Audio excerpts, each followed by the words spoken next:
I see some invited speakers here and moderators. So Bapak Profesor Rilus, Ibu Yulia, and hopefully Ibu Nana, Professor Altieri, Pak Diki Senda, all invited speakers and all participants. Good morning. Assalamualaikum warahmatullahi wabarakatuh. Thank you so much for being here, for coming and participate in our symposium for today. On behalf of IPB, I would like to welcome to all of you to this International Symposium.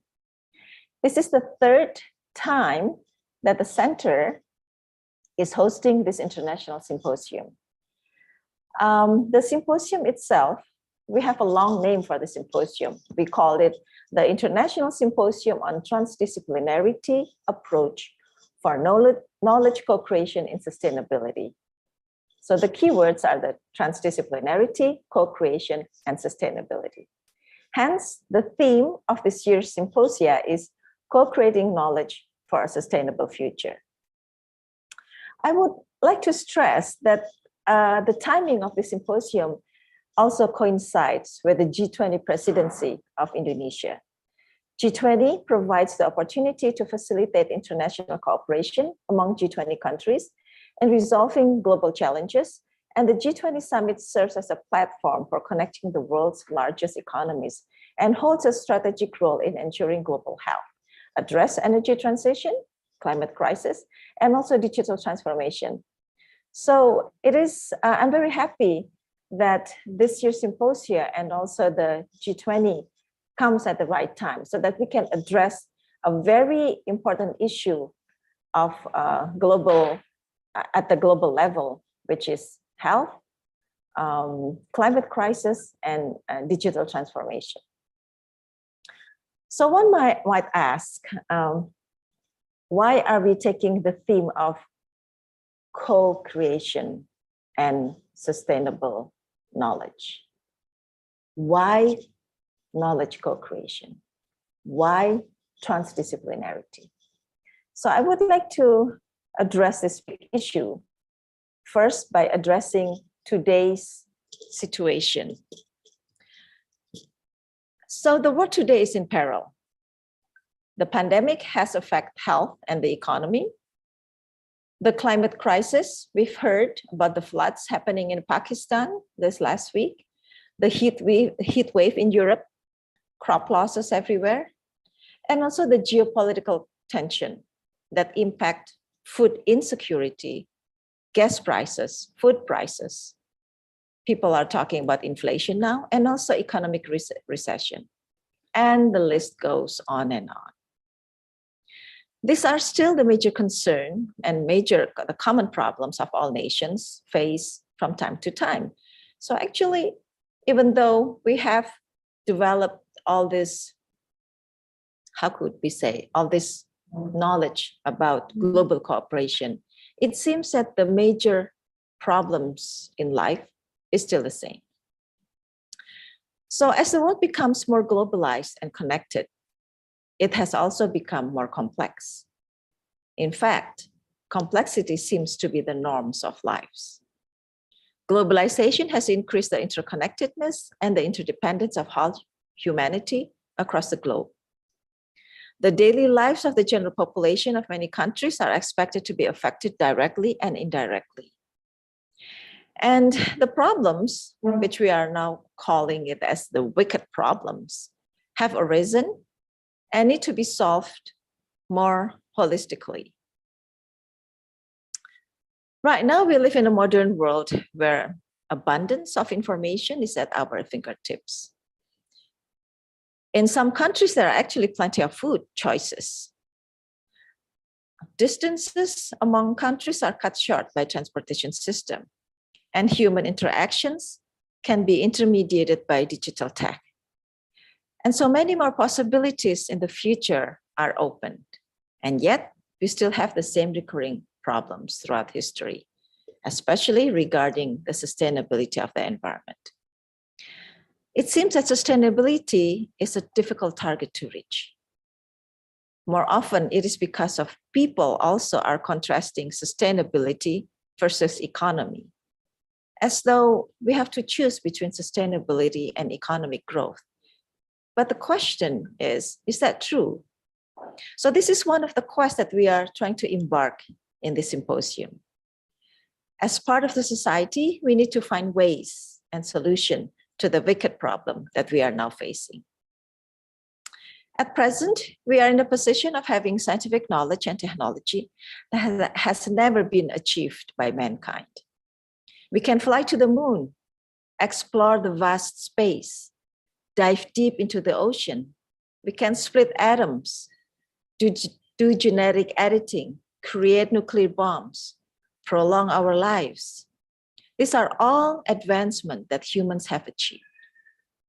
However, we are also a witness of how human has increased their capability of destroying the nature. The destruction that humans can cause to the world has amplified in the last 100 years. Science and technology that humans use as a base to improve and develop the quality of life can in fact cause setbacks if not used mindfully. Combined with the ever-growing demand of more and more people who want to enjoy comfortable, efficient, and more accommodating lifestyle in the decades to come, this has made achieving a sustainable and environmentally friendly future seems even more complicated. With that being said, to solve the perpetual problems, we need a different approach. The business as usual approach doesn't work. In this context, transdisciplinary approach seems to be a key to creating the collaborative platform that different people from various backgrounds might find applicable to their areas. The transdisciplinary approach bridges the gap between the heart, the mind, the soul, and the hands, between the knowledge, the will, and the courage to make changes. Working across sectors and engaging dialogue with many different communities, policymakers, the academia, and the ability to listen, to hear with the heart, empathy, to learn together becomes an ever-increasing factor that needs to happen. Knowledge synthesis needs to happen since there are limitations and boundaries, integrations, collaborations, and differences that needs to be overcome to pave the way for a sustainable future. Solution-oriented discussion that foster positivity and encourage creativity and innovation can lead to meaningful transformation. To transform, we need to transform ourselves. The development paradigm of growth should be revisited into a paradigm of sustainability. So how to achieve this? This is what we are trying to find out, among others, in the symposia. How do we facilitate and encourage the change of the development paradigm? The paradigm that we mostly used up until now is more self-centered and lean towards short-term growth and profits. It should be slowly directed into a more long-term, holistic, and mindful approach, a paradigm shift. Building a collective awareness and contribution to the path of sustainable future should be developed together. We as human race are more similar to one another rather than we are different, so there must be a way. We have to come to grips with the fact that we share the same world and are becoming more connected and interdependent. We need to build the modern world with values of kindness, with integrity and courage to make the change needed. In this third International Symposia on Transdisciplinary Approach for Knowledge Co-Creation and Sustainability, we are honored for all your participation, and we wish that these 2 days can be moments full of inspiration to make the changes needed for a better world. We hope that the symposia can become a platform to exchange ideas and a place where a diverse group of people from various backgrounds can meet. In this occasion, I would like to thank our two keynote speakers, Dr. Arifin Rudianto, an old friend of mine, who has held a position he was a deputy in Bappenas, and he's now a senior advisor to the minister. And I would like to also address Professor Melanie. Thank you so much, Pak Brudi and Ibu Melanie, for becoming our keynote speaker for this important day.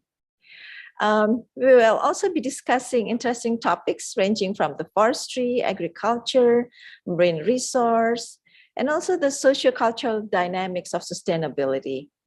And in this year, we are adding also a faith-based sustainability in faith-based environmentalism. So we would like also to embrace a different faith in achieving the dialogue of sustainability. A circular economy has also been integrated into this year's topic. And last but not least, the importance of traditional knowledge, postmodernism and the faith of traditional knowledge. We know how traditional knowledge is very important, and it's part of our history, and it has made us who we are today. But the development of the new sciences and technology seems to maybe contradict with what traditional knowledge seems to hold. So this is also an opportunity for a dialogue between that. So I believe that this symposium, it comes at exactly at the right time when the world needs it. We need to tackle wicked problems. Sustainability is definitely a wicked problem.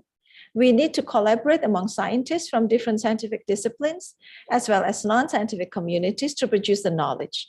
Knowledge co-creation is crucial to grasp the understanding of our ever-changing world. Bringing together people from different backgrounds to bridge the global challenges to the knowledge that people need so that we can apply this sustainability paradigm together. I hope this symposium will be able to generate new knowledge that contributes to achieving sustainability now and in the future. It is hoped that this will trigger the emergence of new thoughts, ideas, and solutions in the field of global sustainability. Once again, I would like to thank you for all your participation, and do enjoy this coming 2 days. We will be having a very, very interesting talk, and thank you so much. Wassalamualaikum warahmatullahi wabarakatuh.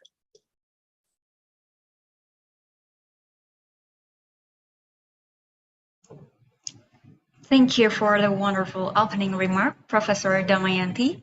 Moving forward, I would like to welcome Dr. Insinyur Arifin Rudianto, MSc, as a Senior Advisor of Bappenas, to give the first keynote speech about food systems transformation and SDGs 2030.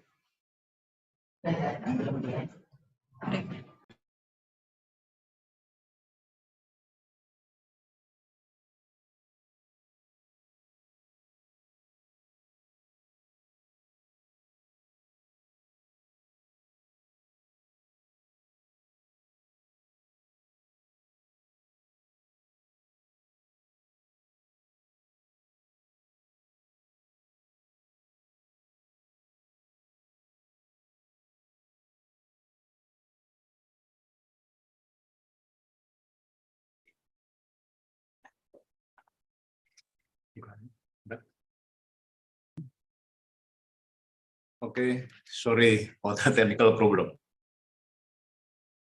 Bismillahirrahmanirrahim.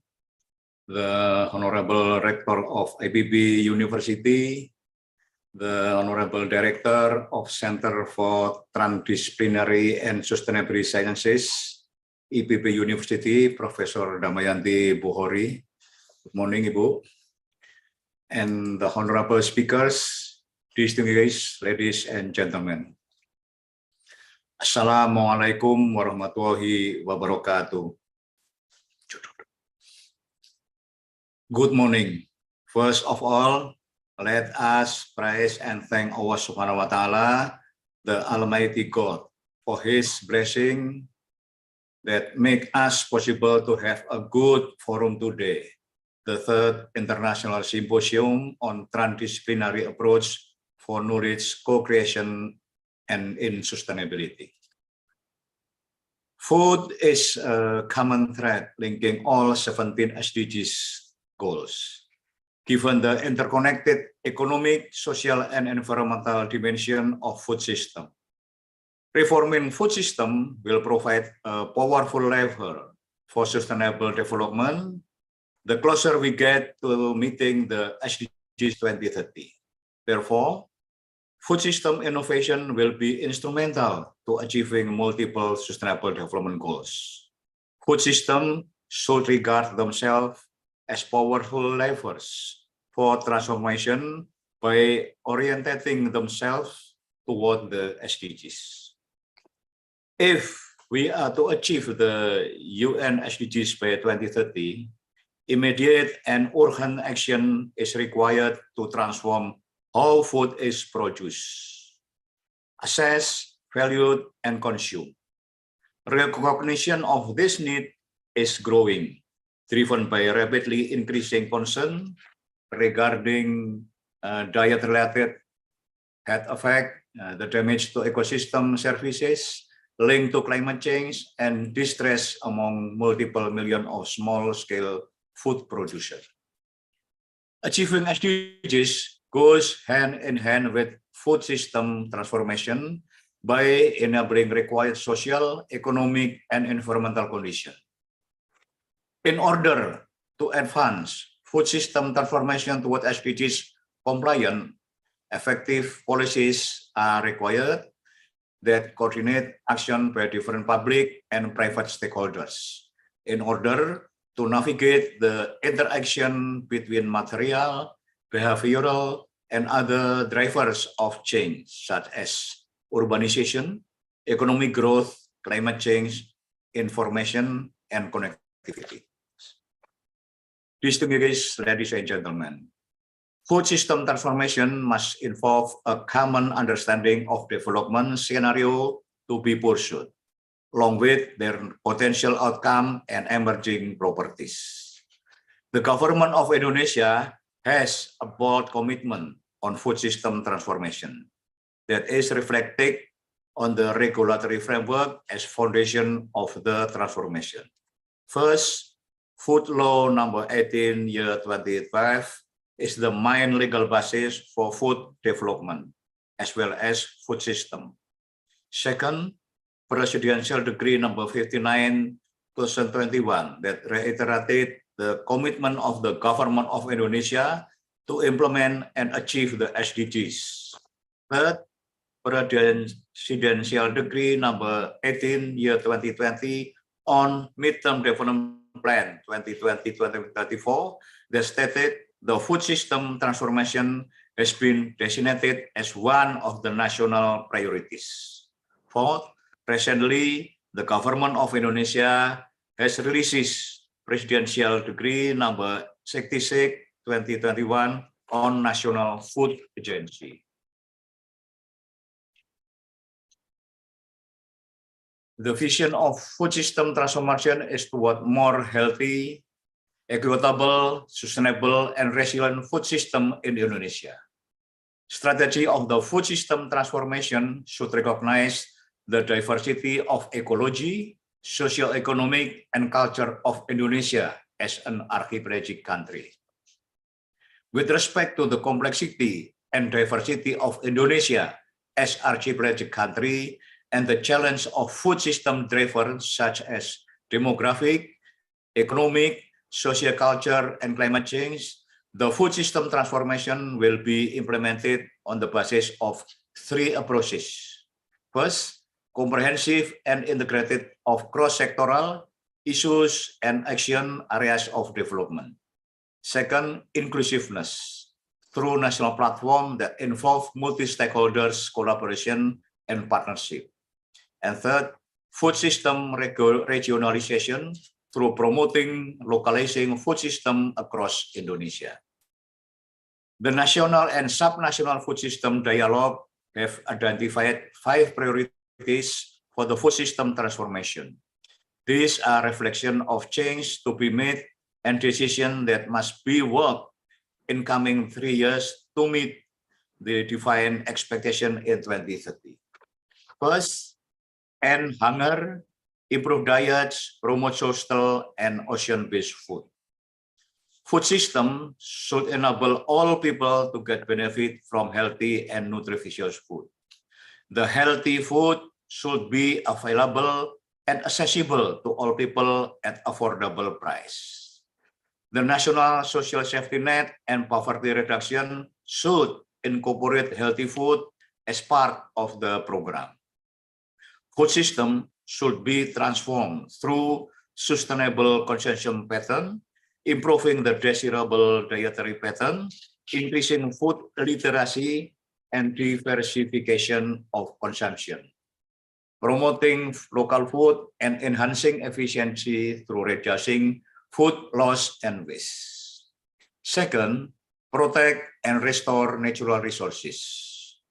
Food system should cover sustainable agriculture and aquaculture as mode of food production, enhancing sustainability of agroecosystem, enable soil fertility, water efficiency, and so on, as well as reducing the rate of conversion of agricultural land. Third, inclusive business.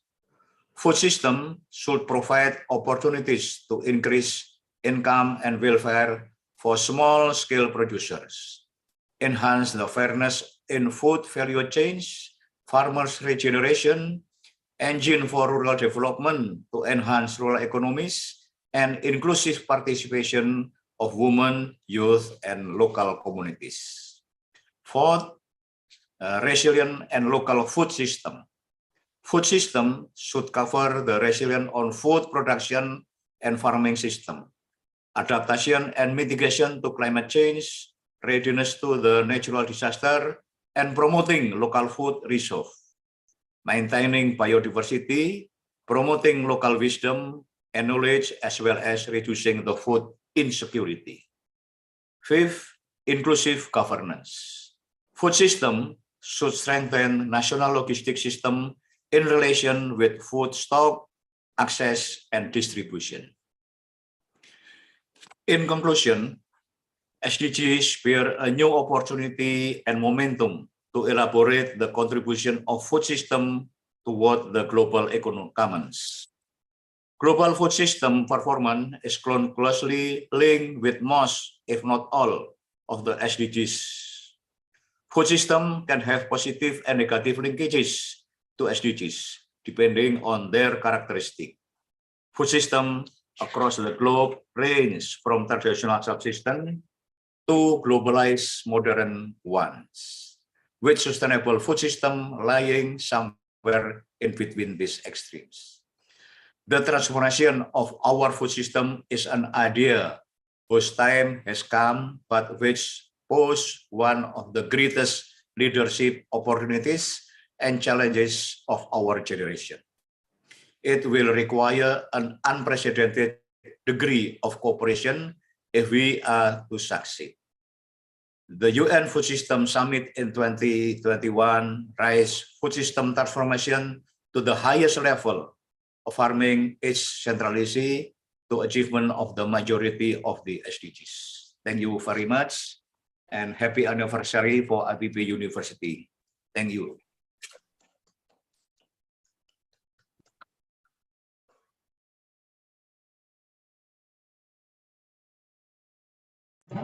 Yeah. Thank you for a great keynote speech, Dr. Arifin.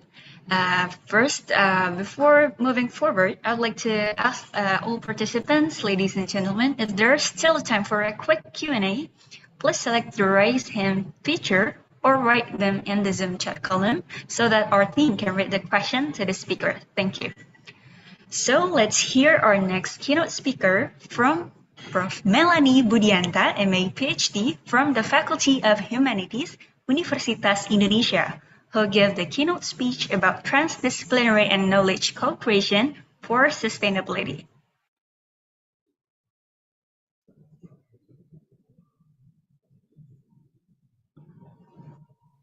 Welcome, Ibu. Thank you very much, dear MC, and also Professor Damayanti Bukhari. I have already recorded my speech, so please can the organizing committee play the recorded video. Thank you so much.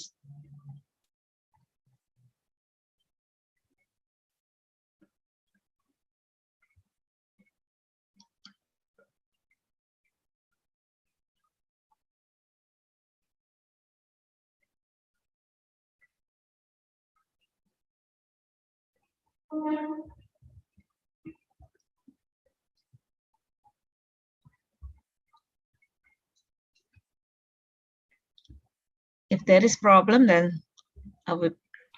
I think it's fine, Bu. Yeah, Rashid. It's taking a bit more, but I think it's fine. Thank you very much for inviting me here. And it is a very pleasure to be with all of you.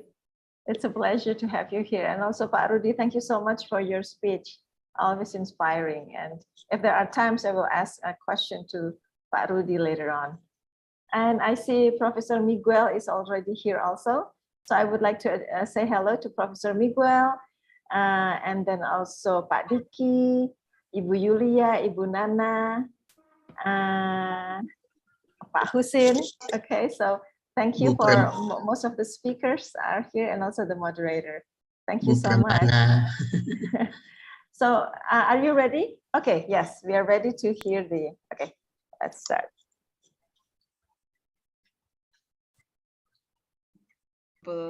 Host, Bogor Agricultural Institute. This voice is not too strong, too loud. Host, Bogor Agricultural Institute, distinguished speakers and participants.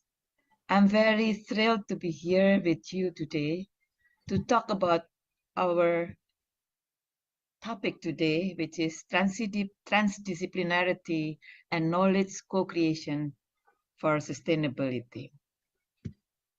We all know the urgency for talking about this. Scholars have been talking about the threat of the planets to be uninhabitable and questioning the future of the planet. The question is, how can we transform the existing world into a better place? And about sustainability, the question is, how can we create a natural and human environment that meets the need of the present in a way that will not compromise the ability of the future generation to meet their needs? So we all here to synergize all stakeholders into a common effort in securing the future of the planet. And in this aspect, I would like us to think about the way to nurture natural and cultural diversity because they are closely linked. Scholars have already talked about the multidimensional aspect of sustainability. The environmental system is not there alone in vacuum, but is closely connected with economic system and social system. So we rely on government as policymakers, academicians as knowledge holder, and the society at large to keep these three systems together in balance for sustainability. But we all know that the world has been transforming day by day. We talk about Digital Revolution 4.0. We talk about Digital Society 5.0. At the same time, we also know that there are wars and which affected supply system, food chains, and creating famine and hunger all over the world. We talk about detrimental policies locally and nationally as well as globally, and various practices which led to cultural uprootedness as communities, indigenous communities were stripped of their land and had to move somewhere else and lost their not only their living, but also their cultural knowledge. So how do we face this global crisis? We know that the stakeholders, the private sectors, academia, government, and the society are now under global capitalism. And this neoliberal paradigm has pushed the 3 or 4 sectors into differing positions. Of course, the corporate companies, definitely they really are into accumulating capital gains for their survival. But also the local government, local, national, as well as transnational government, they have the interest in increasing their own income, of their own income through private investment, thereby sometimes sidelining the need of the community as well as the future sustainability of the planet through land use change or land grabbing. And what about the academia? The academia itself is immersed in this neoliberal mode of knowledge dissemination, with university ranking accreditation, pushing scholars more like publishing machine with H index as the measurement of their performance. This leaves the society at large to struggle for their own survival through urbanization and all other creative strategies to negotiate their condition.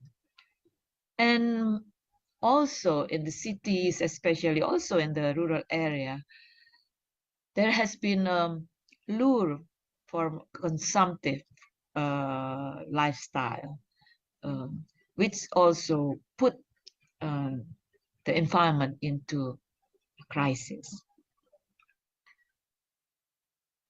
So we see also that each of these 2 sectors, the government, academia, they face constraints for collaborative efforts in their own dimension, in their own world. In government, for example, we see silo mentality, poor coordination amongst units. At least this is in Indonesia or in the global south, or more. And there is this pragmatic and instant fix orientation, with perspective of seeing scholars only as informants to be hired for projects, and they are for trying to achieve KPI by having quantitative national scale result, which sometimes put scholars into a dilemma. Yeah. On the other hand, people in the village and in grassroots locations sometimes said that their localities have become like a mall for various government projects coming and then offering them here and there, uncoordinated, sometimes redundant and overlapping. And what about the academia? The academia is shaped by the whole monodisciplinary thinking from the beginning of the undergraduate up to the upper level. And each faculty builds disciplinary walls with rigid scientific methodologies, which can become a bias when they start collaborating with other disciplines. And in the society, there has been a hierarchy of hard and soft sciences, with the STEM sciences disciplines on top and the humanities at the bottom. At the same time, the world of academia are sometimes also have their own hierarchy, making their own hierarchy of putting themselves on top of the ladder of knowledge, with society as the receiver of knowledge, whereas actually indigenous knowledge is there for us to learn from. On another level, the academia in the global south has this burden of decolonializing knowledge, balancing the traffics of knowledge from north to south. Up to the 20th century, there has been a lot of Euro-American writings about the global south, which dominate the scholarship. There has been efforts to balance this with, movement for Asian studies in Asia, interreferencing between Asian countries, and also efforts in decolonizing the scholar's mind. Usually, Southern scholars trained in the North use Western ontologies and epistemologies to measure or to analyze realities in global South, thus creating discrepancies between knowledge and the lived realities. Now there has been efforts in theorizing local praxis, aligning knowledge with the day-to-day realities that we find in the ground. Another legacy is developmentalism framework, which use the models of modernity from the global north for the south to emulate. Yeah, there has been effort in the 1980s, for example. There is north and south cooperation to transfer knowledge from the north and actually to invite rural workers and farmers as agents to revise developmentalist agenda. Yeah, this is this PLA method before, which is close to transdisciplinary knowledge also.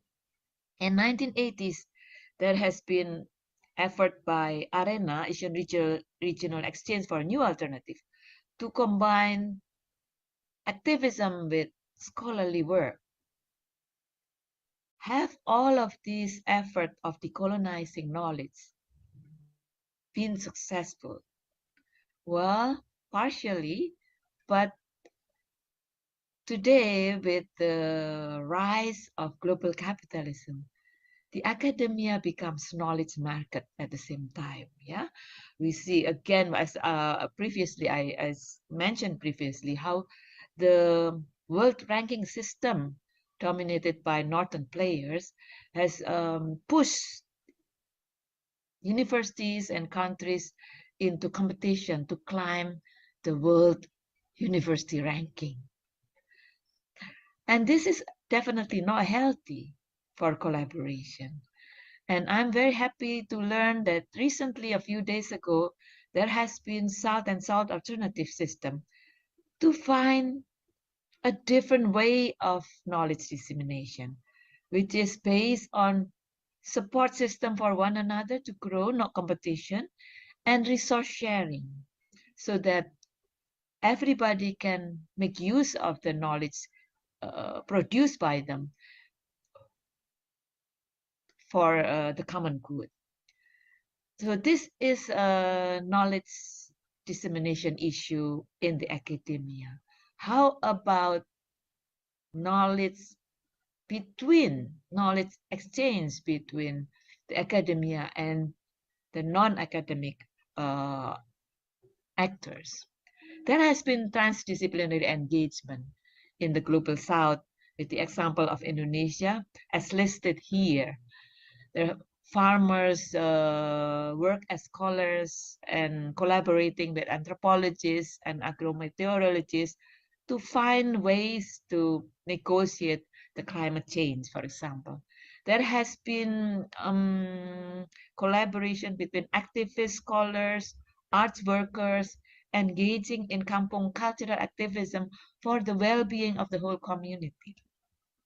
And here there has been, for example, another effort in transdisciplinary COVID education program that puts scholars and activists and informal leaders on the same footing to create new cultural practices to deal with the pandemics. Now, from these indigenous practices, I have already gathered this concept of lumbung commoning. Lumbung is a rice granary, which is used by many kampung activities as a symbol or as a model for co-creation of knowledge for sustainability.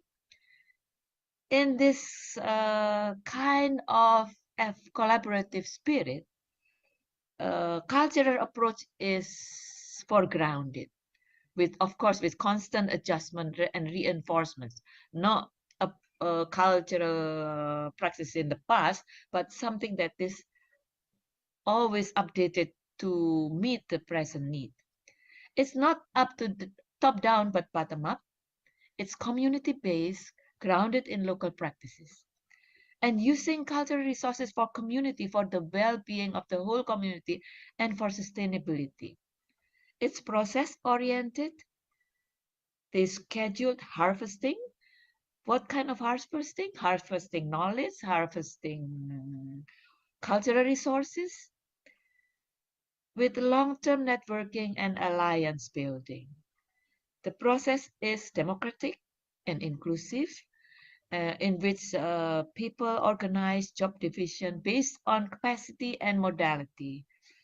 The basic principle is sharing resources and sharing harvest in extended networking with various stakeholders, including local government and corporate companies. Of course, this is not as ideal as it sounds. There are a lot of problems as we talk about, but the whole principle boils down to two key terms. One is co-creation of knowledge as the action for fostering collaboration between scientists, decision makers, practitioners in the public, private, and civil society sectors.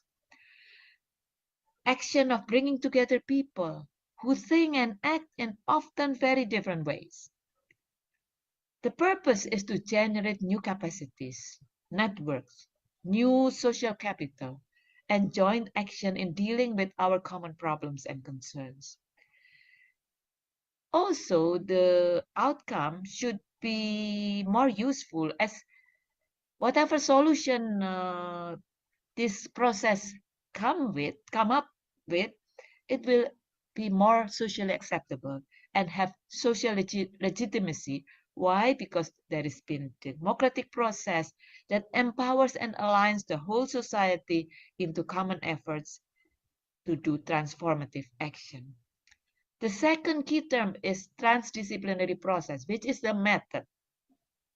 It is the method for integrating diverse forms of knowledge, academic as well as non-academic, to create new blended knowledge forms. In this way, power symmetry is avoided because scholars learn from indigenous knowledge and vice versa. There should be interactive process, participative, collaborative, and collective process of knowledge making to better align knowledge and action, and to find new out-of-the-box perspective, knowledge that brings creative solution to multidimensional problems that we have today. Of course, there are a lot of challenges. The process is time-consuming, mostly with uncertainty of process and outcome, and also because there is uneven commitment of time, participation, and also passion of different stakeholders who have disciplinary biases and differing conventions. So it's rather difficult to create a shared language that transcends boundaries. And there has always been tension in navigating different normative agendas and conflicting interests, especially if these three: government, bureaucracy, and academia and corporate cultures, they have diverse demand for deliverables and output. And the bureaucracy, administrative complexity can be completely mind-boggling. and creating a lot of headache. It is also a challenge to connect local contexts and dynamics with transnational and global contexts. But whatever challenges we have, we all have strategies, and today we see that the strategy, first of all, the strategy is to connect and to convene. And this is what the symposium is all about. We have to start the change of network building from this symposium to another connection, maybe another network, with different direction, but maybe commonalities. Thereby we build dialogue continuously and experimentation as we might come up and come across problems. We have to constantly reshape our strategies based on emerging issues. And thus, we have to create a space for dealing with problem, how to solve a mechanism of solving problem. But most important of all, we must not forget to communicate and share our common dreams to the wider audience.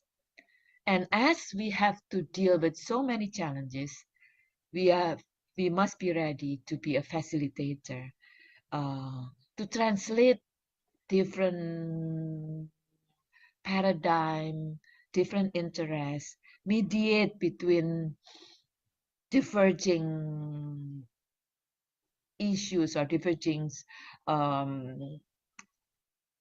agendas, but most of all, to motivate ourselves and to motivate others to continue this collaborative effort and co-creation of knowledge through transdisciplinary method. Thank you. Congratulations for the symposium. Good luck and enjoy a fruitful discussion. Thank you.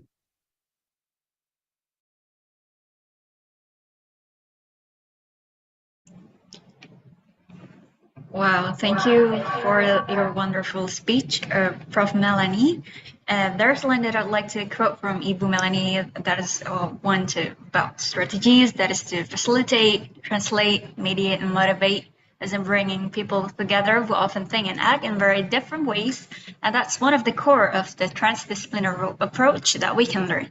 And again, I'd like to invite all participants, ladies and gentlemen. There's time for a quick Q&A, and please select the raise hand feature or write them in the Zoom chat. And we already saw that there's a question from the anonymous attendee. Question to Dr. Arifin Rudianto. A few years ago, the jargon of sustainability focused on biodiversity and climate change. But now, the sustainability seems to be linked to the food system. What is the reason? Thank you.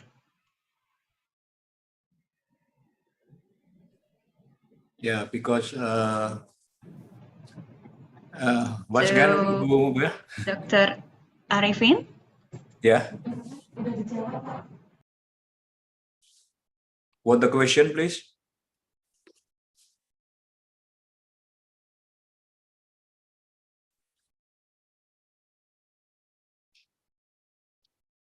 Excuse me, could you repeat the question? Again, question to Dr. Arifin Rudianto about the jargon of sustainability that once focused on biodiversity and climate change, but now the sustainability seems to be linked to the food system. And what is the reason? Could you please explain it to us? Thank you, Dr. Arifin, and thank you to this question. Yes, actually, we still focus on both climate change, also food system, and so on, because both are related. To deal with food system, we also need to manage the climate change as well. So, thank you for the Center for Transdisciplinary and Sustainability Sciences that have a focus to help us in dealing with SDGs, with food system, also climate change, and so on. We need a cooperative among all stakeholders, also all scientists from many subjects. And in this case, so thank you that many universities already established SDGs center, and including the IPB as well. So in the future, we will invite all the SDG center to deal, because we realize that to overcome or to achieve the SDG target, we need multidisciplinary approach to do this. And thank you again. The center already prepare, or at least start how to discuss among discipline to achieve one target. So we not change the focus, Ibu, but we enlarge all the object from economic point of view, environmental point of view, and social point of view. How this related each other to achieve the SDG target. Thank you.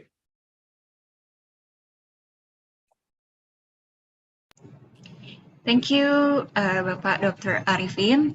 And for the next question, if there's any, I think we already saw the raised hand. So please, to the participants who raised your hand. I think you can read the name, because you can see the name who raised hand.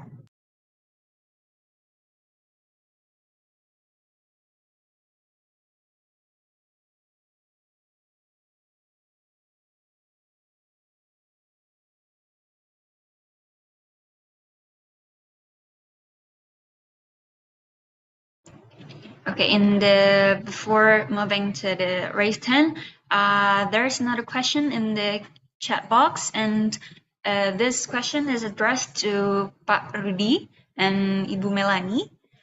And yeah, for Pak Rudi, how does the GOI prioritize many emerging international and regional agendas proposed to the UNFSS, such as agroecology, digital agriculture, circular economy, climate change, and nature-based solutions?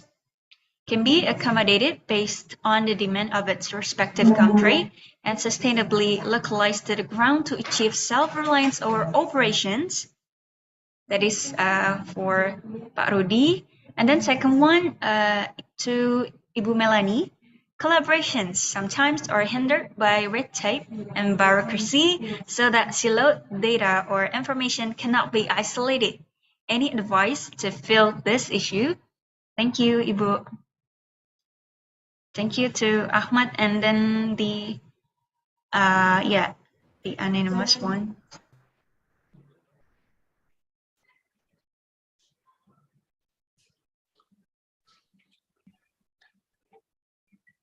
So maybe Pak Rudi first, yeah, Pak Rudi first. Okay, thank you.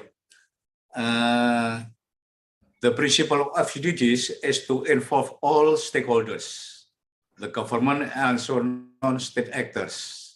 In this case, the government acting as enabling government as a facilitator, innovator, regulator, and so on. Not only central government, but also regional government as well.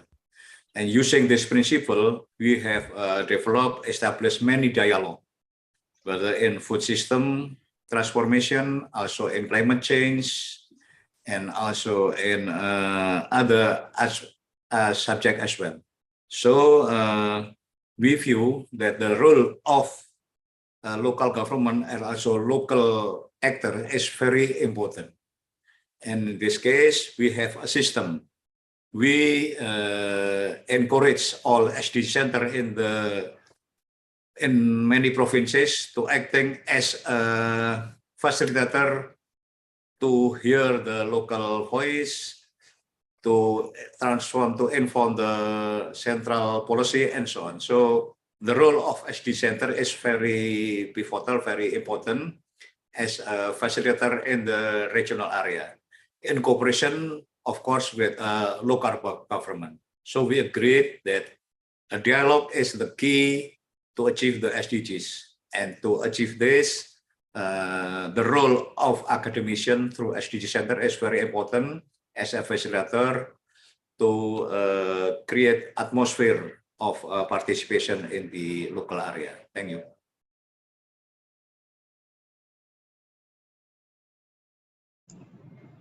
Okay, now I think it's my turn to answer, and I really underline what Pak Rudy has mentioned, how the three sectors should really work together to facilitate the discussion. The question is, what about the red tapes? Because usually, you know, the silo, there is silo practice, you know, one unit not talking to the other unit, etc. Yeah, and they don't share the information. This we see not only in government, but also in the academia and a lot of places. Well, the key is to involve the units or the leaders and in the institutions, how we connect one another. One example is, for example, this has to do with culture, as we know. The Department of or Ministry of Culture, for example, and Education, have certain data about activism relating to, for example, SDGs. And the Ministry of Village also have it, but they have different data, different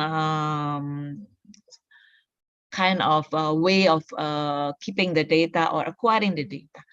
So what we do today is there is a discussion among these ministries to create a common platform and to work together. For example, in what I understand is, for example, Undang-Undang Pemajuan Kebudayaan, or the, you know, these two cultural advancement policy. Yeah, so two ministries already work together. But then again, what about the Ministry of other ministry, like the Mendagri and, you know, other ministry, which relates also to this kind of a siloed document. So there are efforts to create a kind of a cross department kind of a discussion involving academicians, involving also non-state actors. Now, for us in the academia, it might be hard to get into this, you know, documents from other sectors.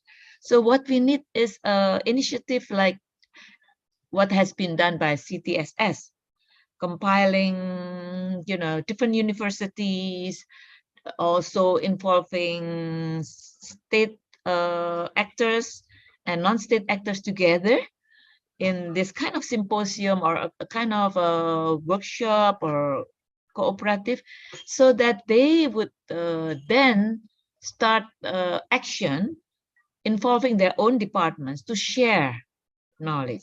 So this is not easy. Red tape is never easy.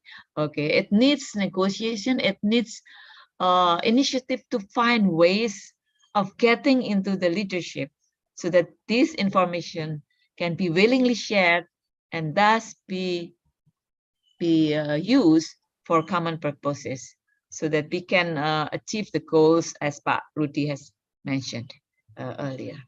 Thank you for the question. There is one, I think, somebody asking question in the, oh, another, yeah, thank you. In the chat box. But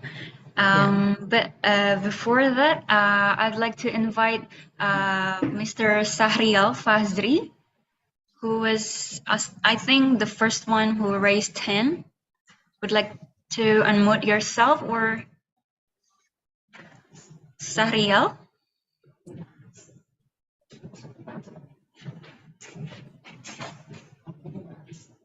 Could you allow to unmute yourself?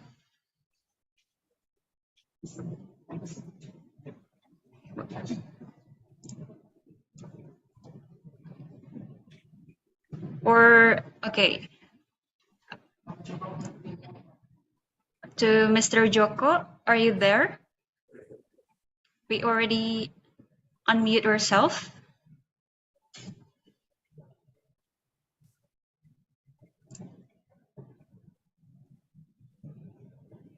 Mr. Joko or Pak Joko? Hello. Yes, we can hear you. Okay, Please ask.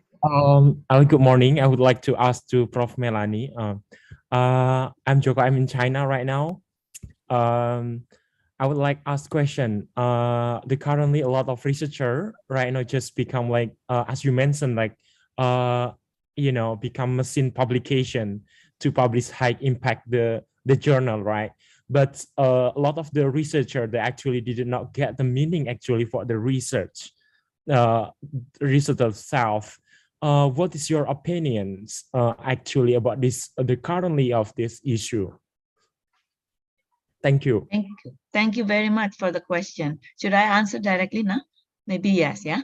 Well, of course, publication in international journals is important. Why? Because we need to have dialogue. We have to want to share our knowledge, not only to our colleagues in the locally, but also transnationally.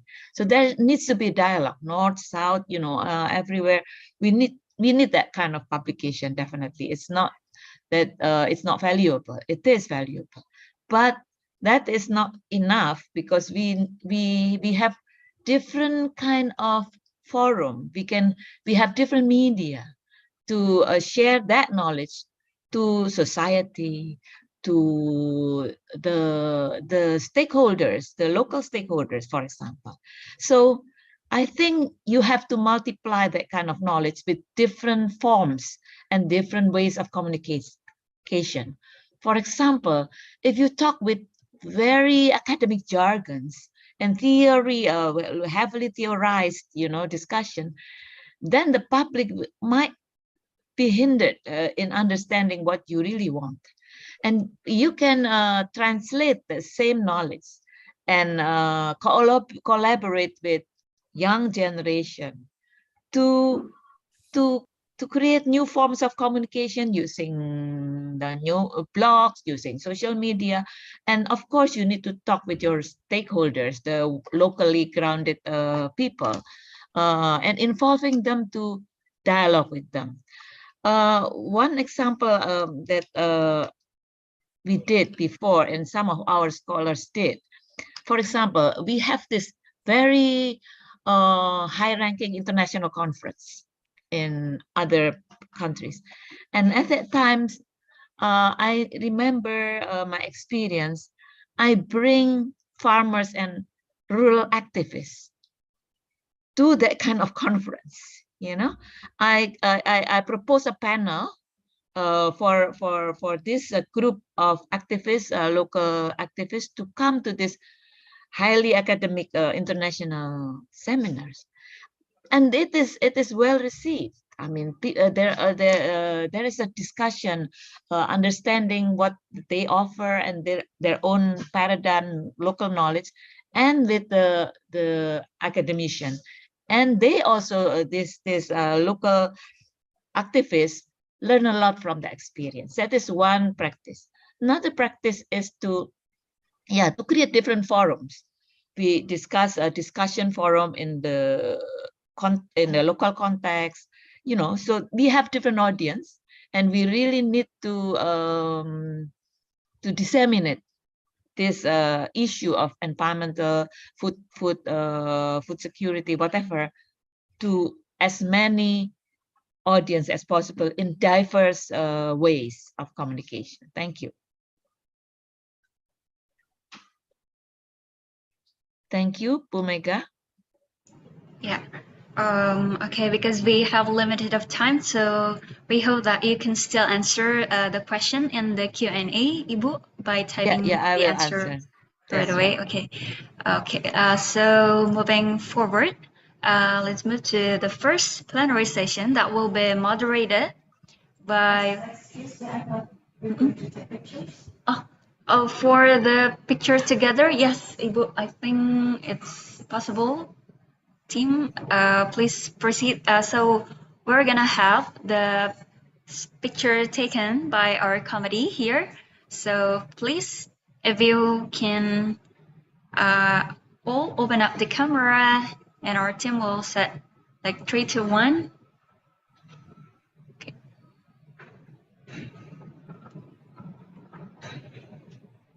So have a signage, 3, 2, 1. All right. Yeah. Okay, good. Thank you for the committee. Yeah. And then, yeah, thank you, Prof. Melanie, Ibu Dr. Mega, if Arifin. there are people who can who has not been answered, can you share my email or so that I can answer them? Yes. Yes. Thank you. Yes, with pleasure, Ibu. Thank you very much. And yeah, we're gonna have the first plenary session titled Reshaping Our Socio-Ecological System. That will be moderated by Professor Dr. Husin Alatas, MSE.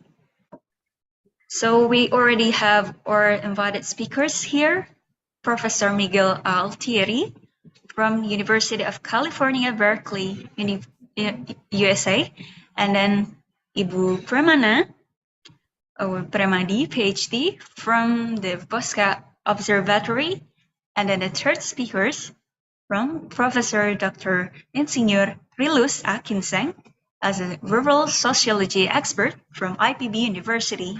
So I'd like to pass Professor Dr. Husin Alatas to moderate the first plenary session for today. Thank you.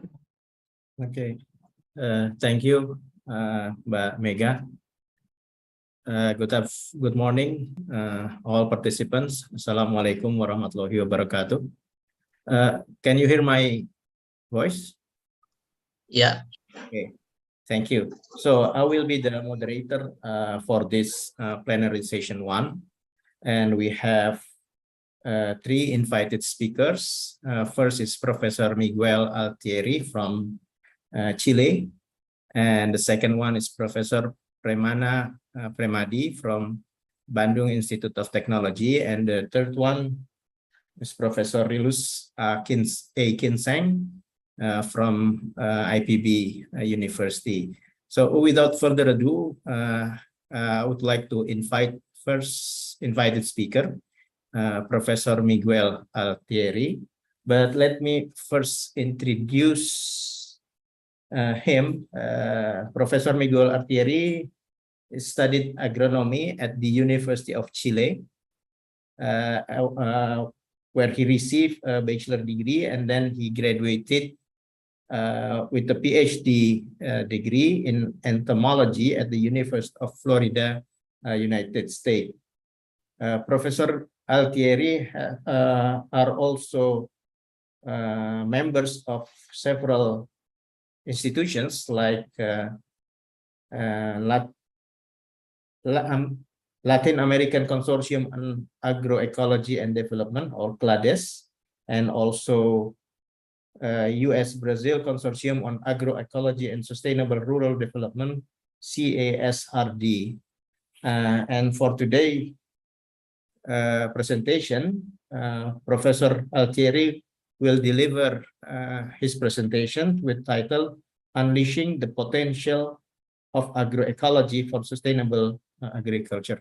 So Professor Altieri, it's our pleasure to have you here, and you have a 20 minutes presentations, and after all speakers deliver their presentations, there will be a discussion session for 30 minutes. So Professor Altieri, the time is yours. Thank you. Thank you very much for the invitation to the ISTAKCOS conference. I will share my screen. Basically, we're facing many problems today in the world, from wars and pandemics and climate change, inflation, etc. And they're all interacting in a way that is producing a series of cascades of catastrophes that we're experiencing. And industrial agriculture is part of that catastrophe, of that chain of catastrophes that are affecting the world. We have an agriculture that occupies about 1.5 billion hectares of global arable land, with homogeneous monocultures that are producing a huge ecological toll on the planet. Out of, for example, one of the main impacts has been the simplification of the food systems. Humanity could depend on more than 250,000 plant species, but it turns out that it's the only 3 crops, maize, wheat, and rice, that provide more than 50% of the human food. So humanity depends on a handful of crops for nutrition. And for a long time, agroecologists have been warning about the industrial agriculture became too narrow ecologically, highly dependent on off-farm inputs and energy, and extremely vulnerable to pest diseases and now to climate change. For example, because monocultures that dominate the landscapes lack regulatory processes and mechanisms, the systems depend highly on pesticides for production. In 2007, the world used more than 5.2 billion pounds of herbicides, insecticides, and fungicides that are injected into the biosphere with all kinds of effects on. And you can see, for example, in Asia, the curve of pesticide imports has gone up, dramatically because of the dependence of these systems on agrochemicals. At the same time, we have been obsessed with using nitrogen to increase crop yields, especially in the form of synthetic fertilizers. And you can see here that there is a response to the in corn and other crops to the fertilizers by increasing yield to a point where it's the point of diminishing returns, where you put more and more fertilizer and the crops don't respond yield-wise. But what you have are the externalities, for example, the leachable nitrogen in the soil that goes into the water systems, contaminating water sources, but also producing eutrophication, especially dead zones in many parts of the world, in the oceans of the world.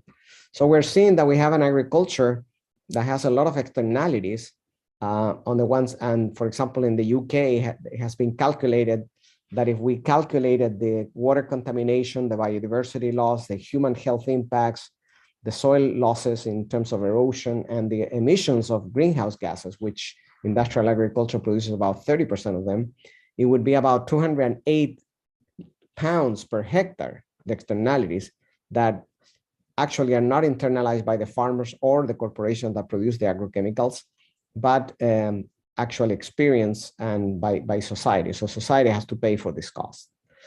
So this system of agriculture now has become the vulnerability has been denuded, has been exposed by COVID, where we have seen the impacts that has had COVID on the food system, and especially the socio-ecological fragility of the industrial agriculture globalized food systems.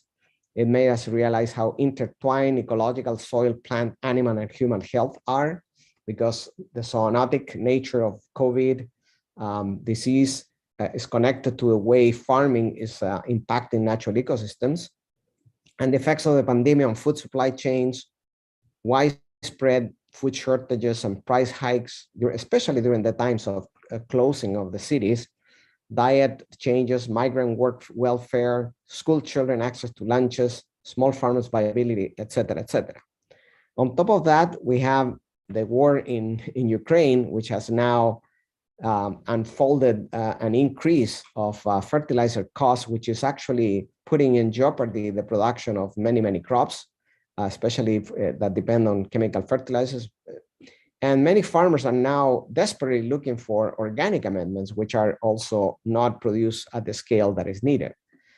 And the Russia-Ukraine war also, because these countries are major exporters of wheat and other crops, also expose the vulnerability of many countries, especially in Africa, which depend on the imports of this crop. On top of that, we have climate change, which now is reaching about 2 degrees centigrade in terms of global temperature, and the impacts already are being felt on agricultural systems. So we see that agriculture has become, especially if you look at the production of crops through time, has become totally dependent and very unstable in front of extreme climatic events. Here in the United States, 33% of the corn production is within an area experiencing drought right now. And in the Midwest, where they grow most of the corn and soybean, most of it transgenic actually, is suffering major losses of yields because of drought. And obviously plantations in developing countries, especially in the Caribbean region, are suffering from hurricanes, which they actually didn't have anything to do because these countries are not emitters of greenhouse gases, but they are recipients of climate change. And it is expected by the year 2050, global decline in yields could be around 16%, but there could be an average increase in food prices of 150%. So what is happening is that we're seeing that the industrial agricultural model that we have despite the fact that occupies 70 to 80% of the arable land, only produces 30% of the global food, but at the same time uses 70% of water, 80% of fossil fuels, produces more than 30% of greenhouse gases, warms the planet, and creates conditions for the pandemics. So the challenge that we have, given this new scenario that we're living in the planet, is that we need to increase food production. It's a necessary condition, but not a sufficient condition to end hunger, because hunger is related to poverty and many other problems.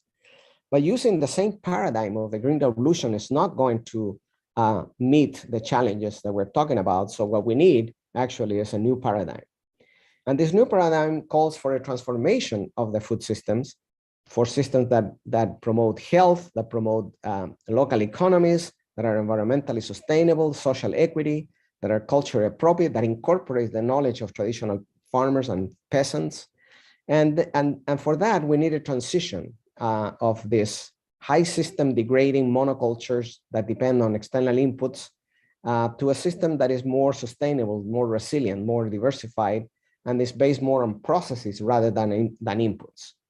So what we're looking for is an agriculture that is going to be decoupled from fossil fuel dependence, that are friendly with nature, that are resilient to climate change, that are multifunctional. Not only they produce food, but they produce social services, ecological services, and they are the foundation of local food systems, because in the year 2030, 80% of humanity is going to live in cities, and cities of more than 10 million people have to import more than 6,000 tons of food per day that has to travel about 1,000 kilometers, something totally unsustainable given the scenarios that we're living.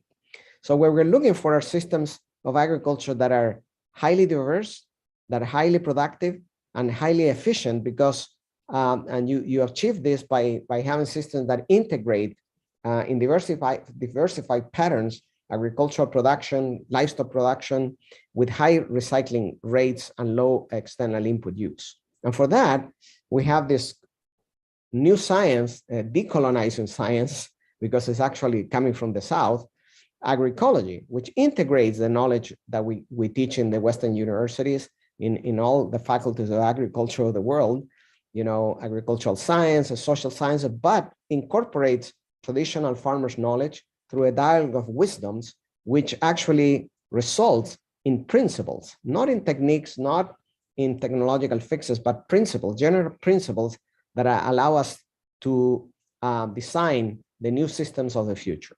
So these principles are translated into two pillars. One is increasing the organic matter matter of the soil health, by increasing organic matter, biological activation, nutrient cycling.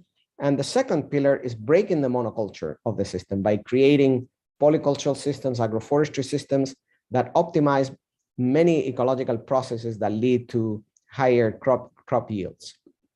So one example of this is of this design based on the knowledge of local farmers and with the participation of scientists is, for example, the small farm of 1/2 hectare in Chile that produces all the food that a family of 5 needs and without external inputs. I don't have time to go into the details of how this farm works, but basically you can see that after 3 years of transition, using the ecological principles for the design of this farm, the farm produces so much food look at 3.16 tons of food in the rotation, 1.12 tons in the home garden, etc., that the family of 5 actually has enough to eat, but there's a surplus that if it's sold, actually adds to the income of the family.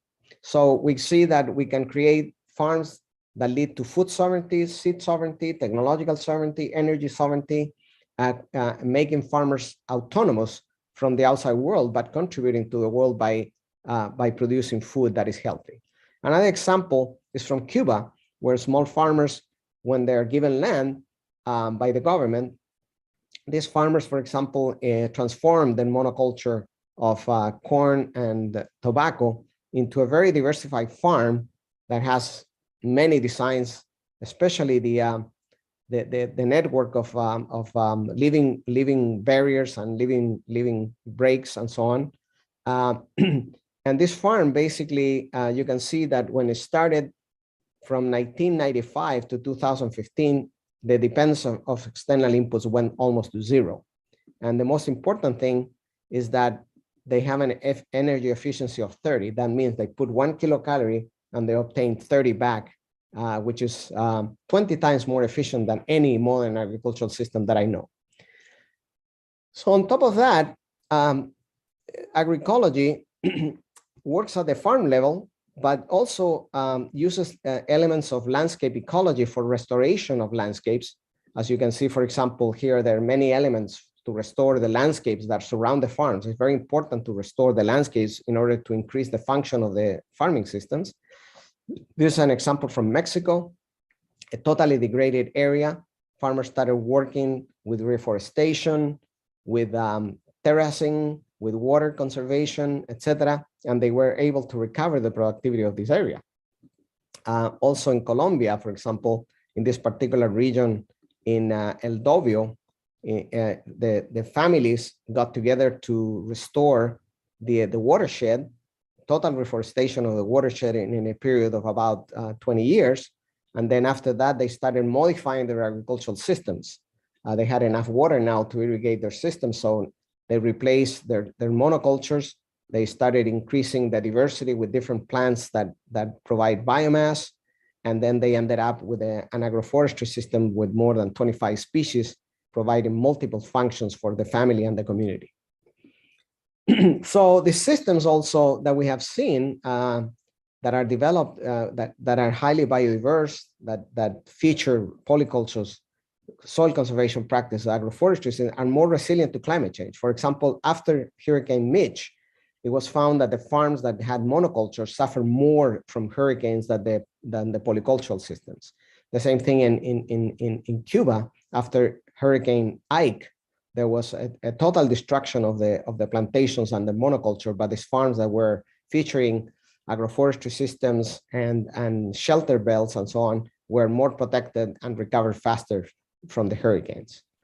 So, but also agroecology works at the large scale level.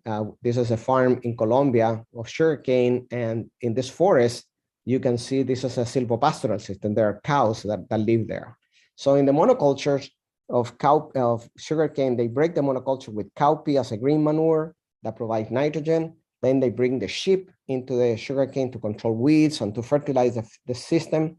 And although this is in Spanish, what this is showing, the agroecological system had an efficiency of 2.7 tons of sugarcane per kilograms of nitrogen, and the monoculture managed with chemicals had an efficiency of 0.6 tons of sugarcane per kilogram of nitrogen. And then when you look at the utility, that is what they make finally, it was 40% higher in the agroecological system than in the conventional system, and if you give added value, is 195%. The same thing with the silvopastoral systems, where the cows are growing under trees and eating shrubs that provide nitrogen, legumes. These systems have shown that you can have less area with cows, 40% less, but you can produce 65% more milk, and you can actually have more animals per hectare, 69% more. So what we're finding is that these diversified systems provide many benefits to agricultural systems and farmers and also society. For example, all the green means that there are positive effects on soil fertility, on crop yields, on nutrient cycling, on carbon sequestration, on climate regulation, on biodiversity, on pollination, etc., etc. Now, I wanted just to end up that we need to go beyond just transforming agricultural systems. We need to transform corporate food systems. And because we have these empires, food empires that control what farmers are going to grow, what consumers are going to eat, how much they're going to pay for it. And what we need to create is a bypass with autonomous territories and local markets where there are very short circuits between consumers and producers. I think a key lesson from COVID-19 was that we need to put food production in the hands of small producers and peasants and urban farmers as the only way to ensure the supply of fresh food at affordable prices in local markets. And this retooling of the food system based on short supply chains will require providing smallholders, small farmers with land, seeds, water, etc. We all know the benefits of supporting small farmers: enhance food sovereignty, promote local economic growth, generate employment, etc. But also we need to educate the consumers, because we're all consumers. We all eat 3 times a day, and we need to understand that eating is both an ecological and political act. And when we support the local farmers, then we are creating socio-ecological sustainability and resiliency in our communities. So we need to acquire higher consciousness about the multiple ecological, social, cultural, and economic roles of peasant agriculture. We need to be actively participating in creating and strengthening local food systems and pressuring local and regional governments to support agroecological strategies. So we need to upscale agroecology by supporting farmer-to-farmer networks, funding research, providing an enabling public policy environment, take specific actions for empowering women, making strategic alliances between the universities and social movements. And there are some initiatives that have resulted from social movements pressuring the governments, like in Ecuador, Bolivia, Guatemala, Brazil, where we have, for example, in Brazil, a national law of agroecology. And this national law of agroecology, basically, one aspect of it is that, for example, all the food, that 30% of the food that is produced by small farmers has to go to school lunches, to hospitals. More than 2,000 municipalities are participating, feeding about 45 million students per day. So with that, I would like to end the presentation, and thank you very much. Okay, thank you very much for a very nice presentations, Professor Altieri. Next, we move to the second invited speaker. I would like to invite Professor Pramana Premadi. Professor Pramana Premadi is a director of the Bosha Observatory at the Bandung Institute of Technology. She has a background in astrophysics and cosmology, and also now dealing with complexity. Professor Pramana graduated from the University of Texas, Austin, at the United States, and he also now involved in the STEAM capacity building activities. So without further ado, your presentations is titled Science, Civilizations, and the Sustainable Future. And you have 20 minutes presentations. Bu Nana, the time is yours. Thank you.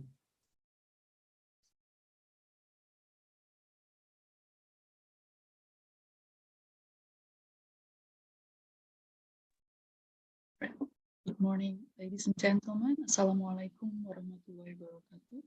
Thank you very, very much for inviting me to this incredible conference, putting us all together in one room to talk about the future and what we have learned from the past.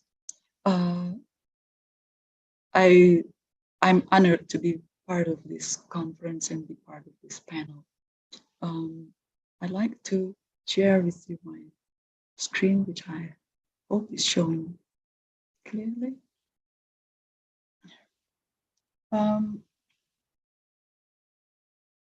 This is the view from our observatory towards the west, just around the time the sun is setting.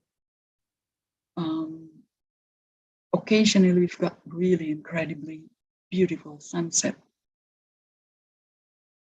Some other day, I would go to this same area to see the full moon setting. What I'm trying to show you here is that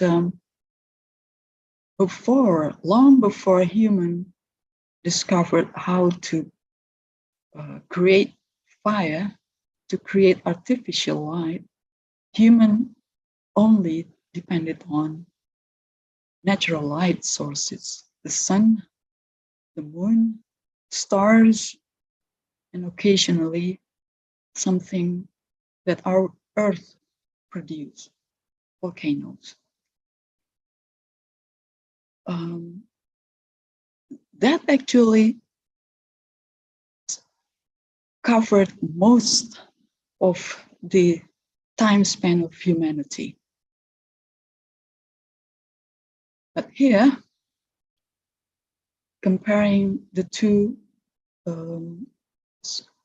views of the Earth, on the right side is the Earth seen from afar, but during the day, where one can see the Earth with all the ocean, colored in blue, the continents, the white clouds. It's the natural appearance of Earth. On the left side, however, is the night sky of the Earth seen from very far. Lights we are seeing here are artificial lights. They are signs of not only life, but intelligent life, the kind of life that could produce technology. So this is happening only very recently, compared to the time that humans have inhabited the Earth. So it's incredible how human has changed the appearance of Earth, near or far. So the question is, with the pace that we are going through, driving ourselves as human society, civilization, but also how it put consequence on the Earth itself and the other Earthlings. And the big question is, what is the theme of this conference? Is how are we going to make all this sustain? I've shown this picture many times before, and it's always amazed me how humans have changed the face of Earth. And this picture on the left is taken a few years ago, is even more spectacular these days. To answer questions regarding sustainability, there are times it is important for us to see ourselves in different perspective. In fact, from a reversing perspective, looking at ourselves from afar. By doing so, there are various perspectives that we could discover. Number one is perhaps more conspicuous here. The Earth could appear very, very similar to how we see the moon, or perhaps Venus. It appears as a crescent, and it appears the boundaries very, very clearly showing here. The Earth is not limitless, and that's where we all are living. here I'm showing you our star, the sun. It's a very recent photo and video taken from our observatory. The sun has been rather active recently and probably will stay so until the next few years. We saw a very prominent, what we call prominence actually, which is very large. This is a comparison. This is the Earth about this size. And this is just a small bit of a solar surface. The sun is our main source of energy. Our Earth does generate heat from the very core. We access it, but not as our main source of energy so far, but the sun is. Our Earth is in a position which is just incredibly suitable, perfect for life to not only survive, but thrive. But there are things that we need to be reminded every now and then. Our Earth is about 6,000 kilometers in radius. But the atmosphere, which is protecting us, is very, very thin. It's about 1.5% of the size of the Earth. And it protects us against all kind of harms that the whole universe might send to us. So it's great. Life is precarious. And it's also precarious because other incidental, cosmic incidental, if you will, that we've got a good size satellite, our moon, in just, again, perfect position and perfect mass, such that it stabilizes the Earth's rotation, such that the seasonal changes that Earth has experienced for life to again thrive is possible. So our life has been supported in many ways by, as I try to put this in a perhaps rather spiritual manner, a divine coincidence. Now, in order to have a deeper perspective of how life could evolve on Earth, it's important to understand the origin. Understanding the past is a very, very good way to plan for the future. Now I'm showing you a very different time span of the past. Here is a very recent picture produced by the James Webb Space Telescope just a few weeks ago, showing us very, very, very distant galaxies. They seem to have been started, so those stars in those very distant galaxies must have started to ignite by the time the universe was just about a few hundred million years old. The universe now is about 13.7 billion years old. So these galaxies are about 95% in our past. So it's really, really early universe that we're seeing here. But on the right, an upper right picture, we've seen something which is even more difficult. Even though this is just within our Earth, this is a deep ocean picture. And it's in a way, it's an irony.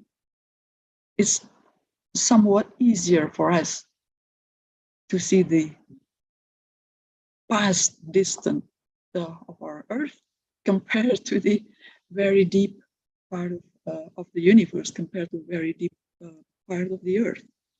It's of course, is a technology barrier to go down into the deep ocean, one encounters extremely high pressure, which is one of the main hindrance going down there.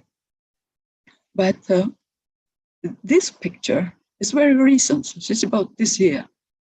The drought that's been plaguing many parts of the world has revealed ancient cities.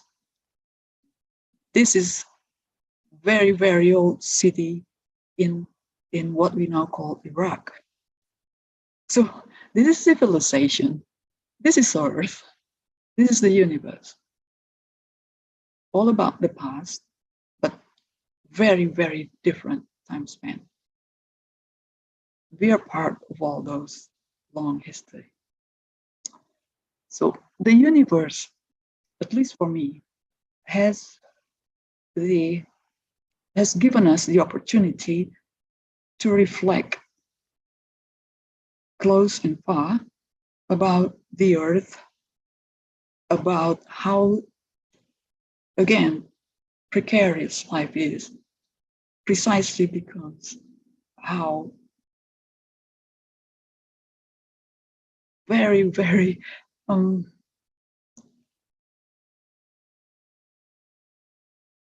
unique position, feature of the Earth.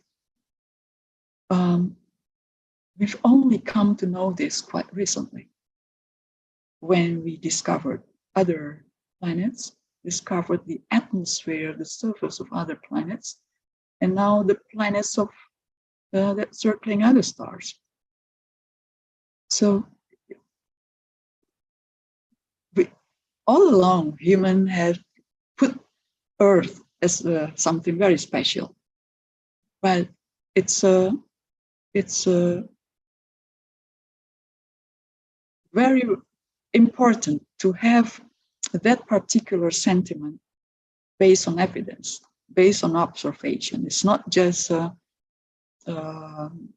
mental perspective, but it's supported by evidence.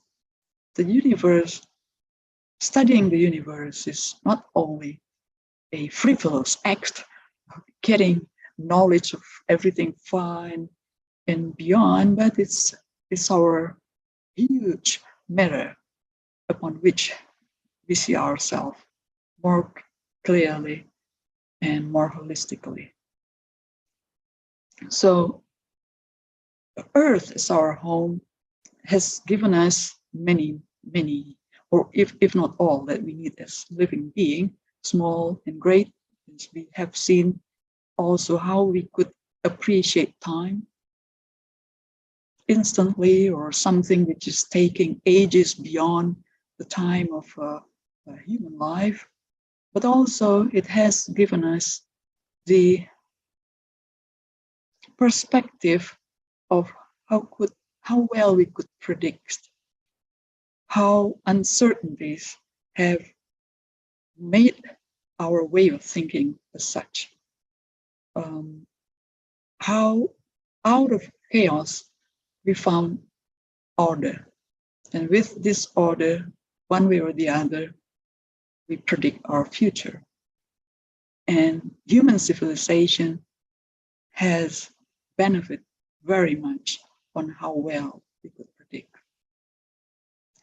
Now,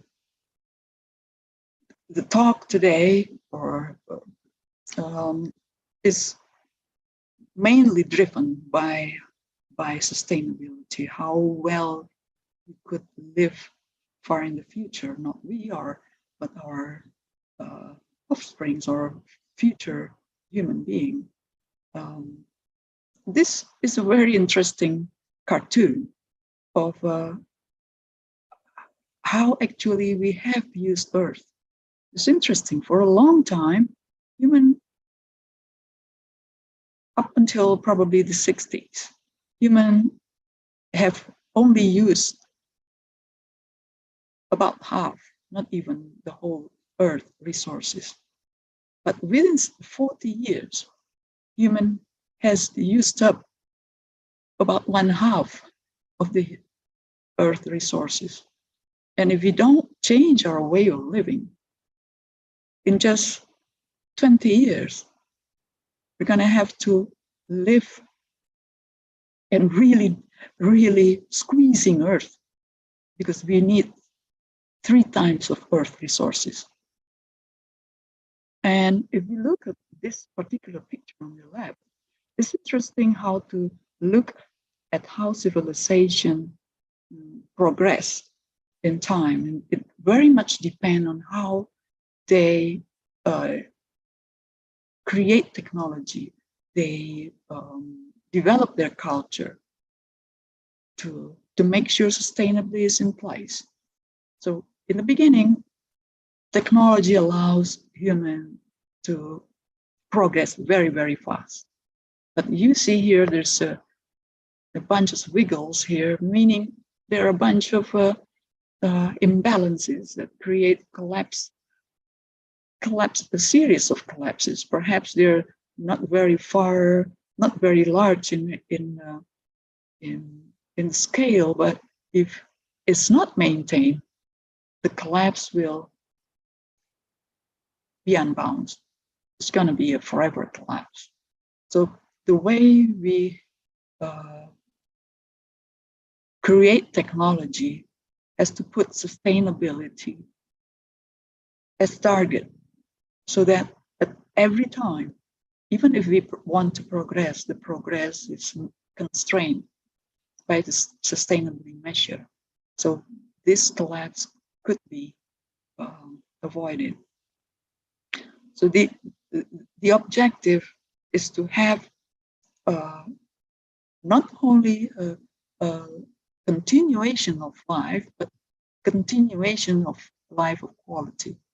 What we are now experiencing is a compromised quality. A majority of humans on Earth live in a compromised quality life. Now, what actually has driven all that is because we as living beings and our Earth that is supporting us is our complex systems.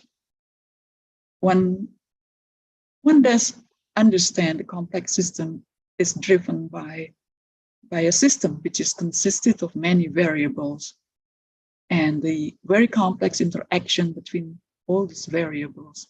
And each variables may achieve a huge number in each. So one can imagine that the whole elements would create extreme complexities. This picture is pictures how disease spread on Earth. And of course, the very, very crowded area hubs where many people would get together for various reasons, one place in one time. It could be airports, it could be metropolitans. We are experiencing that today. I've shown this picture almost 10 years ago. It's incredible that it is happening right now. Complexity, if it's not regulated or controlled, would produce these series of phenomena. You will see something emerges that cannot be predicted far in advance. And if it's sustained for quite some time, they're going to start self-organizing, and before long, they will be established as part of the complex system. So creating even bigger numbers and also creating bigger gaps. You've got extreme difference between highs and lows. And those gradients creating even extreme dynamics. So one would arrive in catastrophe. Now, in a complex system, it's very difficult to have accurate prediction. But it's not impossible to make studies that make you able to identify various variables and processes that allows you to have short-term prediction. in many ways is very important. If long-term prediction is not possible, short-term prediction may be very valuable. Now, human itself it is a complex system. Humanity is as a life, humanity is a system. But it's important to understand what are the key drivers in humanity. I'm just listing a very few here. Economy. Professor Rudianta has mentioned it before, and I think it's important to also understand the other dimension of human life, aesthetic, spiritual, many things that have shaped what we call culture.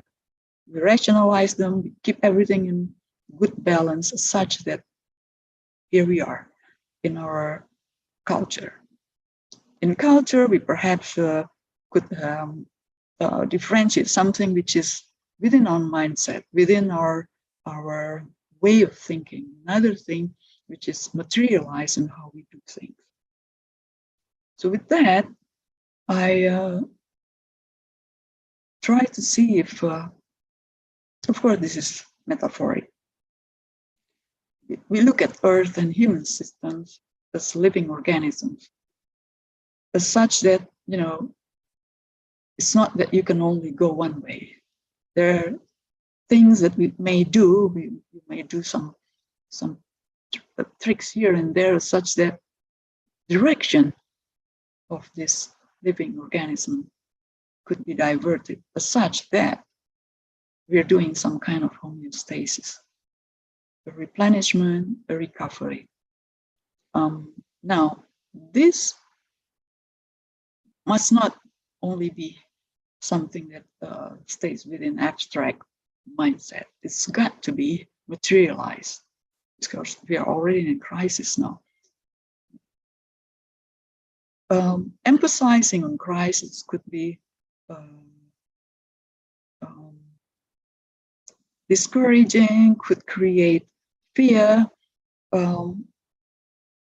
even though it is to have the whole humanity be part of this particular homeostasis. We must make it in many ways feasible. It can be done in joy rather than everything is depressing. So that's in a way driving a society, making all part of society be an active agents of this change. So how do we do this? How do we create homeostasis for both Earth and our society? We need to understand that the changes is going to be radical, but it can be done in increments.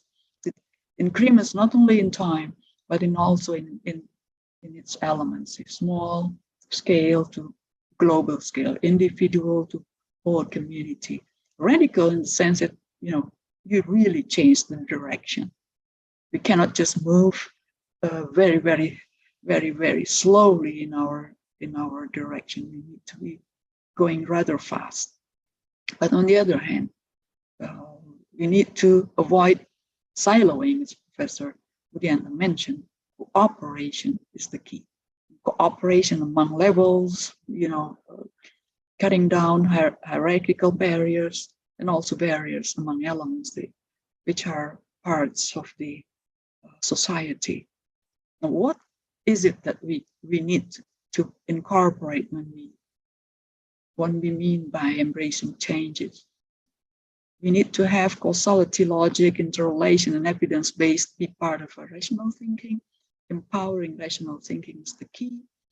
We need to also understand the dynamical time relevant to us, human, other living being, Earth, such that the dynamical time of all those part of life in our home can be balanced, can be incorporated.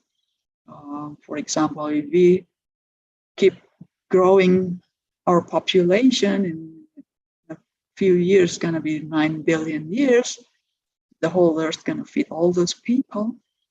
What are you going to do?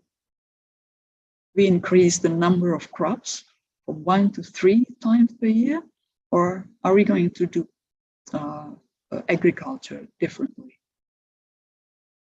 Understanding that it takes more time for Earth to replenish itself, to recover. Now, that is a mindful attitude towards not only us, but Earth and other living beings. That needs to be transported into our other dimension, not be part of the homework of scientists and technologists, but also part of culture, part of the mindset of the whole society. Now, changing mindset, changing behavior. 2 minutes. Yeah, it's very, very challenging, because not only we are changing our mindset, we're changing our value, we're changing our life. So with that, I end my talk. Thank you very, very much for including me in this conference. Thank you. Okay, thank you, Professor Pramana Pramadi. Very inspiring presentation. Next, I would like to invite Professor Rilus Kinseng to deliver his presentations entitled Embracing Indigenous Knowledge for Co-Creations in Sustainable Livelihoods. You have 20 minutes presentations, and the time is yours.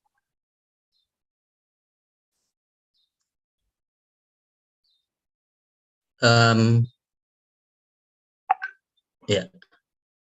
Oh, it's not. Thank you, Pak Prof. Husin.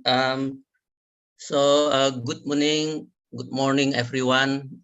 It is an honor for me to be one of the speakers in this very prestigious seminar. So I just want to make this full screen, and then yeah.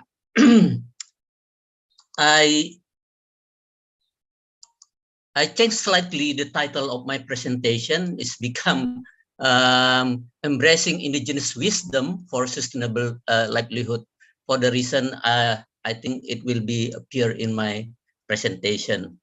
Okay, so what happened with my, okay, well, I'll start with this. In the 21st century, the third big project of humankind will be to acquire for us divine powers of creation and destruction, and upgrade Homo sapiens into Homo Deus. I quote from Yuval Noah Harari, very famous in his book, Homo Deus. So with this, I think one of the destruction caused by this divine power that acquired by humankind in this century is the destruction of environment or nature or our planet, which endangering its sustainability and including our livelihood and even our humankind as a whole. So since sustainability of human life is very much depend on the sustainability of our environment, nature, or planet, endangering our environment, nature, synonymous with putting sustainability of humankind itself in danger. In my opinion, the threat to sustainability of our environment or nature, meaning our livelihood as well, is not due to the lack of our knowledge and understanding about our environment and nature. Well, that's my contention. So it is not because we lack of knowledge and understanding about our nature, our planet, but on the contrary, as also implied by Harari, we have so much scientific knowledge and technologies that enable us to acquire divine powers, as Harari argued, which enable us to destroy our environment, nature, and planet, and even our very humanity itself. What we lack is, in my opinion, is wisdom. Yeah, wisdom is not knowledge and technology, but we lack wisdom, including willingness to reduce our material consumption and possession. And for this reason, I think we can learn a lot from indigenous people around the world, including indigenous people here in Indonesia. So for that, I would like to bring us to a brief journey, to see indigenous people with their wisdom. So in terms of scientific knowledge about their environment, nature, I think currently indigenous people is, we can say, poor or weak. However, they possess adequate knowledge to survive based on their experiences. And more importantly, actually, they are rich in wisdom that strongly support environmental and livelihood sustainability. So that's why we need to learn actually from them and embrace some of their wisdom. For example, I just give you two cases here. One case is the very famous, of course, Baduy Dalam, inner Baduy community. I think most of Indonesians know this community, and probably also it is well known to the whole world, at least for many people. What they do actually, Melanie also touched about this, this morning. For example, they practice a zoning system for their forests. So they have this special forest for conservation, and that part of the forest that they can use it for cultivation. So they maintain the balance of the forest between those who are conserved and those who can be used for their production, for their needs. It is very, very well managed by them since very, very long time ago. And they also practice organic farming. So if Professor Altieri talking about the need of transformation and also transition from this modern type of agricultural system, actually these people already practice exactly what Prof. Altieri advocate, like agroecology system. They really use organic farming. They don't use any single drops of chemicals for their agriculture. They simply use this natural system, including cycle farming system. For example, if they farm this year in this spot and maybe twice, 2 years, for example, and after that they move to another spot and they leave this grow naturally.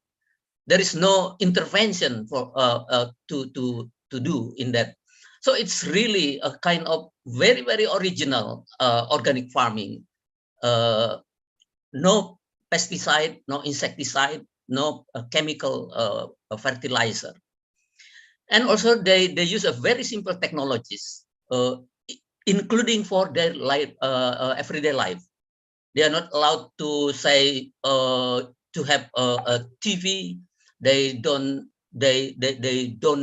allowed to have whatever the modern technology, including like camera, handphone, mobile phone.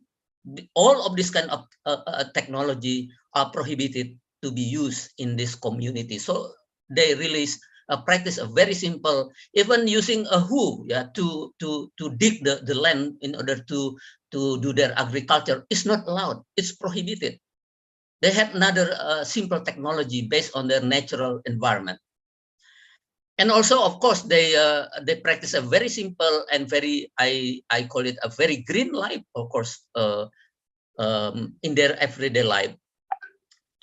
They even don't use nail to develop their houses. So they really use a very simple type of house and very simple lifestyle. So this is one example of the Baduy indigenous people in Indonesia. Of course, we have many others that we can learn. Second, I just last week, about 2 weeks ago, I think, we went to several villages in Raja Ampat to learn how these local or indigenous people to manage their resources, their natural resources, including fishery. They still practice a SASI system.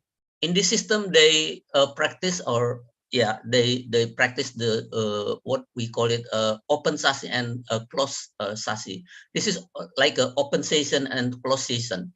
When they close the season, the closed SASI time period, there is no one allowed to take fish or other other commodities in that area. So it means they give the time for the biotas in a certain area to regenerate, and then after they open the SASI system, everyone in the village can take and firstly they harvest it, and the harvest has to use for the local community as a whole, as a collective, not for individual. So after this collective needs already fulfilled, then they can take individually for themselves. So this SASI system not only important in terms of managing the resource sustainably, but also in terms of social. It creates a mechanism to maintain the need of the people as a common or as a collective entities. And also they also use a simple fishing technologies. They don't use a very modern one, very simple, and that's why they just catch it. It won't be overfishing. It won't be overfishing because they use a simple technology, very simple. And also they practice a simple life as the same as the Baduy, inner Baduy, as I mentioned before. So I think we can learn a lot from this example of indigenous people. As I mentioned, of course, we can learn from indigenous people in Kalimantan, in Sumatra, and other islands. I think almost in every islands in Indonesia, there are some indigenous people who practice the way in managing their resources, for example, is very sustainable. So okay, with this kind of life, simple life with simple technology and so on, I think very interesting to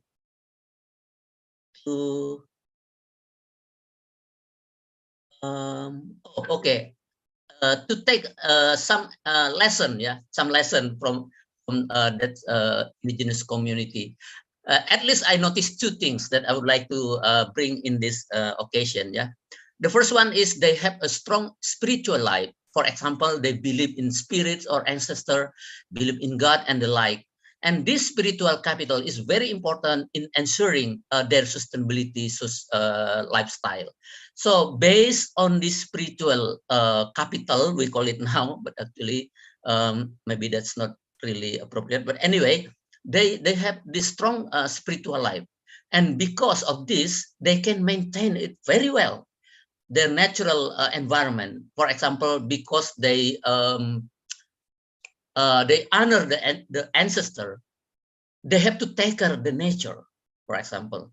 And when the SASI was closed, for example, nobody dare to break this prohibition, because according to them, they will get a punishment directly from God, for example. And even they don't have anybody who control the implementation of, because they said it is the nature will control. They believe, for example, that many crocodile will be there to protect the area. So this is very strong spiritual belief in their life. And secondly, they have a low consumption and possession of material life. as I mentioned before, they practice a very simple life, so they have a very low consumption and possession of material life. Now, very interesting question, I think, related to this sustainable lifestyle, as Thompson and Norris said. How about the happiness? Are they happy? I think this is very interesting for us, because mostly I think we exploit nature in order to chase happiness, basically, at the end of the day. So what about this community, a simple life? Are they happy? From my students, master student study about Baduy, inner Baduy and outer Baduy, 2017, I just asked her to get this data, ask the people in Baduy Dalam and Baduy Luar about happiness. It is not surprising, as I already guessed. The level of happiness of Baduy Dalam, 100% they said they are very happy. Well, the Baduy Luar, which already part of their life already more modern, they use more technology and so on and so forth. Only 18, even though it's still high, even though still high, but it is 80% who claim to be very happy, while 6.67% just normal and not happy, 33%. So it's striking difference, I think, between this. So this Baduy Dalam practice more traditional, as I mentioned before, while this Baduy Luar is already more modern. So we can see the difference on the level of happiness. I think this is very, very interesting and intriguing, actually. And this reminds me about a book, classic book. This reminds me of the anthropologist Marshall Sahlin, who argued that the original affluent of society is the hunting and gathering community. You can read his book, very famous, Stone Age Economics, published in 1972. Very interesting. So I think in our unsustainable lifestyle is, as I mentioned before, because we are trapped in a false belief, about source of happiness. We believe in mainly or even solely on material possession or wealth.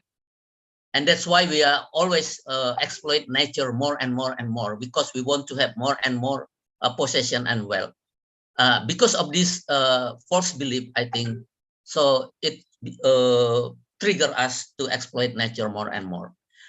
As a concluding remark, since indigenous people rich in wisdom that strongly promote sustainable lifestyle, we need to learn and embrace at least some of their wisdom to develop our sustainable lifestyle as well. As a reminder, in the final analysis, sustainability of our planet as well as humankind itself is determined by our everyday practices. It is very important. I think at the end of the day, it is our everyday practices that will bring our planet, whether it's sustainable or unsustainable. As Thompson and Norris said, what people do as individuals add up. A pattern of individual choices can make this larger and more comprehensive social and natural system unsustainable. So it is time for us, I think, to embrace the local wisdom in order to to have a better pattern of everyday practices that promote sustainability of our planet and even our humankind itself. With that, I close my talk this morning. Thank you very much for your attention. Thank you very much, Professor Rilus. Now it is time for question and answer. At the column, the chat column, we already have two questions for Professor Altieri.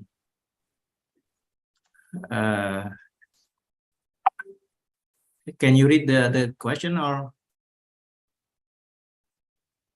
So first from the anonymous attendee, question to Professor Miguel. you highlighted in your presentations that climate change will impact the agriculture productivity through temperature increase. On the other side, do we have evidence now that biodiversity will impact the agriculture productivity and quality as well? How the biodiversity will impact agriculture productivity and quality? Muchas gracias. So you may answer the questions, Professor Altieri. Okay, thank you. Well, climate change is affecting industrial agriculture monocultures more than the traditional systems. So in the surveys that we have done, we have seen that the more diversified farms that small farmers have, based on the traditional knowledge that they have, are more resilient. They have not been affected as much as large-scale monocultures. So therefore, I think we have a lot to learn from traditional farming systems, as Professor was saying, to derive principles on how we're going to design the agriculture of the future based on systems that have stood the test of time for centuries. In Latin America, we have agriculture has been going on for 5,000 years. In Indonesia, you have systems that are, millennial, and they have stood the test of time. So what are the keys that have explained the sustainability, the resiliency of those systems? What are the principles that we can derive and maybe apply them to the design of modern agricultural systems? And for that, we need to use biodiversity. Biodiversity is a crucial component in the design of agroecological systems because they play ecological functions. You see, the more plants you have together, the more complementarities there are between them. For example, legumes fix nitrogen, they give it to non-legumes. Some plants attract beneficial insects that control the pest. I mean, there are all kinds of interactions that start happening in these complex agricultural systems. But then what happens is that modern agriculture is expanding and expanding at the expense of natural biodiversity, actually is responsible for about 60% of the loss of mammal species in terrestrial ecosystems. And so we need to, and in addition to that, by advancing monocultures at the expense of natural vegetation, where there are thousands of species of wildlife interacting with thousands of species of viruses, when we destroy those habitats, those wildlife species become in contact with humans and cattle, and that's the basis for the transmission of zoonotic diseases like COVID. So I think it's fundamental that we preserve biodiversity, and what agroecology does uses and enhances biodiversity to promote sustainable, resilient farming systems. Okay, thank you, Professor Thierry. The second questions also to Professor Altieri from Mr. Ahmad. Buenos días, Professor Miguel. Gracias por la presentación. I have some questions related to agroecology. First one, there are many myths as implementation agroecology for sustainable agriculture, let's say the use of low input of pesticide and fertilizer, leading presumably the decrease in productivity and many other myths. The myths are still confronted by smallholder farmers, causing the operations of the agroecology applications. The second question, if we benefit from the presence of the digitalizations, are you pro or con with the presence of digitalization and accelerating the agroecology implementation? In what extent the implementation can progress the actualizations of agroecology? Muchas gracias, Professor. Thank you. Gracias. Maybe I should answer in Spanish. No, don't please. Okay. So in relation to the first question, when you are doing a transition from monoculture systems that are highly dependent on external inputs, pesticides, fertilizers, to an agroecological management, there is going to be a transition also in the productivity of the system, because you are basically redesigning the farm. You're reaccommodating all the biological processes, and it takes a little bit of time. So sometimes there is a drop in productivity for about 10, 15% at the beginning, and maybe the first 2-3 years. But then once the system has been designed, the actual system produces more than the monocultures. Actually, this is measured through what is called the land equivalent ratio. There are data that shows that, for example, if you have 1,000 hectares of corn and the corn produces 15 tons per hectare in monoculture, you compare the productivity with a small farmer that has corn and produces 1 ton, then you're going to conclude that the monoculture produces more than the polyculture. But it turns out that the farmer not only is growing corn, it's growing beans, and it's growing potatoes, and it's growing rice, it's growing fruits, it's growing chicken.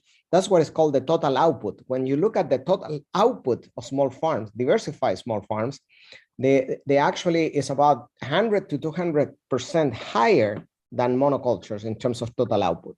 And many times when we compare, we find that the LER, the land equivalent ratio, when it gives you a value of 1.5, for example, it means that you need 1.5 hectares of monoculture to produce the same amount of food that you would produce in 1 hectare of polyculture, because the polyculture utilizes the resources much more efficiently, the water, the sun, the solar energy, the nutrients, and so on and so on. So anyway, the second question is, well, digital agriculture is a reality. They're using drones. They're also using robotization. Actually, they're going to start releasing pollinators that are robots, since we are killing all the pollinators with the pesticides. So, you know, I think it's a tool that if it's available to farmers, especially small farmers in developing countries, and it adds to their capacity to produce more food or conserve better nature, then that's great. But the problem with the digitalization is that it's the control of the information. I mean, all these digital tools, even our cell phones, all the information that we're putting in this apparatus goes to a central area that has all the information. So I'm not against the technology, I'm against who controls the technology, which is basically those people that want to accumulate the knowledge and all the big data to basically then control agricultural systems, people's behavior. They know where the resources are, et cetera, et cetera. So I'm not that open, you know, I don't want to open up, you know, the agriculture, the small farmers to start giving information for whoever, for whatever purpose they're going to use it. So I'm not against the technology. I'm against the use of the technology and who is going to benefit and who controls it. Thank you. Okay, thank you. The third question is to Professor Pramana. Assalamualaikum, Professor Pramana. The first question is, radical changes are now progressed with the presence of advanced and disruptive technologies. However, the technologies are positively difficult to adapt and adopt, and the technologies are considered sometimes dangerous if disrupt, let's say, local knowledge and pro-ecological principles that have been embedded for long by certain communities. Do you have any common consensus in defining sustainability in terms of astronomical objects with excluding Earth? Thank you so much. Waalaikumsalam warahmatullahi wabarakatuh. Well, thank you very much for the question. Question number one is actually a question for all of us. I think human has the capacity to choose which technology would benefit. And that's the key point. We've actually been driven by technology so far. You know, we keep changing, renewing our cell phones, for example, because the newer one has better, cooler features. You know, if we don't get this new one, we might experience being left out in our communications with others. But it is not considering the sustainability of Earth itself. I must say, this is a rather mindless progress. So what I mean by choosing technology is we choose the target. for that, actually, we need to consider a new life pursuit, something that include sustainability in its value. Then we are not going to be driven by technology. We drive technology. I hope that's and it's not a decision only made by again the technocrats or corporates or people in academia, but it's by the people. It's by all of us thinking about the future. Now the second question, I'm afraid I'm not quite understand, but if I may offer my perspective of what do I mean by sustainability, it is a very anthropocentric idea. Sustainability is something that we require. Natural world doesn't require that. It just goes with the physical processes. It doesn't have anything, it doesn't have pursuit. So when we consider that, maybe the question would be, what makes something last in the universe? Well, if they've got enough energy to sustain them, they will last a long time. For example, stars with smaller mass would generate and also consume less energy. So therefore, they live longer compared to stars with larger mass. They evolve very, very quickly. They would burst into supernovae and then enrich the universe with whatever they produce during their lifetime. Other things, if you consider planets, if you have, this is of course simulated evolution of this solar system, we wouldn't have anything, say 3 billion years ago, looking like what we see right now. Saturn with the very many rings and satellites wouldn't look like what is looking right now. Everything is evolving. So sustainably, again, is something which is in our mind because we need that. I think that would be my answer, Professor Alatas. I'm sorry if I missed the second question. Okay, thank you. And third question to Professor Permana from Mr. Eka Satya Putra. To Prof. Permana, you mentioned new values in order to transform. Correct me if I'm wrong. Is it new values or is it finding deeper meaning of values? Or is it both, finding new and deeper meaning? Thank you. Well, thank you very much. I think the questioner offered the answer. It's both.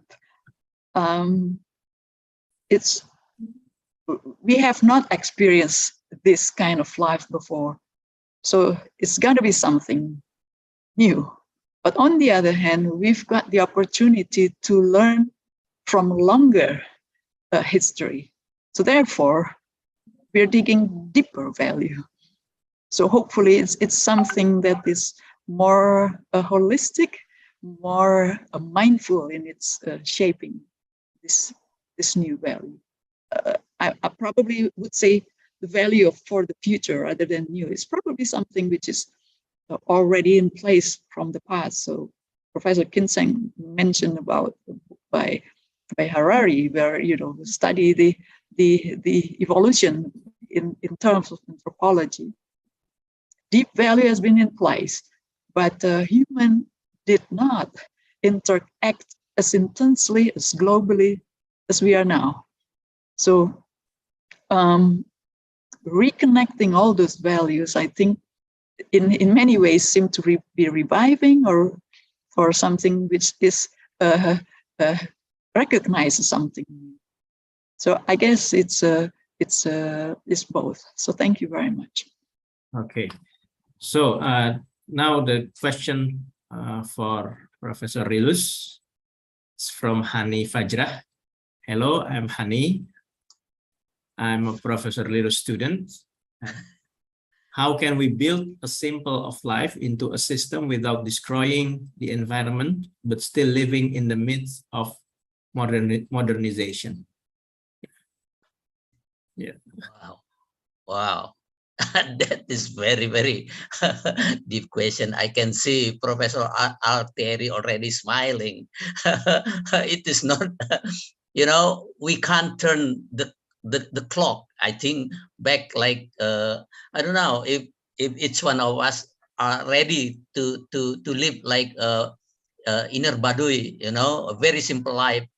But this is, I think, a very important question for us. Actually, what are we looking for in all of our technology, in all of our progressive things, you know, in all our possession? So at least for me, it is time for us to think seriously, to have a less and less, you know, to lower our greediness probably, or our ambition to have more and more a material life. So at least, for example, you know, we can live much simpler than many of us today. Actually, I don't think we can back to the hunting and gathering life, or inner Baduy life situation right now. But at least, as I mentioned, we can reduce our consumption, our possession to some degree, not chasing on and on, never ending chasing this material life. Since, as I mentioned, I think we already trapped in a false belief. You know, it seems that we all believe that the material life is the only, maybe, or at least mostly as a source of the happiness, while actually it is proven by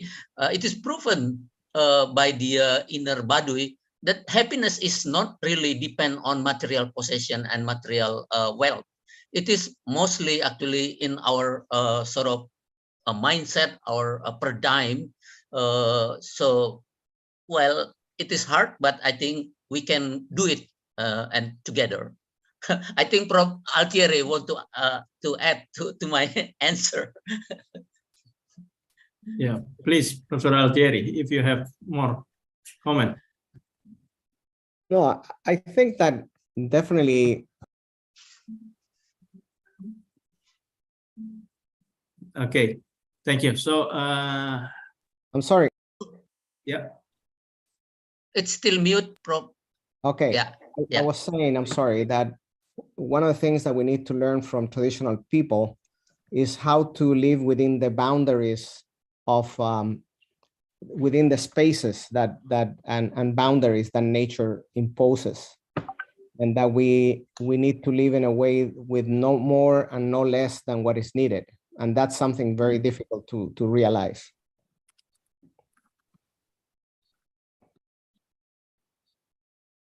Okay, thank you. So the next question, still from a chat box from Professor Damayanti Bukhari. The title of this session, this is to all panelists. The title of this session is Reshaping Our Socio-Ecological System. All the speakers have addressed the topic very strongly with different perspectives, from agroecology, cosmos, and indigenous knowledge. Ibu Premana invoked cultural homeostasis and the need to embrace change. I would like to ask Bu Nana, can you explain again cultural homeostasis? Culture is driven by knowledge, and knowledge is constantly changing. How do you perceive homeostasis to be reached? Is it a good thing? I would like to hear from Professor Miguel and Professor Rilus' view about cultural homeostasis. I find this theme fascinating and would like to hear what other panelists think. So please, all of you, please answer the questions. Well, I had suspected it's going to be a tough question from Professor Bukhari. But of course, I borrow this terminology from other fields. But Professor James Lovelock, who we just lost a few weeks ago, had offered the idea as Earth being a living organism. But of course, we can interpret the word living in many ways, but it's something that is changing. It doesn't have to be having consciousness or anything, but it is changing. The homeostasis that I mentioned in my talk is keeping balance at all times, such that one can make progress. And in fact, human needs to make progress, because that's the key point of human compared to other living beings. Actually, we want to progress, but we have done so without paying good attention to what the consequence to Earth is our home and to other living beings. Now we have put into a position that this Anthropocene picture has shown us that we have not keeping the balance in good order while we are progressing. So that's what I mean by homeostasis. One can progress, but keeping things in balance, that we give time to restore. Now, what we mean by cultural balance is about the same thing. Cultural is something which is like an organism, it changes. But the change has been very rapid in the past decades. Even in the past years, the way we communicate has made our interaction very, very different, and we're requiring ourselves such that we keep up with the community and vice versa. So again, we have lost balance in this situation, and we forget that we have the capability to restore this returning balance. But again, it requires us to stop for a moment and think, where are we going? Is it the direction that we really all want? And so I think all of us address those, as you mentioned, in various perspectives. So again, balance is, I think, the key word. So thank you very much. Okay, Professor Miguel, do you have comment? Well, I agree. I think that we need to keep balance, but how do you keep balance within a system that is not designed to keep a balance? I would argue that the capitalist system is not interested in balance. It's actually has produced all the unbalances that we're experiencing today. I mean, the crisis that we're facing, the public crisis that we're facing, is the result of a system, an economic system that went out of balance. And so I don't expect to reach balance within the same economic framework that is dominating the dominant economic framework. We need to come up with a new paradigm. And that's the challenge. I'm not talking about socialism or communism or anything. I'm talking about a new paradigm that is going to allow us to interact as humans with nature in a sustainable manner, in order to have hope for the future, because all of us here have talked about the potential collapse of humanity. And I think that hope and sustainability is a state of mind, in the sense that it doesn't depend on what the outcome is going to be, because we cannot predict what the outcome is going to be, although probably it's going to be negative in many ways. But hope and sustainability to me means that we trust the process that we are setting in motion when we think about the common good, when we incorporate different kinds of knowledge, when we incorporate different kinds of people. As the first speaker was talking not too long ago about in the other session, how do we bring together different perspectives so that we think above our diversity to embrace the common good?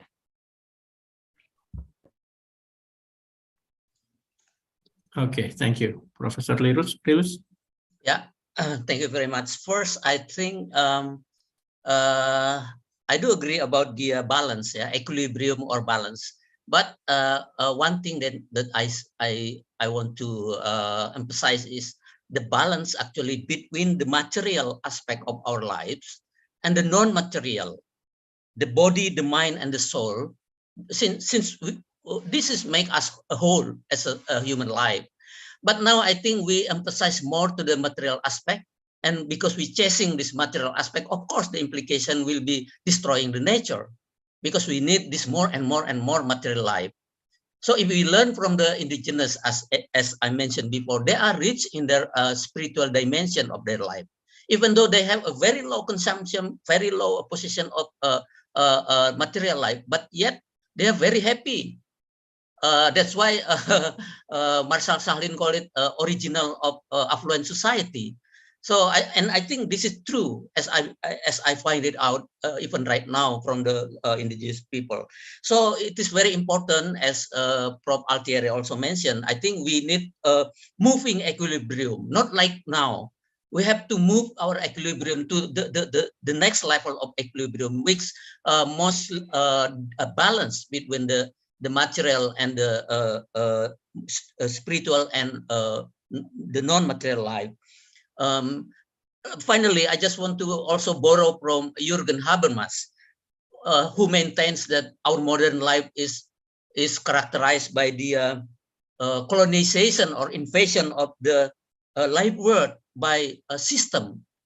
System here means basically the material life, like because of this capitalistic system, which promote more and more to the material life, and then our life world, like meaning, culture, values become degraded because this unbalance between the material and non-material. So in that sense, I think the homeostasis, cultural homeostasis, we bring equilibrium, move to more balance between the material and non-material. That is very important. Thank you.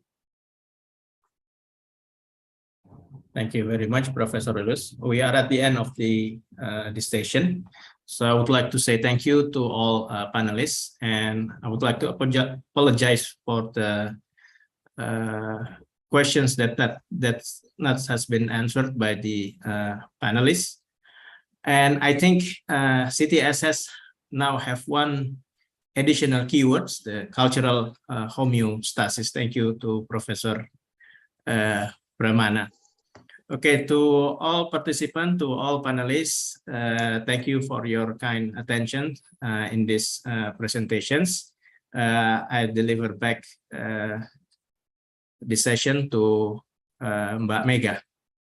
Thank you. Assalamualaikum warahmatullahi wabarakatuh. Waalaikumsalam Terima kasih, Bu Nana. Thank you, Miguel. Thank you, Pak Rilus. Thank you, Pak Husin. Thank you. Thank you. Thank you, everyone. Prof. Muchísimas gracias, Miguel. Thank you, Prof. Thank you for the moderator, Prof. Husin Alatas, for moderating the first plenary session with a great questions and answers that's very, very inspiring to us, as well as the topic itself. And then moving forward to the next plenary titled Redesigning Food System for a Sustainable Future, that will be moderated by Professor Damayanti Bukhari. Please welcome Ibu. Okay, thank you, Mbak Mega. Distinguished panelists, participants, good morning again. I'm back. So now I'm going to be a moderator for the second session. And we have three great speakers. The title of the session is Redesigning Food System for a Sustainable Future. So we're going to discuss about the topic of environment and food system. And for the first speaker, we have Diki Senda. He is the founder of Lakwat Kujawas from Molo, from Timor. And then the title is Unearthing Traditional Wisdom to Revive Local Food System.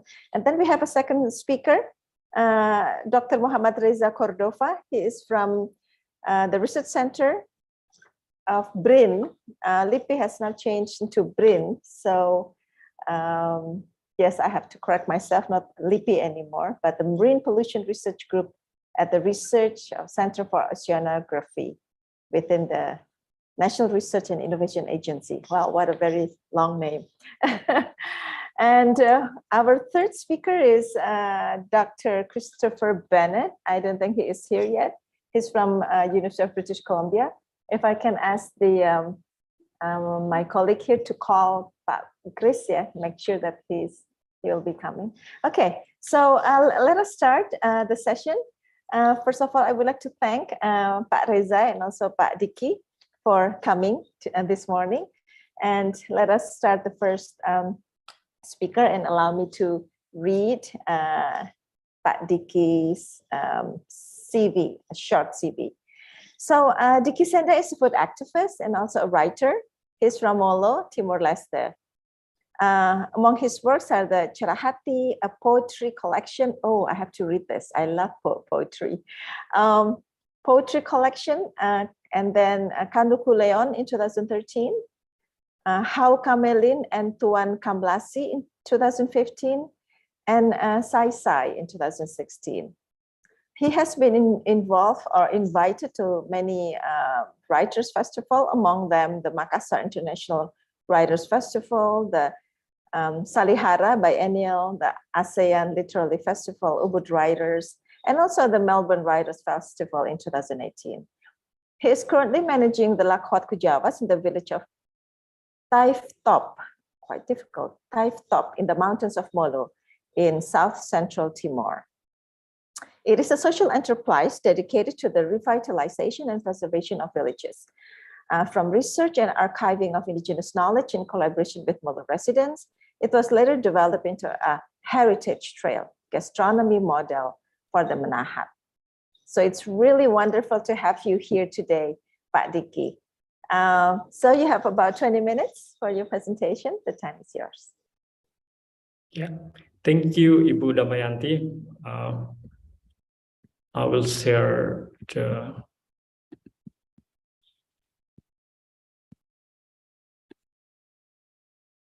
Is it appear my presentation? Sorry. Yes. It just need to be at the slideshow. Yes. Okay, yes. Thank you. Okay. Hi everyone.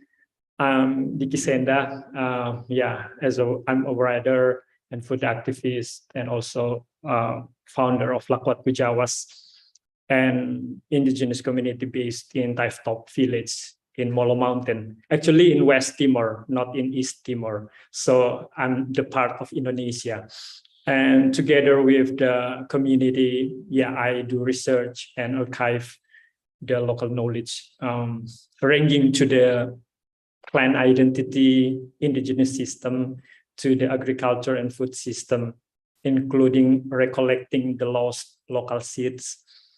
We also developed this finding and integrated into the cultural school, creative writing class, gastronomic tour, kind of tour and heritage trail.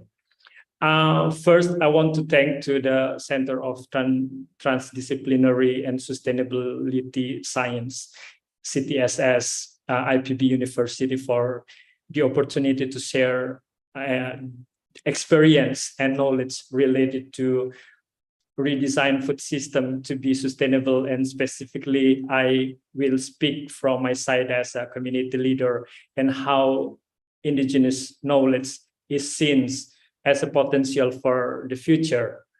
I also, apologize for my broken English. I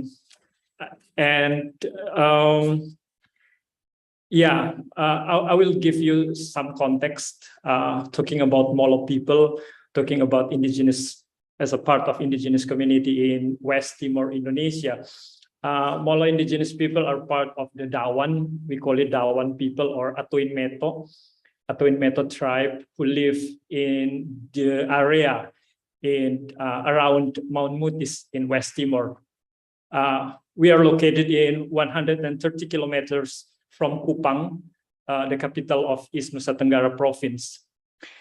Talking about Atoin Meto, our tribe, Atoin Meto itself means man from dry land, man from dry land. Timor is a coral island that tends to be arid, has formed as a collective consciousness and identity. The identity and value of life built by the Molo people are related to the ecological awareness that the Molo people settlement always surrounding springs, rocks, and forests. And talking about the narrative, narrative about the richness of biodiversity also appears in our traditional fabric to the clan naming system. For example, talking about clan naming or family naming system, we in Molo, we have the clan or family name associated with the trees, rocks, springs, certain animals, and type of, and specific. It's very interesting to share to you that some of our family names is related to the yam or sweet potatoes. We also call the nature is like our body. So there is one related philosophy. Soil cover our land like our skin, flows, the water flows through the land like our blood, and the stones holding the land together are our bones, and the forest moving with the wind is our hair. So there is the philosophy related to the Molo people. That's why how we live together with the nature, we live together with the animals and everything in the land and forest. And talking about the food system in Molo, we must mention this house. We call it Wembubu. Wembubu is not only a house, it's not only a place to, Wembubu it's also a place to store the crops, granary, and a local seed archive. This place where all indigenous knowledge lives, preserved, and shared across generations. So in this place, mostly our older people can sharing about everything to the younger generation. In this space, we can clearly see the relationship between humans and nature, and also humans with the ancestor or our God is built. Wembubu also provides plenty of knowledge about food storage and preservation technique that's relevant to dry areas, because as I mentioned before, that Molo areas is our dry areas. So the technology, the system itself in this house, it's a part of the relevant situation. In Wembubu tradition and recipe of jagung bose, sambal luat, or daging sei also lives. Jagung bose is a kind of corn soup, and sambal luat is a fermented chili sauce, and also daging sei is a smoked beef. It also has knowledge about food security. Yes, when dry corn is tied up after harvesting, we will predict how long a family can survive just by the result of harvesting, or the result of dry corn when it has been tied up. In this place, Molo people bury honey and sweet potatoes using the kitchen ashes for preservation. And also in this place, in this Wembubu, everyone using the simple technology as a part of their food system. So everyone in Molo can use the simple traditional technology to preserve their food. But we have the problem. Unfortunately, the existence of UMBUBI is identified as poor, as left behind, as unhealthy. So it needs to be replaced with the modern house model, or replaced with the cement walls, also known as a welfare house from the government. So the government comes to replace everything that traditionally to become a modern. That's why we lost not only the house, we lost everything, the knowledge, the local knowledge, the indigenous knowledge. The loss of UMBUBI is the loss of ecological awareness and a lot of local knowledge that is relevant and contextual to the situation in Molo. Includes knowledge related to the food system and dry agriculture. If today Molo people are faced with the issue of malnutrition, stunting, or human trafficking, for us is really closely related to the loss of traditional knowledge spaces that have previously been proven to make us survive and have resilience in our own land. Yeah, and the next I will share also about how the ecosystem is built here. Learning from the traditional circular system, we call it Tapun Matatef. It's like a circular system. We design and build an ecosystem of active citizens with a circular layer model with children and young generation as the middle point. And we have also layered by parents, churches, schools, village government, traditional leaders, farmer groups, weavers, etc. And then Lakot Pujawas community was born in 2016 when the rates of human trafficking, malnutrition, and high school dropouts were high in Molo. We integrated the community libraries. We also have the Indigenous Knowledge Archive, local seed archives, food labs, and cultural schools as an alternative education for indigenous people. So we have the Skolta Molok. It's a kind of cultural school. This cultural school is built after a long time of collecting, archiving, and documenting all the local knowledge. We realized that we need kind of outside school model. So we run that kind of education system that always we are always talking about the food system by this program, this kind of cultural school. And talking about reproducing contextual knowledge, the main focus of our movement is to archive and document all the local narrative in the village and reproduce it into today's context. So we don't just make an archive or document, but by the result after the documenting and archiving, we reproduce all the local knowledge into today's context, today's needs, today's challenges. As an oral tradition community, of course, we have the weakness in archiving the narrative.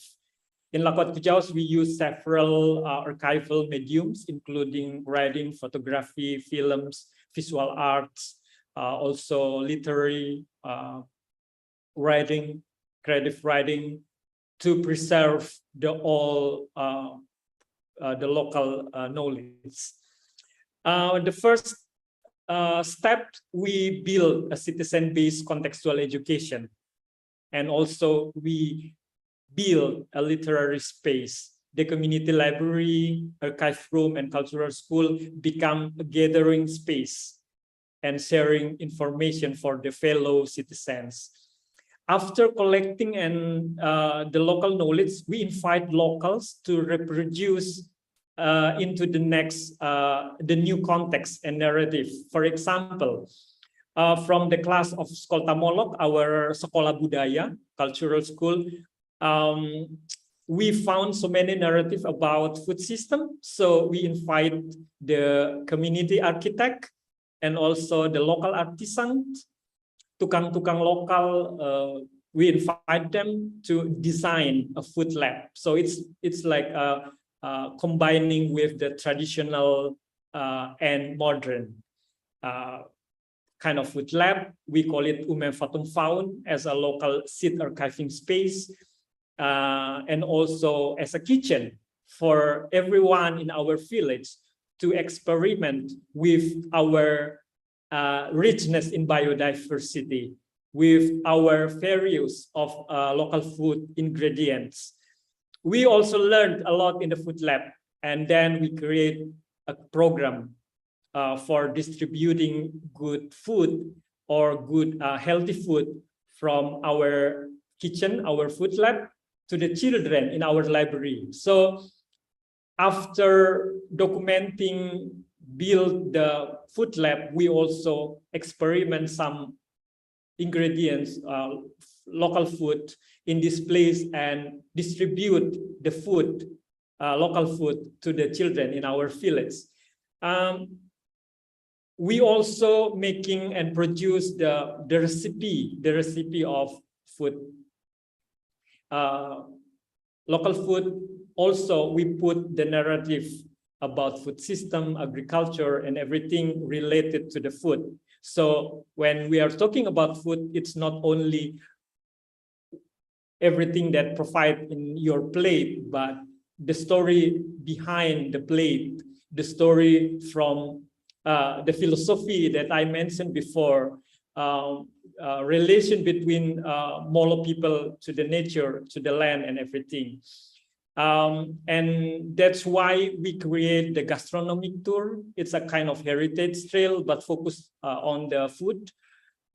So we have the package for the people who wants to not only eat the local food, but people that have want to know more about the heritage, the history, the background from the food. So we created the Nahat VU. It's a kind of gastronomic tour, a special interest tour to develop inclusive and creative economy. So by this step, after a long time documenting and archiving and reproduce, we make the kind of developing inclusive and creative economy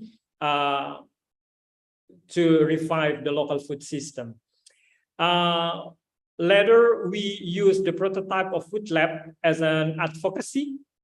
Now we are in the next level, next steps, how to advocate this kind of learning process in our community to the local government. So we use the prototype of food lab as an advocacy to the village government to answer the issues about food crisis and issues about malnutrition, so that it could be a village government program and policy together with the community. And the conclusion, from 6 years experience building a movement with indigenous community in indigenous people in Molo, we are well aware that the power of community, the power of collective work in indigenous people exists. First thing, we learned a lot that cultural arts have powers as a tools or as a medium to build and strengthen system, including community and village-based food system. We learned from the ancestor that all about food system appear with kind of the arts. And second, children and young generation are good entry points in community movement to reach the adults and parents. Yeah, it's such an issue in Timor and in Molo. sometimes NGO and governments, it's really hard to reach the adults, the parents, but by working together with children, we can also have a collaboration with their parents too. Also the village government, churches, school. In our experience, changing the behavior and habits of children in the community will affect the behavior and perspective of their parents, their children, their teacher in schools, and also changing the perspective of the local government here. We also, after experience with children, we create some recipe in our food lab with children and younger generation, and then they can do the same things in their house after learning together in the community. I think it is most important that space, collective space is it's a good way for indigenous community to sharing their information and knowledge, and then they can use that kind of recipe or knowledge into their home, so they can distribute, sharing the ideas and information to another person. So it's very interesting. And the last one, pandemic, wars, the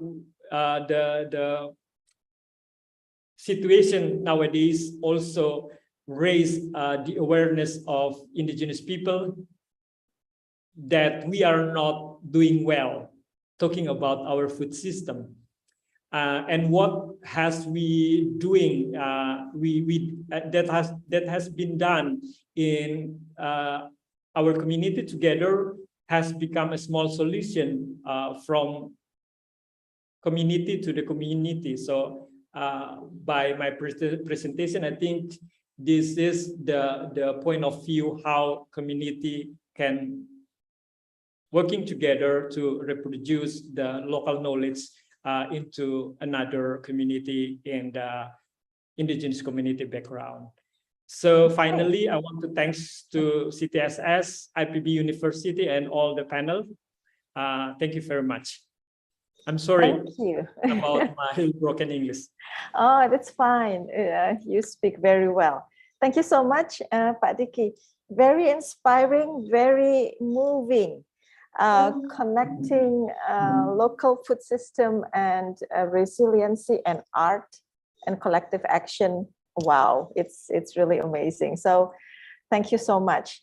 So now we're moving from a terrestrial point of view. We move to the blue food. We move into the issue of the ocean. And it's very important since we now know that there are many issues concerning health, and that is related to the microplastics, etc. So since our title, the session is about food system and sustainable future, we are very happy that Bapak Muhammad Reza is with us today because he makes our conservation becomes complete with including the blue food issue. So allow me to read a little bit about Dr. Muhammad Reza. So Reza is working as a researcher at the Marine Pollution Research Group at the Research Center for Oceanography within the National Research and Innovation Agency in Jakarta. He completed his PhD in aquatic biosciences at the Graduate School of Bioindustry in Tokyo. His interest is in marine pollution, ecotoxicology, and environmental stress, which led him to contribute to the study on marine litter and plastic pollution at the Indonesian marine ecosystem. He is involved in the Indonesian National Coordination Team on Marine Debris Management, where he is conducting a study and designing a policy for combating marine plastic litter. Reza also has experience as lecturer at the several universities in Indonesia and within the industry as an environmental impact assessment consultant, assessor, and evaluator. To bridge the divide between research, government, and the public, Reza disseminates research results into the mass media, including Indonesian television, radio, newspaper, and several other media outlets across Southeast Asia. So, Pak Reza, very honored to have you. The time is yours. 20 minutes. Oh, sorry, I forgot to unmute myself. Thank you very much, Prof. Damayanti, as a moderator. Peace be upon you all. First of all, I would like thanks to the Center for Transdisciplinary and Sustainability Science of the IPB University and ISTAKCOS Committee for the invitation. It's a really big honor for me. Well, after Pak Diki talk about the traditional wisdom to revive the local food, I will talk about the threat to the food system. I will present about the impact of the microplastic on food security and beyond. So, as mentioned by Prof. Damayanti, my name is Muhammad Reza Cordova, but you can call me Reza. And I will talk about the threat about the plastic and to the future sustainability to the food system in the world largest archipelagic nation. Wait, change this one. Okay. So as the world largest archipelagic nation, Indonesia is comprised for the 8 million kilometers square of land and sea. It's about 108,000. I guess that was the latest data from Badan Informasi Geospasial and from the Navy. It have a really long coastline and more than 3,000 islands. It's also coming from the last studies. And the Indonesia is already, Indonesia is already called the maritime countries because it has an area for more than 5.8 million kilometers square. So the Indonesian seas are critical to the world marine environment, both oceanographically and also bioenvironmentally because of the vast population. Now it's about 275 million people, I guess, who live in direct, have a direct and also indirect touch with the seas, altering the marine ecology. So therefore, the Indonesia must have a sustainable food system that are applicable, sustainable, and adequate to the condition, to the food practice, and to these countries. But the problem is, the Indonesia has a rapid expansion of over last 2 decades. I guess it had a growing negative influence to the environment. So the coastline is a kind of a hotspot for the pollution from the variety source, including marine plastic debris, heavy metal, organic plastic, persistent organic pollutant, which is primarily, kind of a result to the anthropogenic activity in Indonesia. As the result, the bad news is the quality of the water and also the state of coastline have just become the critical issues to the distinction of science and technology, governance, and also the community. So Indonesia is estimated among to be, like the one of the top emitter countries of plastic pollution to the world. The plastic pollution found the Indonesian seas not only become from the land, but it's also several countries surrounding it. The the ocean currents, it can transport the plastic pollution to the inner seas. As you may see in these videos that I took from Sungai Watch video, it's a lot of, like not really good example, but it's happened in Indonesia. The problem is Indonesia, as we know, it's located in the center of Coral Triangle. It's a hotspot for the global marine biodiversity, which is really highly susceptible to the negative effect of the plastic pollution. So reducing the plastic emission in Indonesia will therefore have a large impact on both reduction of global plastic emission to the ocean and also to the protecting global biodiversity, and of course for ensuring the sustainability food system for the future. And according to the UNEP, the United Nations of Environmental Program, 80% of the marine plastic litter is originated from the land source, including the waste litter released from the dump site, near the coast or the riverbank, as I showed the video before, or like the direct littering on the beach, on the tourism area, or the recreational use on the coast, fishing industries, or they just threw it from the boats or offshore facilities, such as like in oil rigs. And this plastic debris or debris, all the waste is carried from carried by the rainstorm, the canals, the river, and the wind can even blow the plastic waste from the landfill and those areas to the water. this is really a big problem because there's a lot of shows of plastic waste in all areas. And based on our study on the stranded macro debris study on a national scale in Indonesia that conducted on 18 beaches during the rainy season, or between the October until February, there's an average weight of an abundance of beach debris that we found more larger than in the other months. The 4 sampling area in Ambon, in Manado, in Takalar, and Padang accumulate significantly more stranded macro debris than the other sites. The problem is the plastic were the most prevalent type of plastic, the type of the stranded beach debris that across all macro debris categories, accounting for almost almost 65% of a total collected macroplastic debris. Macro debris with the most dominant categories belong to the single-use plastic item, such as the plastic sachet, the multi-layer sachet, the thin plastic or the plastic bags, the plastic bottle, the straws, cotton buds, plastic cups, the styrofoam, and also cigarette butts. It's can be a source for the microplastic. I will show you later. So the problem is if the source of this high rate of the debris accumulated in the 18 Indonesian beaches were the most likely due to the local activities and waste transported from the other location. According to our research, the waste, for example, like this one, we do the research in Cisadane River. All the waste that come from the river mouth of Cisadane River will accumulate mostly in the surrounding areas. However, the Indonesian Seas Act, the complex gateway between the Pacific and Indian Ocean, it's connecting the seas basin via maze of small waterways.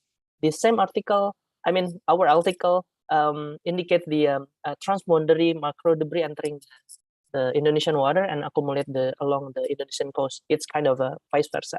So this will almost certainly endanger the Indonesian marine food source because vast population of 275 million, and plus I would say we have to include the other 130 million people in Southeast Asian. They lives or have a direct or indirect touch with these areas.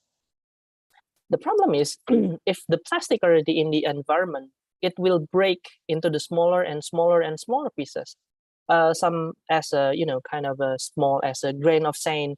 Like these pieces of small plastic will never truly biodegradable. So the plastic bits, some small enough, they're called microplastic, and of course, the smaller of the plastic debris, the more accessible it's, the wider range into the crater that could, potentially eat it, including some quite small marine invertebrates. The things, like the less of an inch in length, some small shellfish, small marine worm have potential to ingest this kind of a small fragment of the plastic. So our recent study looking about the microplastic contamination in Jakarta river mouth, in the 9 river mouth during the pandemic, it just published this month. After extracting the microplastic based on the guideline, we discovered in each sampling area interval and throughout the entire sampling area. The highest microplastic abundance was found in March, while the lowest was found in September. And the microplastic were more abundant throughout the rainy season, also similar with the macroplastic that's stranded in the beach. And the other interesting thing was we have observed an increase of microplastic fiber made of polypropylene over time. We thought that it's coming from the face masks that we already use like every day when we go out from our house. So there's an increase of proportion from 3% in March of 2020 and nearly 30% of the microplastic fiber of propylene in December. So it, increased 10 times bigger than before the pandemic, we thought. so we presume there's a linkage between the COVID-19 pandemic waste. In this case, is personal protective equipment. For more specifically, it's a face mask. We thought that it's kind of consistent with our research finding last year, that we found around 10% of the riverine debris in Jakarta, it's face mask. So besides that, we're also working in the Citarum River. It's located on the east part of Jakarta Bay. It deemed as one of the most polluted river on 2013, and it has a toxic level of heavy metal, nutrient excess, and also the plastic pollution. We discovered that the midstream of the Citarum River that has the 3 cascaded dams, the Cirata Dam, Saguling Dam, and Jatiluhur. It has elevated level of macroplastic debris and microplastic debris. The number of those plastic debris in the downstream are similar to those in the midstream in dam area. The latter has decreased compared with the the midstream of dam area. We also found the microplastic and also large plastic drop into the dams as a resulting changing of Citarum River current that are slower or even stop, except for in the outlet of in the dam area. However, the additional research is required regarding the microplastic in Citarum River sediment, because we haven't done that yet. The other interesting thing was we found the microplastic derived from the synthetic textile fiber in the Citarum watershed section of the dam area. The polyester microplastic fiber are validated with the sample by the characteristic with the chemical composition. Once fouling happened, the density of microplastic particle increase, and their aggregation is favored like marine snow that will sink to the seabed, or like a sea sediment. It can potentially accessible to the benthic communities. We investigate the abundance and characteristic of microplastic in sediment and sunfish, which is also one of the favorite food, like for example in China, Hong Kong, and also in some area in Indonesia. We do this in the Lampung and also in Sumbawa. Both of this area have a long time sunfish production. So the differences was in Lampung that it has a high anthropogenic activities, and in Sumbawa it has a low or kind of a less human activity. So the microplastic were identified in almost all the sunfish and also sediment sample from those area, with a total of 165 particle from 82 sunfish sample, and also around 400 microplastic from the 30 sediment sample. So the number of microplastic found in the sunfish intestine correlated positively with the number of microplastic found in the sediment. In addition, the microplastic shape and size pattern in the sediment also similar. We also found the interesting thing is the type of synthetic polymer. It's have a polyethylene and also polypropylene, and also the polyethylene tetraphthalate or PT. It's the most common polymer in the marine environment, in globally. So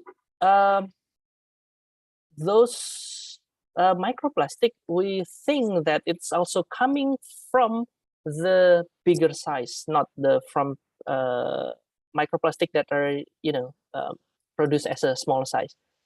And then even we talk about the plastic ingestion, the Indonesian coelacanth fish, like the living fossil that had been caught in 2011, I guess. It has plastic also in its stomach. The Indonesian and also the Japanese researcher reported they felt really sad when they discovered it. Well, I also feel that. And then on 2019, that also finds the large filter feeder in the Indonesian water that could be ingested by dozens of, like 100 of microplastic particle per hour by the rays. The finding proved that the marine organism in ecosystem have difficulty in distinguishing between the degraded plastic and also the prey. The ingestion of plastic by fish is likely caused biomagnification in higher consumer, including to us, to the to the human as a top predator.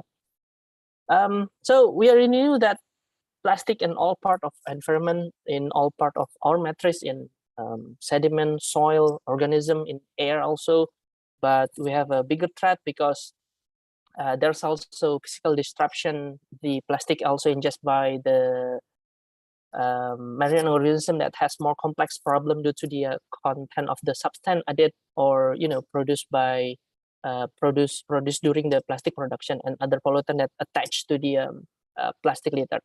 It has been declared that plastic litter that was in the aquatic environment to be cocktail of a chemical. And if we read in the news, in some journal from the health perspective, this is a particular problem for food contact plastic or maybe toys like designed for kids. Although it has suggested the plastic known as the suspected content hazardous additive to be recycled into a product that human exports is minimal, the identification and sort about the material and also industrial scale is not feasible. Therefore, we need to do in-depth study to the effect of biomagnification, to the exposure, to the chemical toxicity, and also including the socio-economic effect on the plastic of plastic on the marine organism. And well, Pak Reza, you have another 3 minutes, yeah? Yes. Okay. This is my two last slide. Thank you very much, Okay, Dr. thank you. Mayanti. The plastic pollution and climate change have commonly treated as two separate issues, and sometimes there are even seen kind of a competing between those issues. So for me personally, both issues occur throughout the marine environment, and the ecosystem and the species can be particularly vulnerable to both, such as the coral reef that face the disease that through to the plastic pollution, and also the climate-driven increase global bleaching event. And this food system will be affected in the future because of this two related environmental factor. We propose that rather than debating that the relative importance of climate change and also marine plastic pollution, it will be more productive to identify the factor that links to the two crises and develop the strategies to combat both. So as a concluding remark, so in the future, according to the report from the Ellen MacArthur Foundation, unless the world takes the drastic action to recycle the plastic, by 2050, there will be more plastic than fish in the world ocean. Maybe we already know about this. And if in the business as usual scenario, the ocean is expected to contain 1 ton plastic for every 3 tons of fish by 2025, which is in just next 2 years. And by 2024, as I mentioned, it's going to be more plastic than the fish.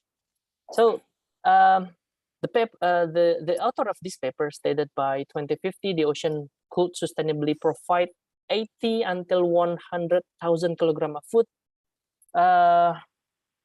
by 2050, and also the problem was the Earth will have almost 10 billion humans who will eat for over than 5 billion kilograms of meat.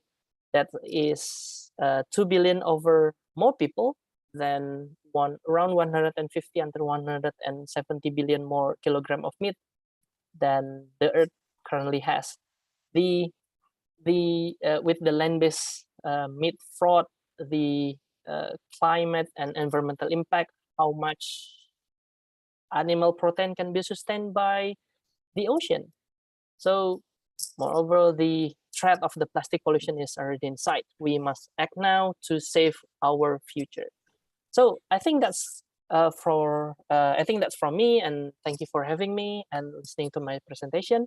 I'll give it back to you, Professor Damayanti. Thank you very much. Thank you so much, Pak Reza. Oh my God, it's such a scary prediction of the future, yeah, if you're not careful. It's a big problem.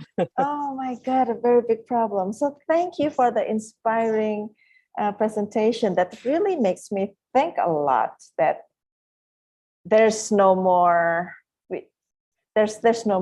time to fool around. We have to act now. So basically, that's the message.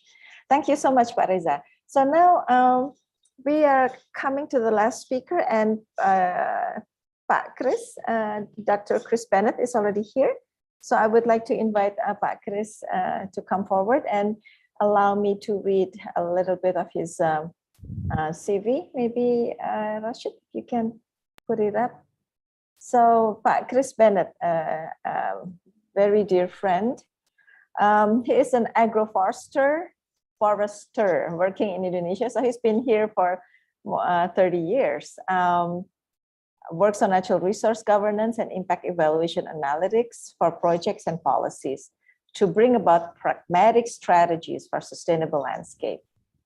And his landscape-based work centers on support for cross-sectoral approaches that strongly reflect biological diversity, local knowledge, and social capital assets.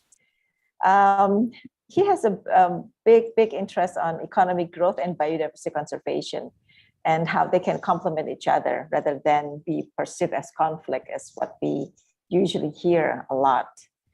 And sensitive to prevailing political economies, he facilitates government, corporate, local, and customer institutions to commit, coordinate, and cooperate for interdependent, equitable growth, poverty reduction, and environmental stewardship. And Pak Chris Bennett is also a fellow at the CTSS, so it's very happy to have Pak Chris today as one of our invited speaker. So Pak Chris, hello, and yes, you have 15 minutes. The time is yours. Thank you. I cherish the 15 minutes, Professor Dami, and I will keep to the 15. We do have to act now, no question about it. But let us make sure that when we act now, we don't leave behind ordinary people, customary people, and local people who have so much knowledge to share with us in our research efforts. And that is the theme of my paper. And I am trying to share my screen now. Okay, I have shared my screen now, and I'm assuming that you can see my presentation. Yes. Thank you. So, learning from local wisdom to co-create high utility knowledge for sustainability. So glad to see, Professor Dami and CTSS, that you talk about co-creation. And co-creation means the co. It means working with those who have something to contribute. And it's not just the researchers. It's not just us professors and people at university, but also the other experimenters, the farmers, the fishermen who work at the very local level and for hundreds, if not thousands of years have been experimenting, not formally, they're not formal researchers, but they have so much to contribute. It's a work in progress for achieving resilient food security. Many Indonesian researchers, some at IPB, already recognize this, and to their credit, are incorporating local wisdom into their research approaches. But I will argue that not enough are, and I want to share with you the examples across Indonesia of how valuable local wisdom is and how incorporating it in our efforts towards sustainability, we can co-create high utility, high usefulness knowledge, not just knowledge that goes into a research paper, for sustainability, for our action now. There are 5 parts to my presentation, a complex presentation indeed, but nonetheless it focuses on the issue of food security across the many islands, the 3,000 islands of Indonesia. It's a terrestrial focus. I was fascinated to follow the earlier presentation about the marine challenges, but this is largely terrestrial, and it looks at the challenges of achieving resilient food security, ketahanan pangan, which concerns us all, with particular emphasis on the supply side. How do we expand production? How do we increase productivity, especially in a world of rising food prices in general, and of course, as a result of the problems in Europe now? I always refer to policies whenever I can. And I think one of Indonesia's finest policies was the government regulation 23 of 2020 in the early stages of the pandemic, before we thought the pandemic would not last as long as it has. And it warned us all, although written in Indonesian, it used the words moral hazard. Be very careful that we do not do harm, more harm than we're trying to correct. And one way to do that is making sure we're tapping into local knowledge, or kearifan lokal. The other way is to make sure that as we approach food security, we don't just look at financial capital and natural capital, but we look at human, social, and especially knowledge capital. The knowledge capital that comes from science, but also the knowledge capital from experience. And I will refer to local knowledge or indigenous knowledge or local wisdom as LK as I go through this for the sake of brevity.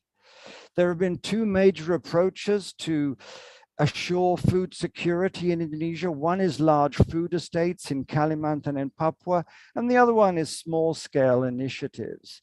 The hope with large-scale approaches is they will enjoy economies of scale and have multiplier effects on local communities, that they will focus on marginal land, but there are risks nonetheless, because not all so-called empty land is empty, and there are risks of environmental degradation when these large-scale food estates are taking place on peatlands or in forest-covered areas. What's really exciting about Indonesia is that we have community-based local knowledge initiatives as well for food security. The three types of local knowledge, important to distinguish between them, are exogenous, whereby local people adapt to modern technology that is recommended to them by scientists, by BRIN, by IPB, by universities, by the Minister of Agriculture and Forestry, and so on and so forth. And endogenous local knowledge, whereby it's discovered, they discover for themselves what has from their own knowledge base, from their own natural resources. They come up with new varieties or new ways to treat illnesses, for example. And then, of course, you can have the interaction of the two. Local knowledge value and utility is enormous. It's well known. I've listed the various ways in which it's important for Indonesia and the world today, but it is underappreciated. The small-scale farming systems that are really exciting alternatives to the large-scale systems are operating now in the rice baskets or the lumbung padi in Java and Sumatra, increasing productivity there using local knowledge.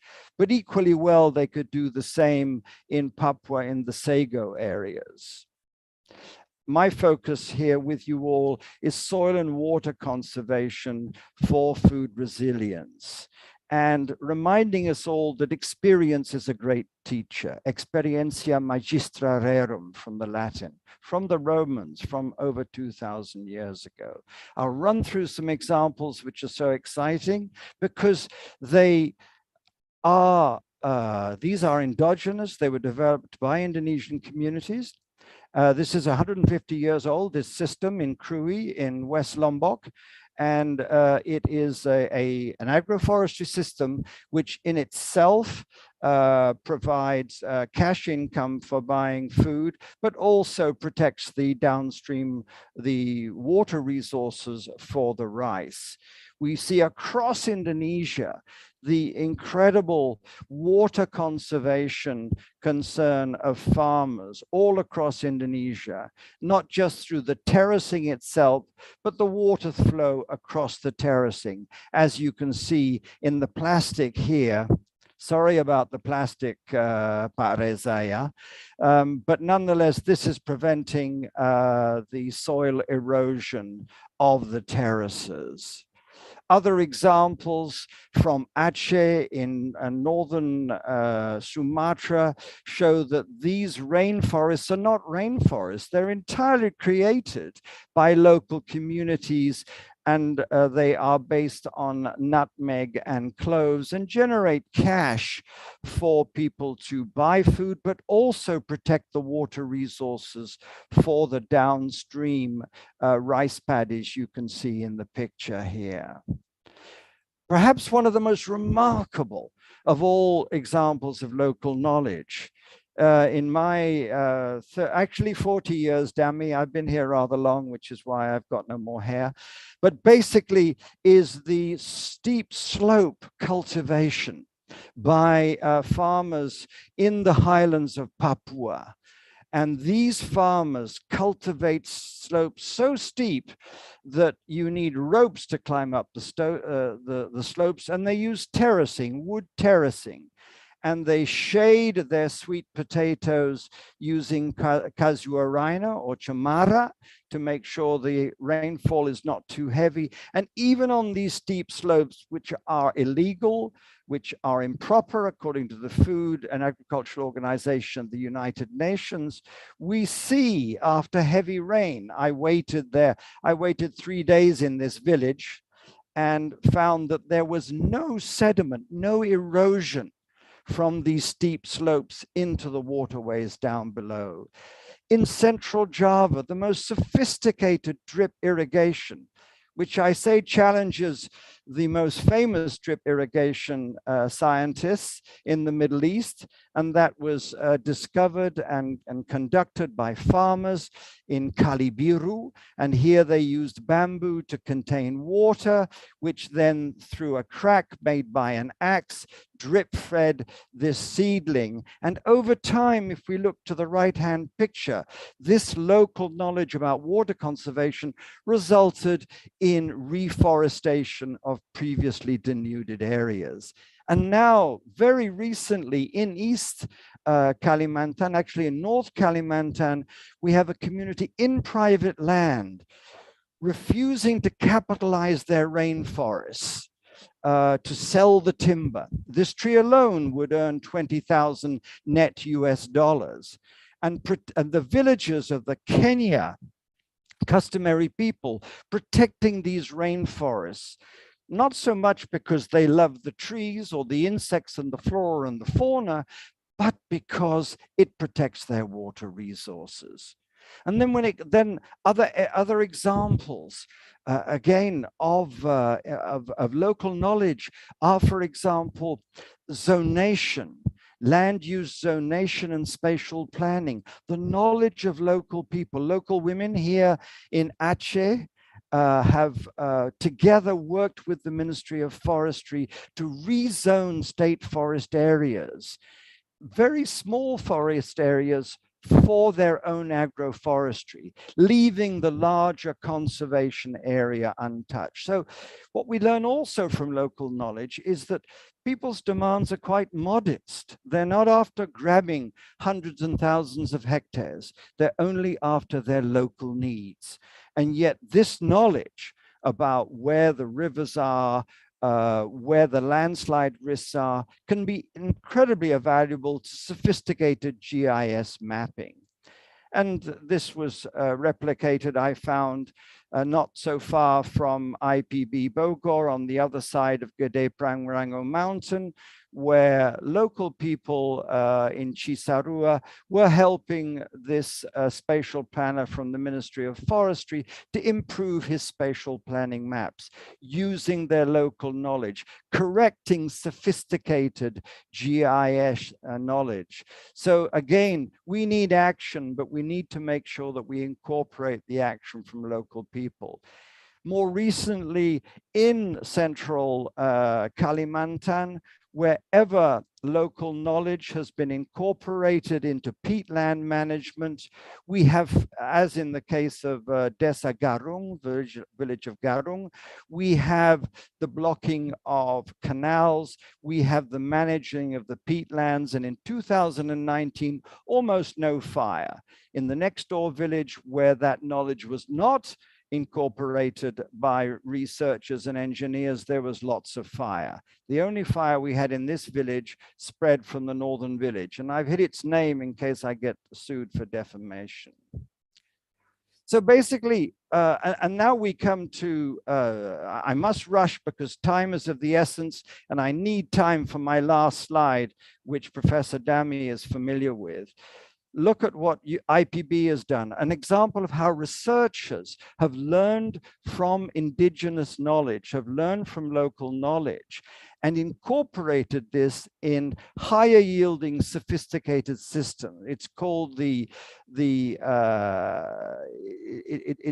a system whereby the planting pattern came from rice farmers, but the actual other technology came from researchers. And researchers, Dr. Latif in this case, worked very well with local farmers to develop an improved way for small-scale production of rice. And this has been extremely successful. What we need to do is to make sure that we again incorporate the knowledge of local farmers and fishermen, I might add as well. Fishermen are no less in coral areas experimenters than those working on land. They have keen ideas of cost-benefit considerations. Yes, they are risk averse, but they do have an opportunity cost of labor. Rice farmers are not only rice farmers, they're doing other things. And when we work with rice farmers, we learn this, we realize that ideas we introduce from outside need to fit within their socioeconomic model. We need to compare and contrast as far as we can the large scale and the small scale systems for food security, systematically, comparatively, and iteratively over time. Truth is the daughter of time. It's never a one size or a one research project. It has to be iterative. And that's always a challenge when you only have a budget for 1 or 2 years. For continuous improvement, we need to be continually working with the farmers and the fishermen and the local villagers about their own natural resources and natural capital endowments. And as a result of research, knowledge, co-creation, insights, we find that if we properly incorporate, dynamically and continuously incorporate local knowledge, we have the possibility of convergence. Convergence of technical legitimacy, legal legitimacy, and social legitimacy that underpin resilience. And I'd like to say too that I'm not suggesting here that small is always better. Sometimes a large scale is better. And sometimes the two complement each other. There are rarely silver bullets. There are rarely single solutions. And Indonesia's policies are to some degree to thank for this. If we care to take the time, and I urge you all to take the time, those of you working internationally, but especially in Indonesia, the 5-year National Development Plan for 2020 to 24 mandated the incorporation of local knowledge. Have we done a good job of this? I will leave that as an open question. Secondly, the invocation to make sure that when we do any kind of regional subnational planning or licensing, that we involve local people as well. Obviously, their local knowledge assets are important.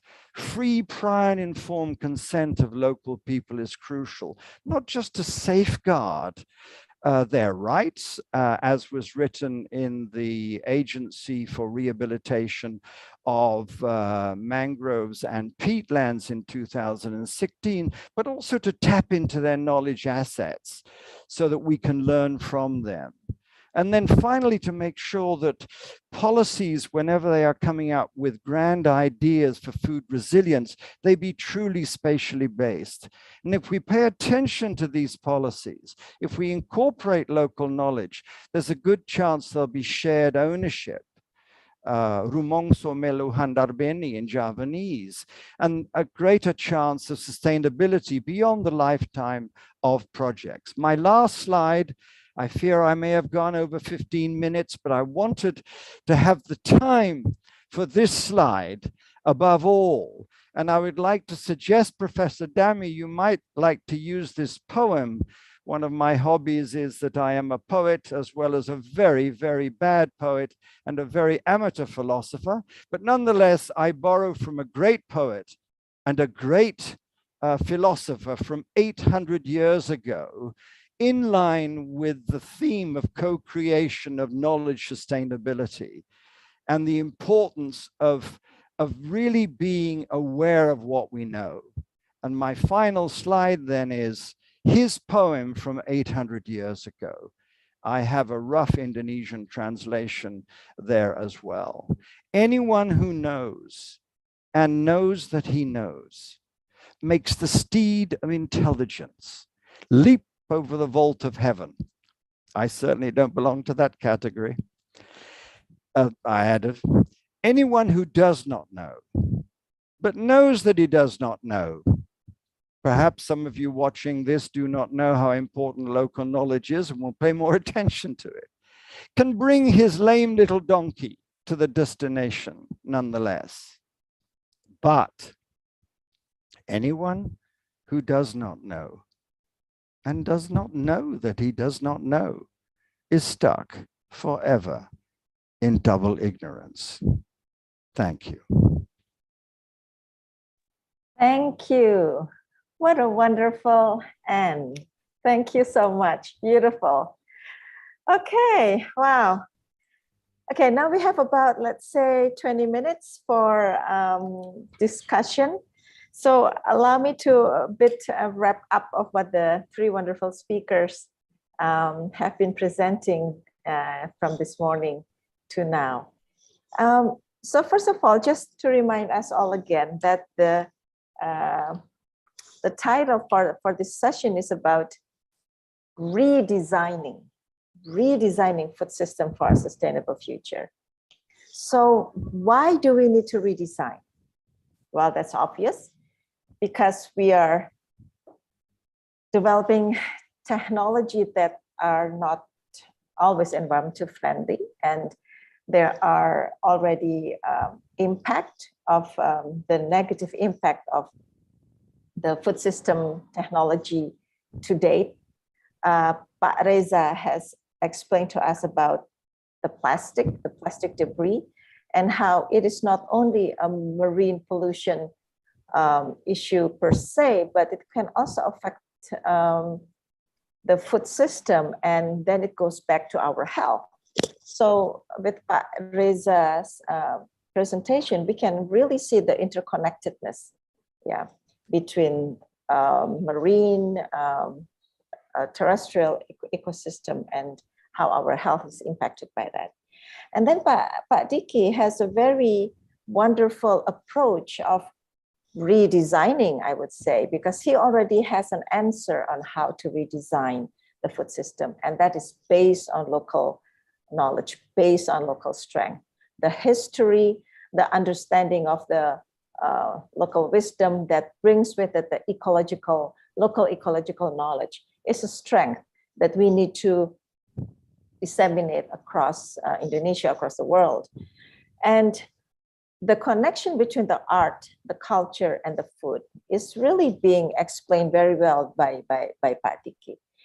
And lastly, from Pak Chris, I really like the way he introduced the policy. First of all, this is the policy. There you go. And then he ended up with a poem. So Pak Chris is actually encompassing both Pak Diki, who is an art and a writer, the poem, maybe Pak Diki also likes the poem.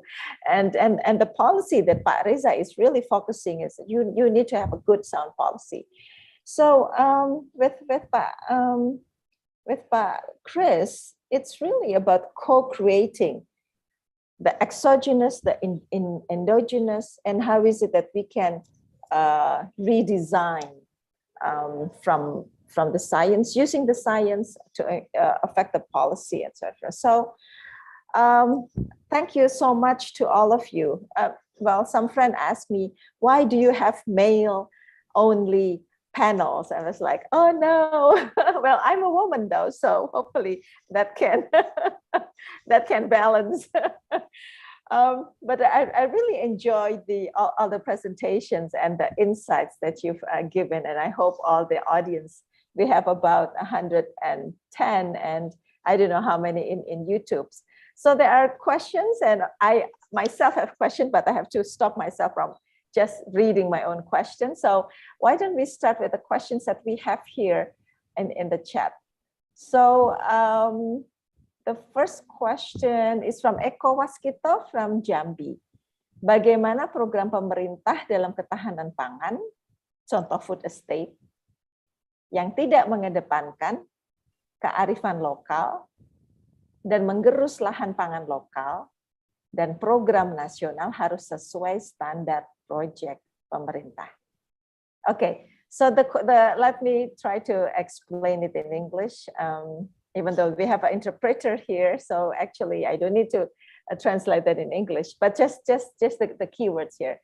So the question is about food security and food estate that the government has been pushing, that we have to have a food estate for food security. Okay, the question is, if food security or the food estate that the government is developing right now, it's not including the traditional wisdom, what will happen? Will it erode the lahan itu apa ya? Will it erode the space for local food? So maybe this is a good question for Pak Diki. And after Pak Diki, I also would like Pak Chris to answer that, because this question both touch Pak Diki and Pak Chris presentation. And then there will be another question for Pak Reza. But first of all, this question for Pak Diki and Pak Chris. Silahkan Pak Diki atau Pak Chris mulai. Monggo, siapa dulu? Pak Diki dulu. Pak Diki.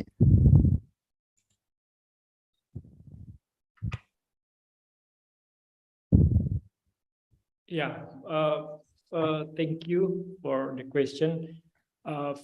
For me, talking about the food estate, it's complicated and problematic. It also, yeah, because based on we are in Molo also have the impact of the planning from the government to bring the kind of food estate also in Molo. And some of local people here reject the planning because we realize, we think that when the food estate just plant just grow the one kind of food in the kind of mass system. Yeah, we think that it can also reduce or making our local food system, local seeds disappear. That's why we think that our richness of biodiversity, when we're talking about the nature and everything around us as an indigenous community, we have a lot of plenty of kind of food. So that's why we think that when it becomes of the food estates, it's reduce or disappears some of local food. So that's why we think that it is problematic, and also, kind of that, Okay, thank you. Maybe Pak Chris, you would like to add to that? Yeah, I'd like to not prejudge the food estates. We're all concerned about the risks of the food estates, and Dicky and others have summarized what they are. But I think that what we really need now, I would suggest, and this is where research institutions come in, maybe Bryn, is a critical evaluation of how they have performed. The first food estates started to operate a couple of years ago. So let's see what the results were. It may not have all been bad. And it may well have been that in some areas they did indeed take into account local knowledge. I think it's important not to prejudge, no more than we should prejudge small scale and say small scale is always better. Not always. Sometimes large scale is better. So hopefully the Ministry of Agriculture, whoever it may be, will invite researchers to compare and contrast in a critical scientific way the outcome, the impact of the food estates in terms of productivity, as well as the spillover effects, but also the small scale systems. I think it's time in Indonesia, and hopefully Bryn, IPB and others, and agriculture will find money to do a critical evaluation and a critical comparison to see what we have learned from what actually happened on the ground. So again, I think that I haven't followed it closely, I must say, but I don't think we've had that comparative analysis conducted yet. So that's my suggestion for researchers. Thank you. Thank you so much, Pak Chris. The next question is for Pak Reza. What are the updates in Indonesia's fight against plastic pollution? So this is a question by Dulce Punzalan. Yeah. What is the updates in Indonesia's fight against plastic pollution in the light of the WEF Global Plastic Action Partnership? Monggo, Pak Reza. Okay, thank you very much, Prof. Damayanti. It's a quite hard question, I guess, because I'm a part of the coordination team and the national, but in Indonesia, it's considered, at least until, well, everybody knows Indonesia, our country, is considered as the second world largest contributor to the ocean plastic problem, right? With, if I'm not forgotten, there is at least 4 of its river in Indonesia among the top 20 polluter globally. So the latest research stated the Indonesia's plastic problem, the plastic pollution, is declining. But the problem is it's still on the top 5 of waste producer. It's a big problem. The Indonesian government, in the partnership of civil societies, business, industries, and also academia, they have made bold steps toward to addressing those problem. In this case, it's a plastic pollution problem, and hope it's to set example to the others to follow. I mean, because the problem of the plastic pollution itself not only coming from one area, but it's also a transboundary area. At least there is a 2 presidential decree, number 83 on 2018, and also a presidential decree on number 97 on 2019. 2007, we know that the target to reduce the plastic waste into the ocean is 70% by 2025. It's a very ambitious target, very big target. The last meeting that I attend, the update of the plastic waste is decreased by 28.5%. It's based on the data on to 2021. There's several problems proclaimed in the presidential regulation that will be updated and also will be, evaluate. But until today, we're still working on it. Although to tackle the problem is going on the right way, I guess. Well, there is still help from various parties to achieve those targets, particularly from the civil societies. I don't know, but that's the problem. And then when we talk about the GPAP, I just remember when you talk about that, the GPAP, Indonesia is part of the GPAP. Indonesia has also the NPAP, the National Plastic Action. We kind of a part of the GPAP, and we're kind of working together with them how to tackle the plastic problem in the right way, in the holistic way, together. Well, I could not answer that clearly, hopefully. It's a kind of a big problem because I'm more to the researcher based on the data. Well, we can talk about that in detail and privately, and I can bring you to the government. And maybe if you have some suggestion to tackle the marine plastic debris, we can discuss about that in detail. Well, I hope that's answered the question. Thank you very much. Thank you, Pak Reza. There's a comment from Edmond Margai, which I will be reading. Several approaches are possible for achieving sustainability and food security, such as limiting food loss and food waste, eating more plant-based foods, or recycling foodstuffs. Yes, so this is a comment that Edmond like to share with us, and I think we agree with his input. So thank you, Pak Edmond. But if anyone wants to comment on that for the last question here, so okay, there's this last question. There are two questions actually, but let me read the first one from Pak Eka. Pak Eka is asking, related to Pak Chris' comment about the person who does not know that he does not know. Ya, ini kan bahaya ya. Dia nggak tahu bahwa dia nggak tahu. Gitu. Kalau dia tahu nggak apa-apa, tapi dia nggak tahu bahwa dia nggak tahu gitu ya. So anyway, I think that's the poem that Pak Eka would like to bring up.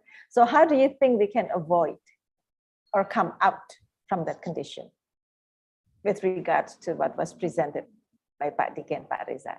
So later Pak Diki or Pak Reza would like to comment on that, but then also for the last one, I would like to read Dulce Punzalan's comment again. And this is for Pak Chris and Pak Diki. Okay, Pak Diki, you're very busy. What strategies can be implemented in terms of documentation and preservation of traditional knowledge in food system for future generation? Okay, so I think I would like to start with Pak Eka's comment first. Maybe I would like to ask Pak Reza again. What do you think about people who does not know that he does not know with related to plastic, for instance? So I would like to throw that to Pak Reza before going to Pak Diki. Silahkan Pak Reza. It's still muted, Pak Reza. I forgot, sorry. It's a couple times. Why I always do that? But anyway, it's a big problem. Sometimes when we talk about the plastic waste, not only the plastic bed, but also all the plastic, all the waste. Most of the people they knew, but they don't care. They knew the problem. But sometimes when, for example, like the government, they how to say, if I say really clear, it's gonna be mess. I mean, the waste management system in Indonesia, it's managed by their own local authority. But the problem in here, the local authority, they don't have enough budget to manage the waste that, produced by the people. Based from our data, the average of the waste management budget in local area in Indonesia, it's less than 0.5% if we compare with their local budget. It's a really, really big. The biggest one, as far as I knew, it's in Jakarta and Surabaya. But most of them are just bringing their waste from the houses, from the civil activity to the landfill. If you remember my slide, the big pile, mountain, I guess, the mountain of waste, it's really a big problem. It can release the microplastic, it can release the heavy metal from the landfill to the environment, not only the water, but also to the soil. It will cause the problem with, Prof. Chris already mentioned in his slide. The problem in Indonesia is most of the people, they do not know the problem of the plastic. And also the second one is they don't care. They do not know, for example, when they already have a lot of waste, like everyday waste from their houses, they just threw it directly to the environment and they don't care. And if there's a problem, for example, the waste that they do the littering into the river, for example, and those litter cause the flood, they blame the government, right? Yeah. That's the problem. Okay. So the problem in here, it's quite complex. So in here, if Pak Eka say that the person who does not know that he does not know it, well, it's a big problem. So that's why the first thing that we need to do, if we give them the knowledge, this is the problem of the waste. This is the problem if we do the littering. Because if we do the littering, for example, the plastic littering or the plastic waste, if we throw it to the environment, it will come back to us. Okay. Maybe not in a short time, but in a long time. And the problem is if we throw it, and the problem, it's gonna be not going to us, but going to the next generation, right? Okay, thank you. But thank you very much. Thank you so much, Pak Reza. So in closing, I would like to give the opportunity to Pak Diki and also Pak Chris. Maybe this last question can be also a closing statement. What are the strategies to be implemented for documentation and preservation of traditional knowledge in food system for future generations? So this really goes in line with what Pak Diki is discussing in his last slide. So Pak Diki, as a closing statement also.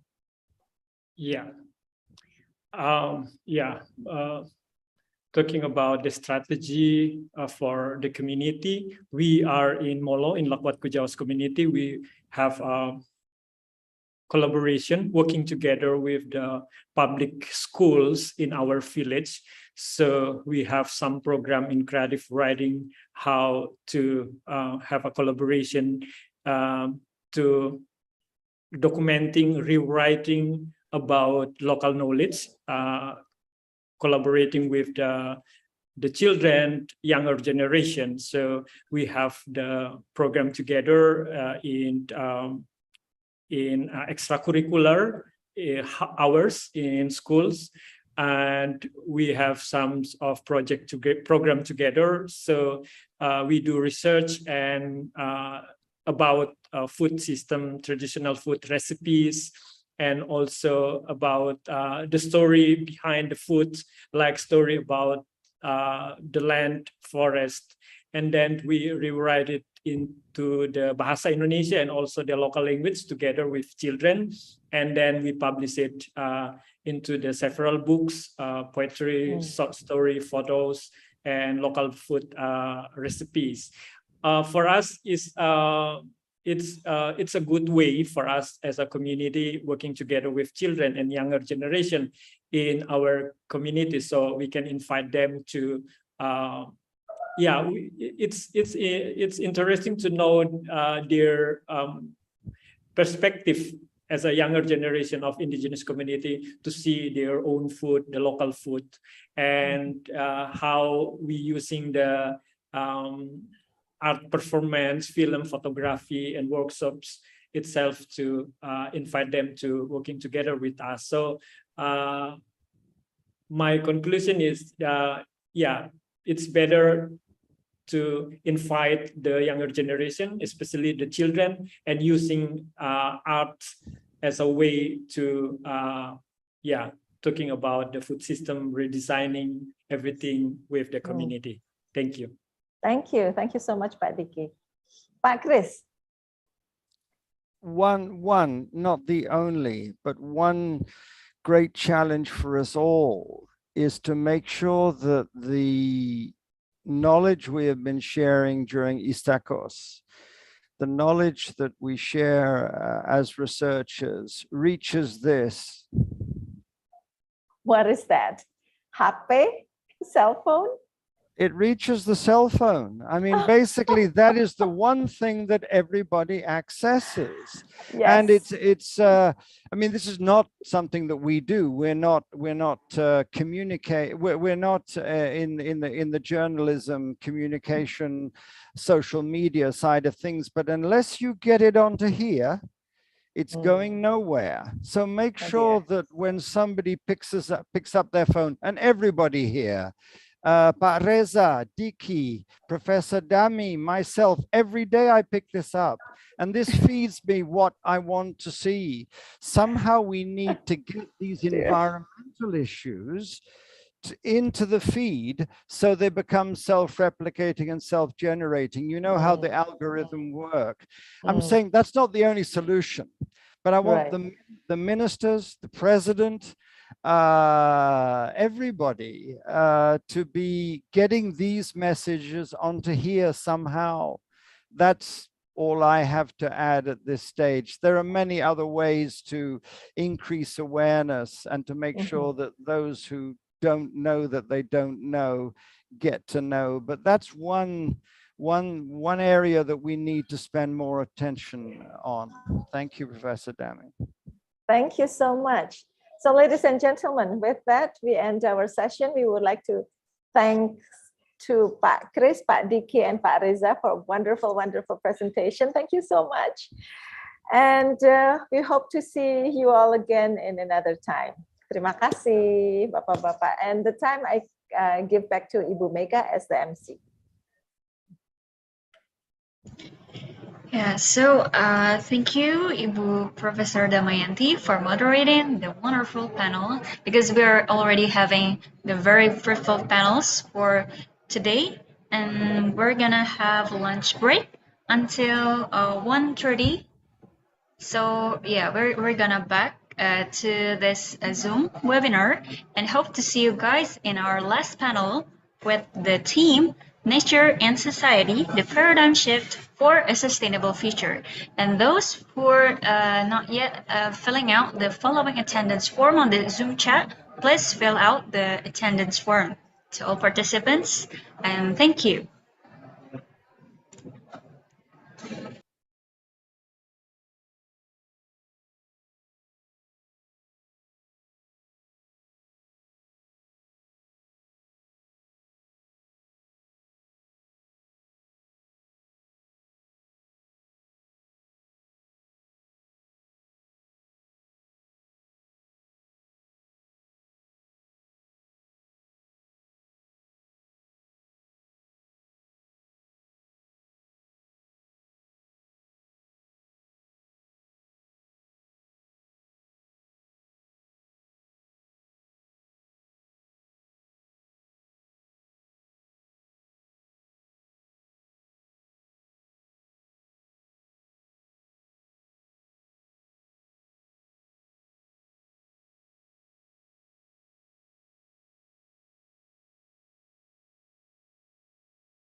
Registration is now open for the third ISTAKCOS 2022.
Registration is now open for the third ISTAKCOS 2022.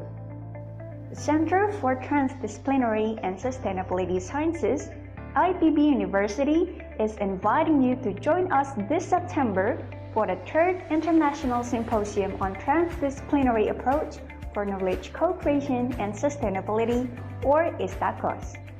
The symposium will be held on September 1st and 2nd, 2022 in Bogor. The theme for this year is Co-Creating Knowledge for a Sustainable Future. The program will feature 3 plenary sessions, which are reshaping our socio-ecological system, redesigning food system for a sustainable future, and nature and society, the paradigm shift for a sustainable future. We invite researchers, academicians, policymakers, university students, civil society activists, and all institutions to send us your abstract and paper. The abstract submission will be closed on August 21st, 2022. The topics range from forest, agricultural and marine resources management, the role of socio-cultural dynamics for sustainability, sustainability in faith-based environmentalism, sustainability on water resources governance and management, circular economy and sustainable cities, postmodernism and the fate of traditional knowledge. The third ISTAKCOS 2022 aims to provide a forum for sharing knowledge, research, and experiences in the application of transdisciplinary science and sustainability science, support the development of international collaborative research in transdisciplinary fields and sustainability science, and to seek cooperation in the development of sustainability science. We hope to see you at the third ISTAKCOS 2022.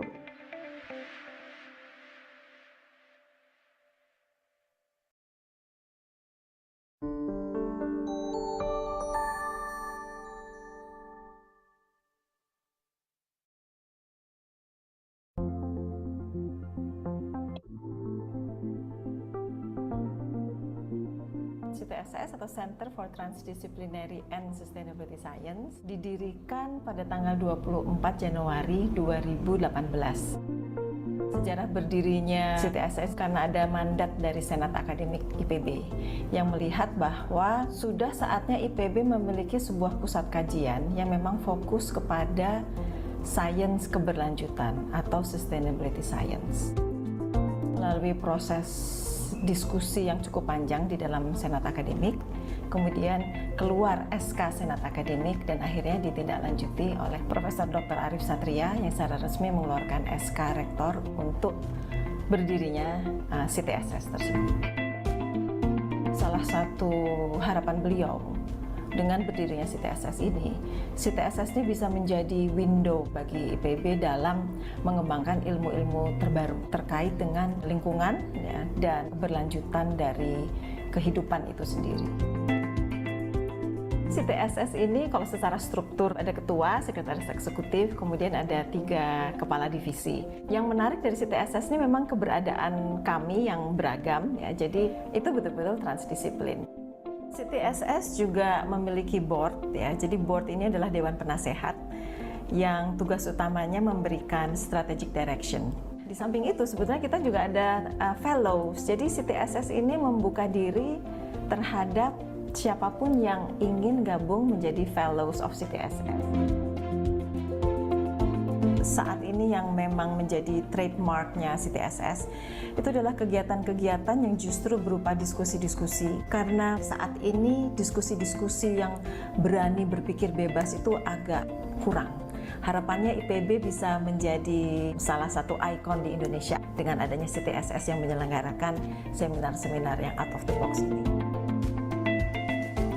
Cita-cita CTSS itu sebetulnya membangun sebuah discourse, sebuah knowledge, sebuah pengetahuan tentang ilmu keberlanjutan. Jadi kita akan menggalang kekuatan dari berbagai macam stakeholder untuk bersama-sama membangun apa yang disebut dengan sustainability science versi Indonesia. Ultimately bahwa manusia itu bisa menjaga alamnya dengan baik dan kemudian kita bisa menjamin bahwa ada keberlanjutan kehidupan bagi siapapun di bumi ini until the end of time. Itu cita-cita besarnya.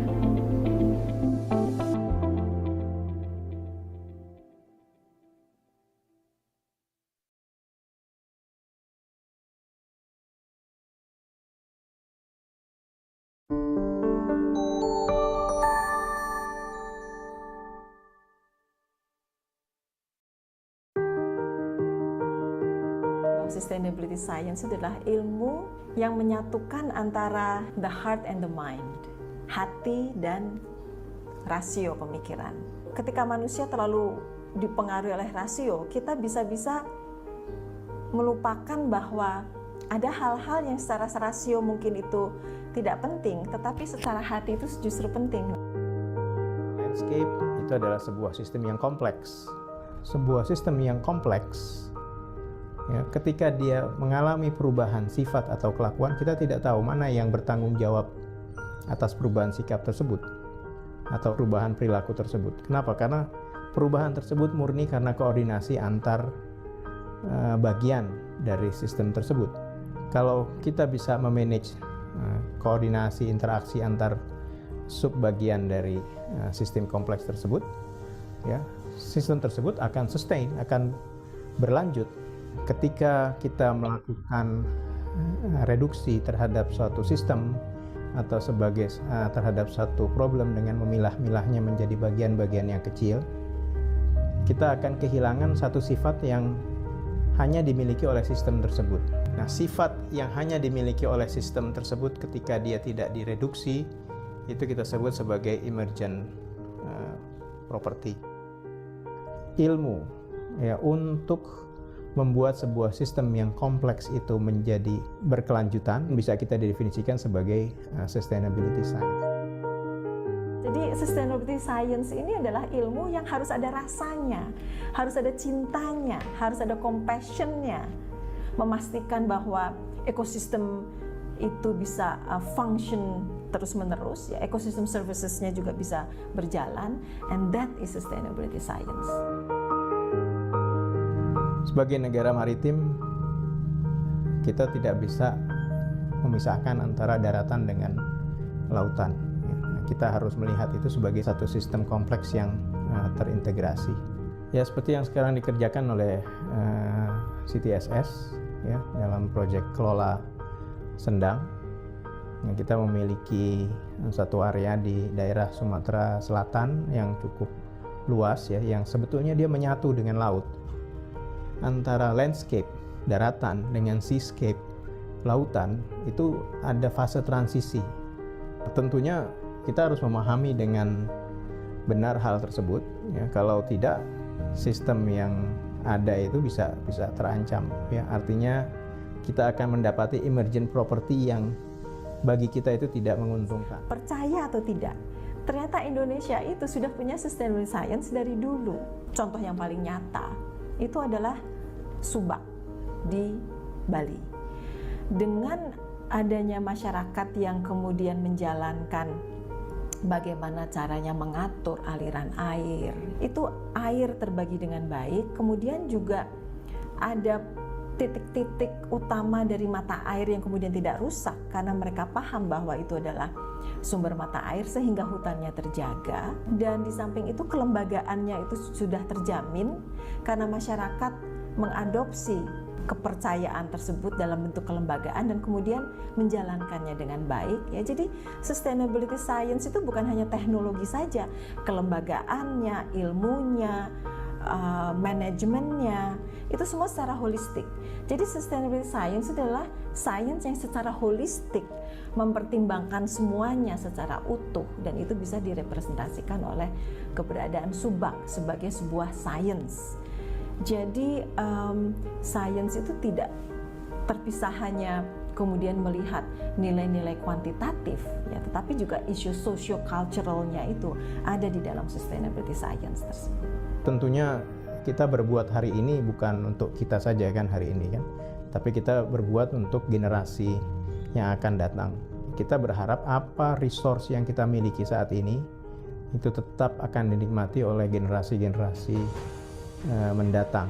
Kalau kita punya landscape, maka landscape itu akan bisa dirasakan juga oleh anak cucu kita yang mungkin 50 atau 100 tahun dari sekarang, tanpa mengurangi ketersediaan landscape tersebut bagi kita yang hidup saat ini.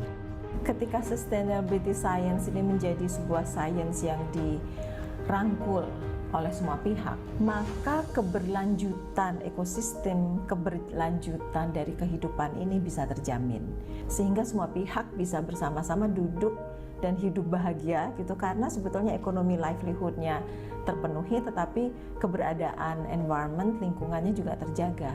Jadi yang disebut dengan kehidupan sejahtera, loh jinawi dan sebagainya, itu memang bisa tercapai.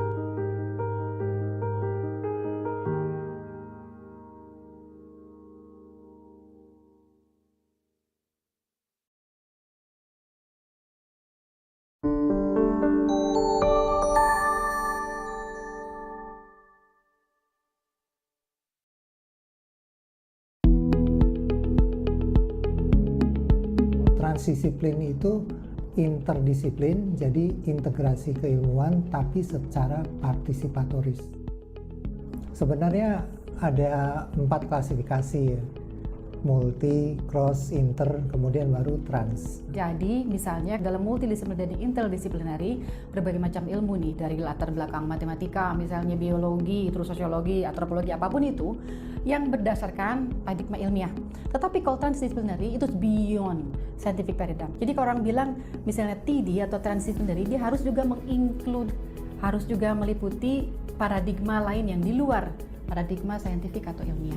Misalnya kearifan lokal, nilai-nilai setempat, kebijakan wisdom should be included, harus dimasukkan. dalam era postmodern ini konstruksi sosial kita makin lama makin kompleks. Dalam kompleksitas ini sulit dibedakan antara mana sebenarnya antara input dengan output. Nah, transdisiplin ini digunakan untuk menganalisa fenomena atau gejala yang kompleks tersebut. Sebetulnya TD itu supposedly seharusnya tidak menjadi suatu pendekatan saja, tetapi suatu state of mind, suatu landasan pemikiran, dan kalau bisa juga way of life. Jadi TD itu intinya membuka ruang untuk dialog dalam menyelesaikan kompleksitas permasalahan. Dan zaman sekarang kan ada ecological crisis. Ecological crisis yang sangat kompleks tidak bisa diselesaikan dengan satu pendekatan aja, dua pendekatan aja, atau pendekatan yang masih terpisah seperti multidisciplinary dan interdisciplinary. Tapi harus menggunakan pendekatan yang terpadu, integrated. Lihat permasalahan kompleksitas permasalahannya. Kalau misalnya landscape ya, kita lihat kan beyond scientific disciplines. Lihat what is a good practices, nilai-nilai local citizen yang ada. Masyarakat adat misalnya dilibatkan. Mungkin juga praktek-praktek misalnya small family holders ada. Itu semua sumber-sumber pengetahuan harus dianggap sama dan dimasukkan dalam kerangkanya. Transdisiplin itu kan bicara tentang kompleksitas, dan salah satu kompleksitas adalah kita bicara tentang keberlanjutan atau sustainability.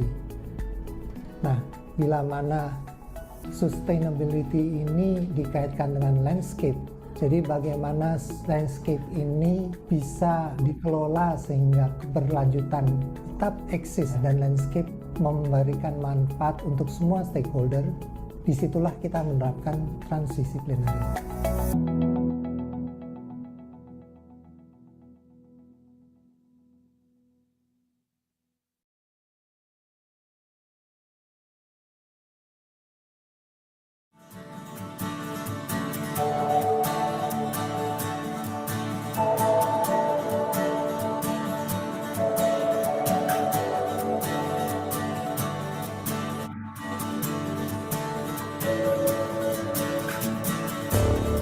Secara komunal susah juga, gitu ya. Jadi tetap ininya itu kolaborasi dengan pemerintah.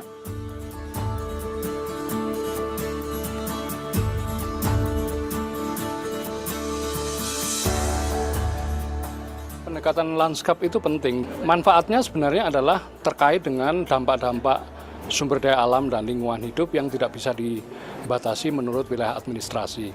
Nah, tentu ada tantangan khusus yang terkait dengan pengelolaan dengan pendekatan lanskap ini, terutama orientasi pemerintah daerah, ya, termasuk juga pemerintah pusat, yang sebenarnya lebih mengedepankan pertanggungjawaban administrasi dari lembaga masing-masing gitu daripada memperhatikan perubahan-perubahan nyata di lapangan. Jadi itu saya kira kendala utama kenapa sebenarnya koordinasi yang terkait dengan lingkup lanskap itu masih banyak tantangan besar begitu. Inovasi di dalam pendekatan landscape setidaknya ada 3 hal ya. Yang pertama adalah bagaimana sebuah persoalan itu dilihat secara utuh atau terpadu. Artinya bagaimana kepentingan-kepentingan yang terkait dengan produksi, terkait dengan konservasi, penghidupan masyarakat itu dilihat dan ditempatkan dengan sesuai gitu loh, dalam konteks upaya-upaya mencari solusi. Yang kedua, inovasi pendekatan landscape adalah terkait dengan bagaimana upaya untuk melibatkan para pihak dalam kemitraan, dalam partnership, memungkinkan untuk membangun satu kolaborasi di antara para pihak di dalam penyelesaian persoalan-persoalan yang terkait dengan sumber daya alam, apakah itu pengelolaan gambut, pengelolaan kawasan konservasi, dan sebagainya. Yang ketiga, pendekatan lanskap memberikan peluang untuk membangun satu langkah yang kita sebut sebagai conservation beyond boundaries kalau di ZSL. Artinya pengelolaan penyelesaian persoalan-persoalan konservasi tidak hanya bisa diselesaikan dalam batas-batas kawasan konservasi, tetapi harus melampaui itu, berbicara dengan perusahaan, pemegang konsesi, berbicara dengan masyarakat, berbicara dengan para pihak yang terkait, agar upaya-upaya konservasi itu bisa dilakukan dengan lebih utuh dan terpadu.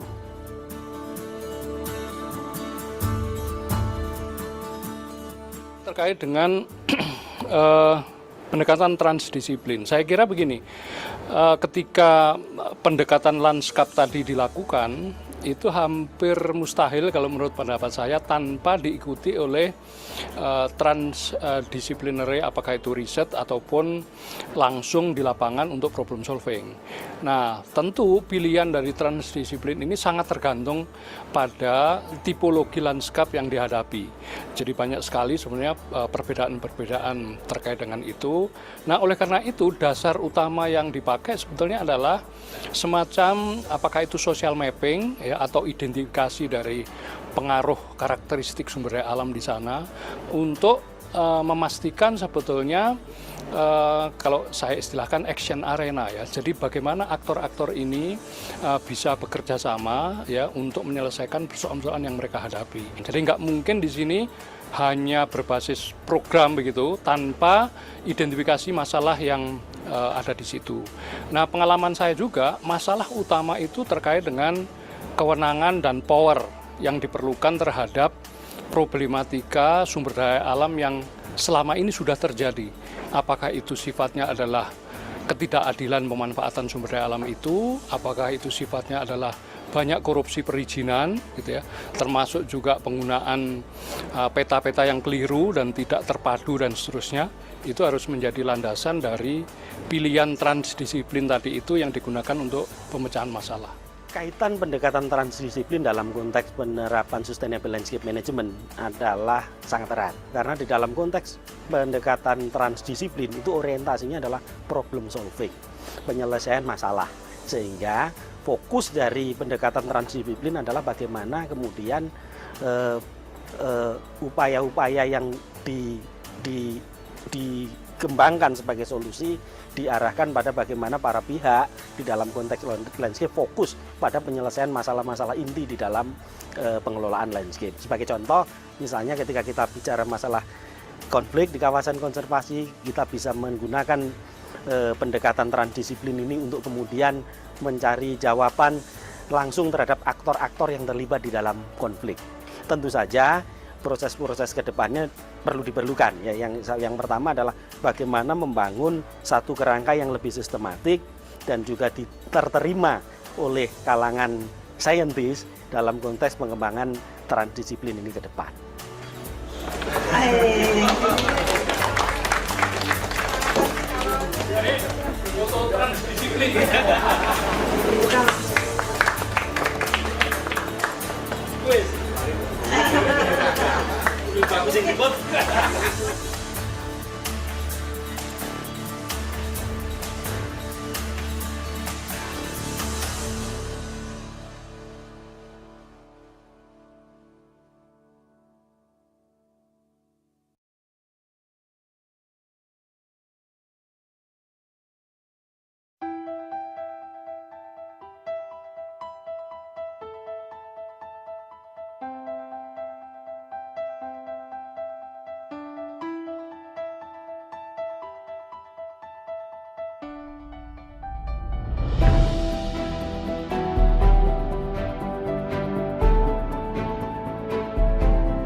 Saya nggak mau bicarakan mengenai apa isinya, substansinya, tapi artinya ada karakter yang berbeda sekali antara emergency property di ilmu sosial atau dunia sosial sebetulnya dan di dunia baik.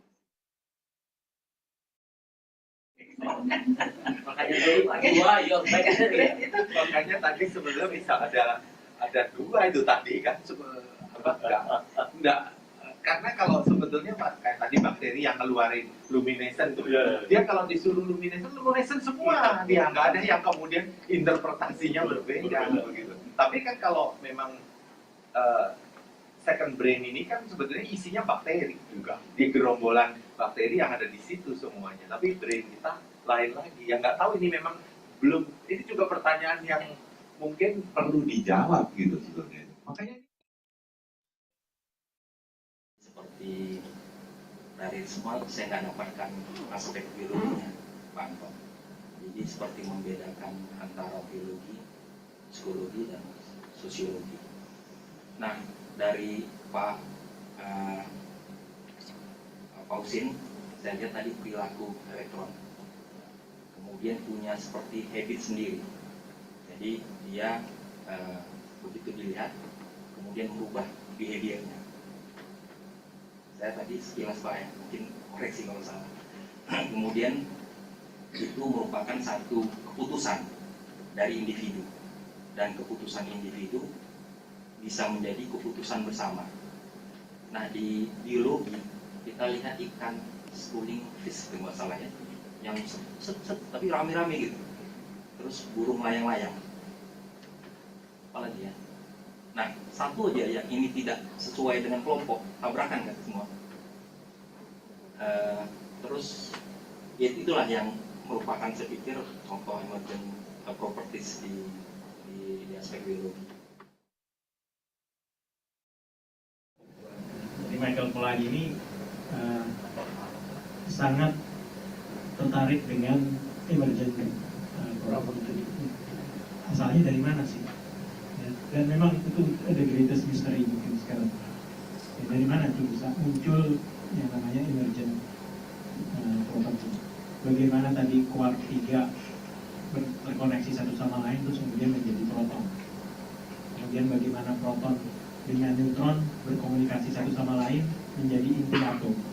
Bagaimana inti atom berkomunikasi dengan elektron menjadi atom. Bagaimana elektron terluar berkomunikasi dengan elektron terluar lain itu menjadi molekul. Ya. Nah, itu emergent property. Dari mana? Michael Polanyi bilang, I think this is the fifth force. Entah itu apa. Siapa yang, kalau tadi Bapak tanya, bagian mana yang berperan, tidak ada yang tahu, karena ide dari complexity, ide dari complex system itu adalah semua memiliki peran yang apa ya, mix gitu ya, sama seperti otak. Mungkin nanti Pak Anton bisa koreksi, otak ini nggak punya central command, ya, jadi ketika kita berpikir nggak ada bagian otak yang apa, disitulah kita berpikir. Tapi ini murni koordinasi antar bagian, antar bagian.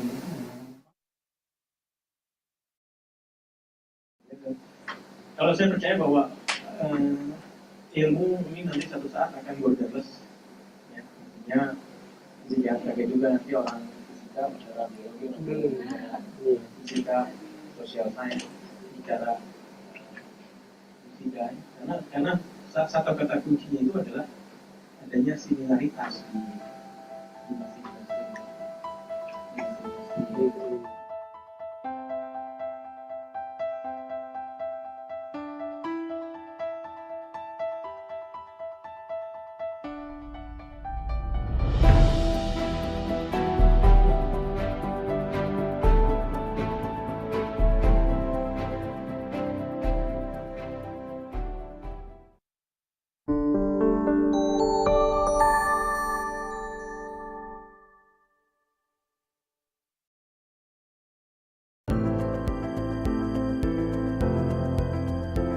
Perspektif gender ini penting karena pada umumnya dalam satu kegiatan atau proyek itu seringkali komunitas dan rumah tangga itu dipandang sebagai satu satuan yang homogen, yang manfaat ataupun korbanan dari satu proyek terhadap mereka itu akan diterima secara sama. Tetapi dengan mengemukakan perspektif gender atau lebih tepatnya gender dan inklusi sosial, itu kita melihat bahwa apa yang terjadi pada komunitas dan rumah tangga itu tidak sama, karena komunitas dan rumah tangga itu juga heterogen. Di dalam satu proyek seringkali hitungan-hitungan terhadap atau ukuran terhadap kesertaan laki-laki dan perempuan itu bersifat kuantitatif, seperti misalnya jumlah peserta atau juga tingkat partisipasi laki-laki dan perempuan seperti dalam hal memberikan pendapat, dalam mengambil keputusan dan sebagainya. Tetapi itu tidak cukup, karena kita harus melihat bagaimana dampak dari satu proyek terhadap atau satu kegiatan terhadap laki-laki dan perempuan, tetapi juga dalam perspektif GESI atau gender dan inklusi sosial itu terhadap anggota komunitas dan anggota rumah tangga di dalam satu masyarakat itu akan berbeda-beda. Dalam kasus di Lubuk Bintialo, dalam kaitan dengan kegiatan pembibitan Gapoktan yang sempat kami lihat waktu itu, bahwa keuntungan atau dampak positif dari proyek terhadap anggota kelompok tani itu tidak sama antara petani yang bertanah luas dengan petani yang bertanah sempit, juga di dalam rumah tangga. Bagi rumah tangga petani bertanah luas, kesertaan suami dan istri di dalam kegiatan pembibitan itu bisa bersifat ekonomi sekaligus sosial, tetapi bagi lapisan rumah tangga rendah, terutama bagi perempuannya, kesertaan di dalam kegiatan pembibitan itu bisa juga berarti mereka kehilangan kesempatan untuk mencari mata pencaharian yang lain. Jadi kemudian kita melihat bahwa antara petani yang punya tanah luas dengan petani yang punya tanah sempit, antara suami dan istri itu keuntungan dan juga korbanan yang diberikan pada satu kegiatan bisa berbeda. Dan ini pentingnya kemudian kita selalu melihat perspektif gender dan inklusi sosial, karena perspektif ini akan melihat bahwa komunitas ataupun rumah tangga itu tidak homogen tetapi heterogen.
Registration is now open for the third ISTAKCOS 2022.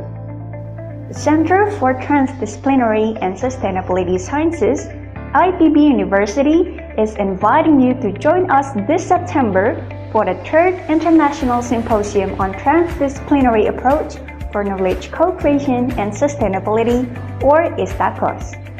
The symposium will be held on September 1st and 2nd, 2022 in Bogor. The theme for this year is Co-Creating Knowledge for a Sustainable Future. The program will feature 3 plenary sessions, which are reshaping our socio-ecological system, redesigning food system for a sustainable future, and nature and society, the paradigm shift for a sustainable future. We invite researchers, academicians, policymakers, university students, civil society activists, and all institutions to send us your abstract and paper. The abstract submission will be closed on August 21st, 2022. The topics range from forest, agricultural and marine resources management, the role of socio-cultural dynamics for sustainability, sustainability in faith-based environmentalism, sustainability on water resources governance and management, circular economy and sustainable cities, postmodernism and the fate of traditional knowledge. The third ISTAKCOS 2022 aims to provide a forum for sharing knowledge, research, and experiences in the application of transdisciplinary science and sustainability science. support the development of international collaborative research in transdisciplinary fields and sustainability science, and to seek cooperation in the development of sustainability science. We hope to see you at the 3rd ISTAKCOS 2022.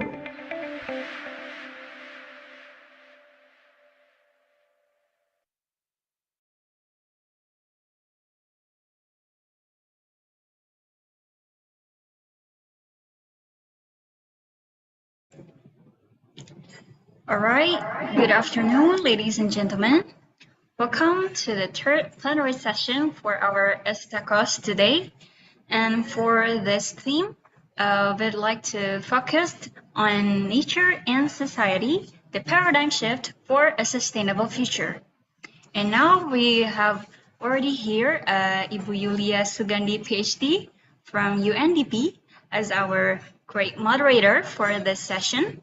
And then we already have our honorable speakers from Dr. Dorothea Pio from IA, and then Prof. Thomas Roeder from the University of Melbourne, and then Dr. Ibu Neviati from CTSS-IPB University. So first of all, before moving forward, I would like to read some bios. Bu Yulia. It's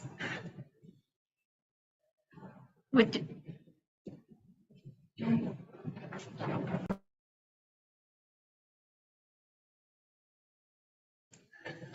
or Ibu, would you like to read some of their bios? It's okay. Just let you read the bios. It's okay. Continue, please. Yeah.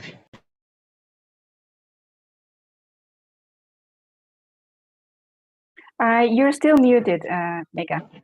Yeah. All right. So we have now here with our speakers, Dorothea, now focusing on supporting bottom-up approaches that strengthen links between healthy ecosystems and improved well-being of local communities. And prior to joining ER, Tia worked at FFI, or Fauna and Flora International, and UNESCO, and holds a PhD in ecology from the University of Lausanne, focusing on climate change effects on biodiversity. And we also have Prof. Thomas, an anthropologist at the University of Melbourne, with a research focus on transformative social change, food systems, and sustainability in Asia and beyond. He is on the board of the World Academy, or WAAS, a fellow of 2 European academies, chair of the World Council of Anthropological Associations, and a former executive of the International Science Council. And he is a frequent advisor to international organizations and national governments, and has published 15 books as well as more than 1,050 articles. And lastly, we have Ibu Dr. Neviati. She is studying the response of marine biota to the increase in global temperature, and since 2012, one of her research has focused on microplastics, especially for Indonesia. This research is conducted in Thousands Island, or Kepulauan Seribu, and Tropical Marine Habitat Laboratories Department of ISTAKCOS-IPB. So I would like to pass on you, Ibu Yulia. Please. Thank you. Thank you so much. Thank you so much, Mega. Welcome, everybody. Welcome, Dorothea, Thomas, and also Bu Nevi. Today is our last panel sessions. I hope you're still with us. Before continuing with the upcoming presentations, let me recap what we have already discussed this morning, because we've already started discussions very early in the morning, and I think most of the discussions already touched upon the paradigm shifting. So a little bit here, a little bit there, but I think I've already seen the bottom line of the discussions today. So in the morning, we have the discussions about reshaping our social ecological systems. And Professor Dami already started with that, okay, we have this complexity, we have the complex world. We need a total different approach to tackle complexity. We cannot have this.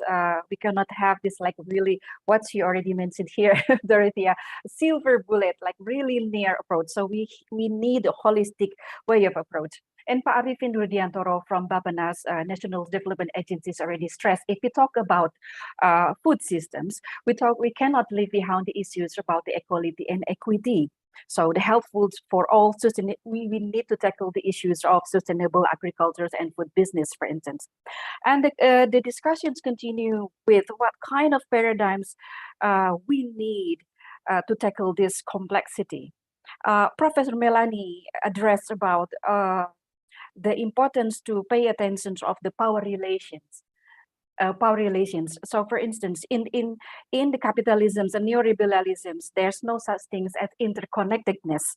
There's no such things as reciprocity. So she proposed that we need also to decolonize our knowledge. And Pak Rilus mentions about, okay, we need also to revisit the way we perceive things in the world and the world we perceive our own also positions in relations to our ecologicals. So he mentions about let's revisit, let's reflect on our own attribute or characters, so-called like greed that drive into like really high consumptions. So he mentions about that, and Bu Nana also take it forward into zoom out about what does it really mean sustainability perceived from planetary justice.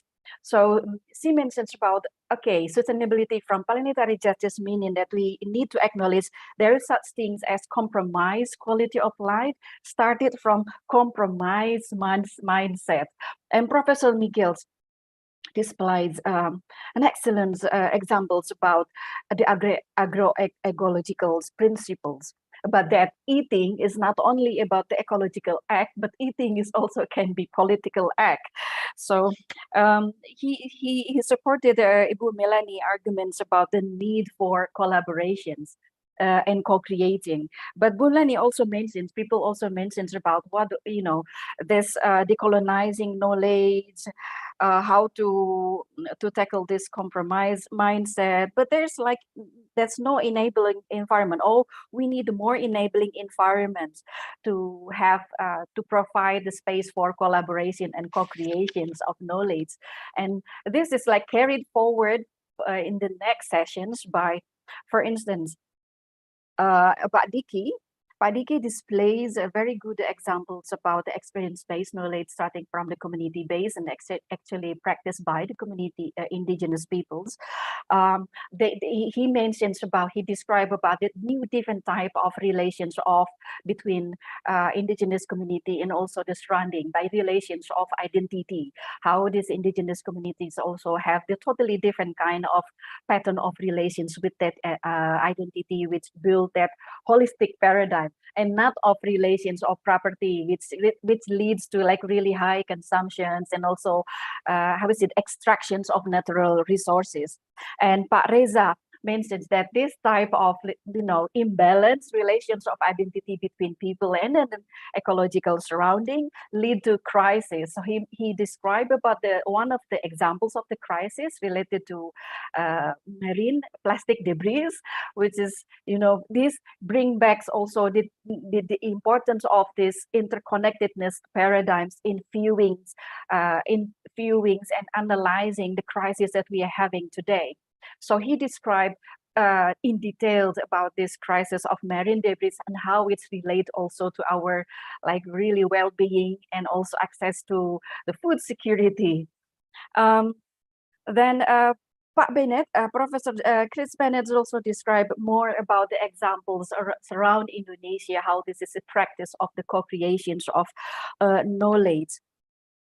And the importance part of also this exogenous, endogenous kind of co-creations of knowledge, the importance of this kind of practices also to be institutionalized and structuralized in national policies, and as well as disseminated widely to the audience. So there you go. There's a lot of discussions also about paradigm shifts and how to do that. One thing is like some of the keywords, including like social inclusions, and how also include, like for instance, Padiki mentions the importance of involving the kids, even the youth as agents of change, the importance of including the indigenous communities and affected communities in talking about, you know, co-creations of knowledge, and also the power shared between the academics, the governments, and also the communities in questions. So social inclusions and collaboration, those are the keywords, some of the keywords described in our discussions this morning. So now we're going to continue the discussions more about how to shift the paradigm. And all of the panelists agreed in the last panel that we need to act. We need to act. So we already agreed about the crisis, the crisis that we're having now, the social ecological crisis.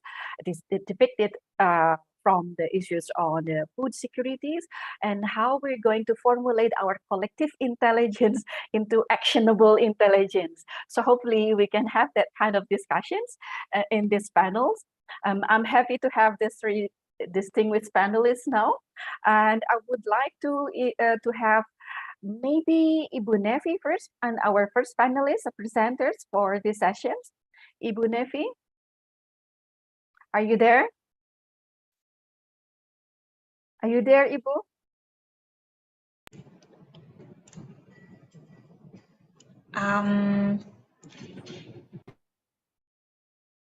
Okay, while waiting for Ibu Nevi to join our panels, I will let first Ibu Dorothea. Dorothy, would you like also to present first before Ibu Nevi? Yes? I cannot hear you. I'm muted. There we go. Yes. It's always a minute delay. It's okay. Shall I let you present first? Yeah, I'd be delighted. Thank you. Okay. Let's start then. Thank you. Sure. So first of all, thank you so much to the organizers for inviting me, for you know, to such a prestigious event organized by such a prestigious institute. I'm really, really honored and pleased to be able to be here today, even if I'm not physically there with you. And thanks also for the introduction. I mean, you'll see that my talk will be very much kind of along the lines of practical examples of working with communities and sort of issues that can arise and approaches that can work, and reflections on the past sort of 20 or so years that I've been working in the space of forest conservation and sustainable livelihoods initiatives, and the kind of interface between those two areas. And it was really nice for me to see in some of the videos and some of the loops on your website, some familiar faces. It immediately made me relax. So thanks for that too. Okay, so first of all, I work for Yayasan Yari Indonesia. So it's a 99% Indonesian organization. I'm literally one of the very, very, very few non-Indonesian staff. And what this means is that the organization is really rooted in its cultural context and really understands the context it works in. And that's sort of in a few landscapes, so South Sumatra and West Kalimantan.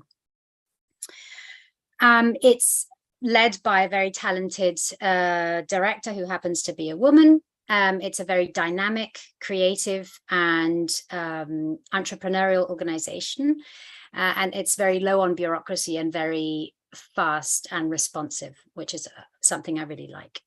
And it's very output oriented. So I've always been somebody who's just really interested in understanding how we can get from A to B and what's the fastest way of getting there. And so that's something I really appreciate as well.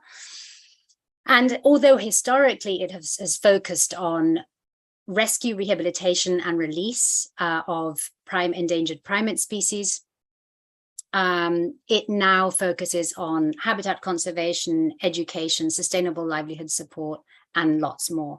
And so today I'm going to be drawing from examples that fall under the Sustainable Livelihood Support umbrella, not only from YARI, but also from previous experience and projects that I've either observed or been a part of. So it took me about 10 years of higher education and focused on biology to really understand that conservation has very little to do with nature and almost everything to do with people. And so this is something that I think YARI does very well. It's in terms of establishing trust with local people and employing an approach that one of our partners calls radical listening, which is really listen what people's concerns are, really, and not just once, but repeatedly. What are people's concerns? What are people's ambitions? What are people's desires? Because that's really what we need to use as a measure of the effectiveness of our approaches. And then co-creating, which is a word I really like and which I've heard already used several times, common visions, co-creating common visions with local communities. I mean, often it's local communities that come to YARI offices with issues, problems, suggestions, ideas, and then that's how things are born. I mean, one nice example is a fisherman, a local fisherman who kept getting dugongs trapped in his nets, came to YARI for help in terms of how to stop this problem. And from that, one fisherman and his community we now have a project focusing on supporting local fisheries and supporting local fishermen to avoid dugong entanglement. And then demonstrate commitment. So it's all very well establishing the trust. It's all very well coming up with good ideas and good plans, but then we need to demonstrate commitment. It's no use being in a landscape for 3 to 5 years, a classic project cycle, or even two project cycles. We really have to be there for the long term. So, and this is something that I've seen over the years. It's really, 10 plus years where you start to see things moving in the right direction. And then, as I'm sure you've discussed, extractive uses of nature are not the preferred option for most people. It involves back-breaking work. Most loggers don't really want to be involved in logging if they have other options. So, one of our surveys showed that it was the poorest people in a community that had to resort to logging to meet basic needs such as food, education, medical care, as a mean to obtain quick cash, essentially. So, conservation is about people, and people are complex beings. And so it's not a surprise that conservation initiatives tend to be really hard and that many do fail. And I think as a sector, and when I say conservation, I mean the broader, sectors of, what's typically being called development and what's typically being called environmental sectors, and the interface between those two.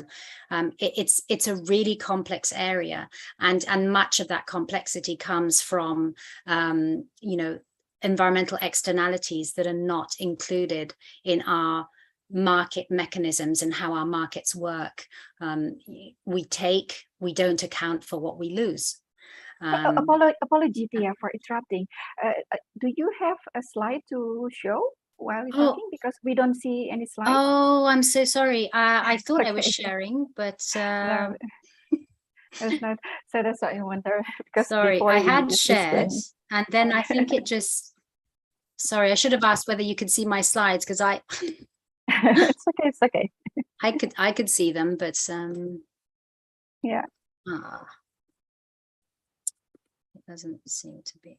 Okay, let's see. It's not letting me share for some reason. Let me try again.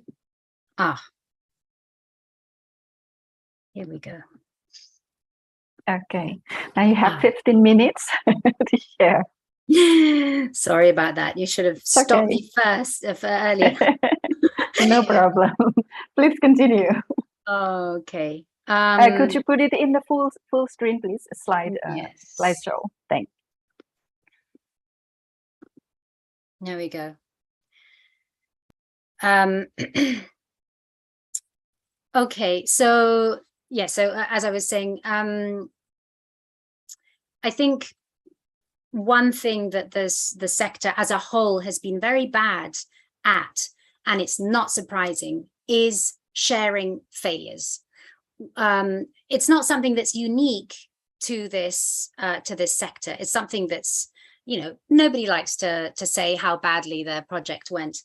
So it's not really unique to this sector, but I think it's particularly bad in this sector because of the over-reliance on donor finance. We have little finance and we need to impress those donors. So this is sort of the reason for it. But it's so bad that, you know, one paper that was published in 2019 found something like only 59 papers talking about failures in conservation, or in the interface between sustainable development and conservation.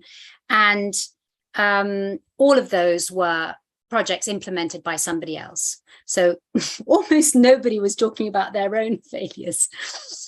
And I think it's something we all know about. I mean, we've all been in projects that haven't done so well. And I think what's interesting is to look at what this paper found in terms of what were the main reasons for failure. So in those papers that were analyzed, the main reasons were actually about people, how people interact.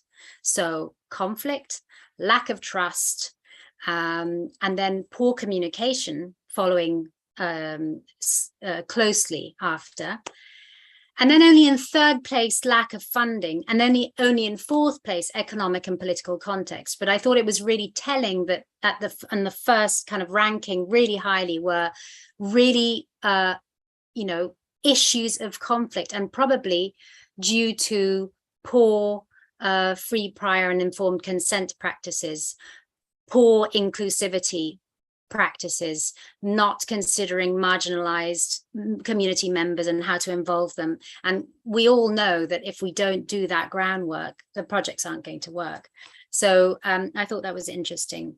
But as a whole, we need to become better at talking about our failures, because that's the only way we're going to learn. That's the only way we're going to make more efficient use of our funding. We have so little funding.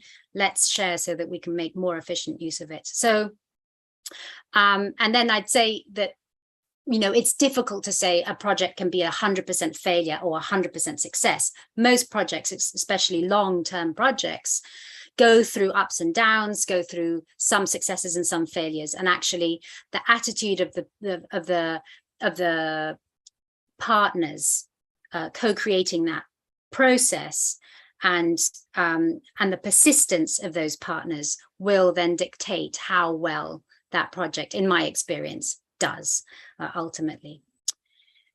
And I think something else that's really important is that, or something that's common in projects, is sort of either no monitoring or poor monitoring. And so if objectives, indicators and targets are unclear or vague, then it's really difficult to say how well that project is doing, whether we're on track or not. We have a vague idea based on how things are going, but really, if we have clear objectives, indicators and targets, we're much better able to objectively say how well the project is going.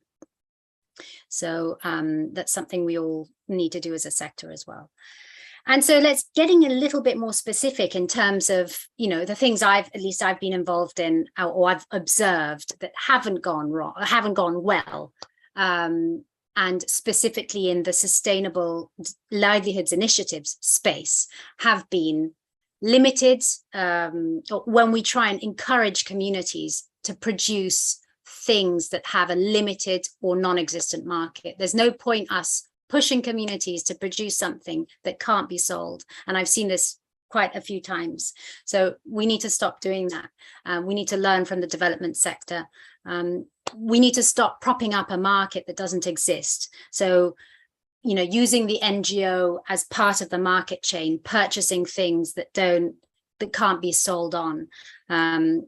Instead, we need to facilitate a link between buyers and communities, or buyers and cooperatives, for things that really do have a market. That's going to be a sustainable initiative that will last.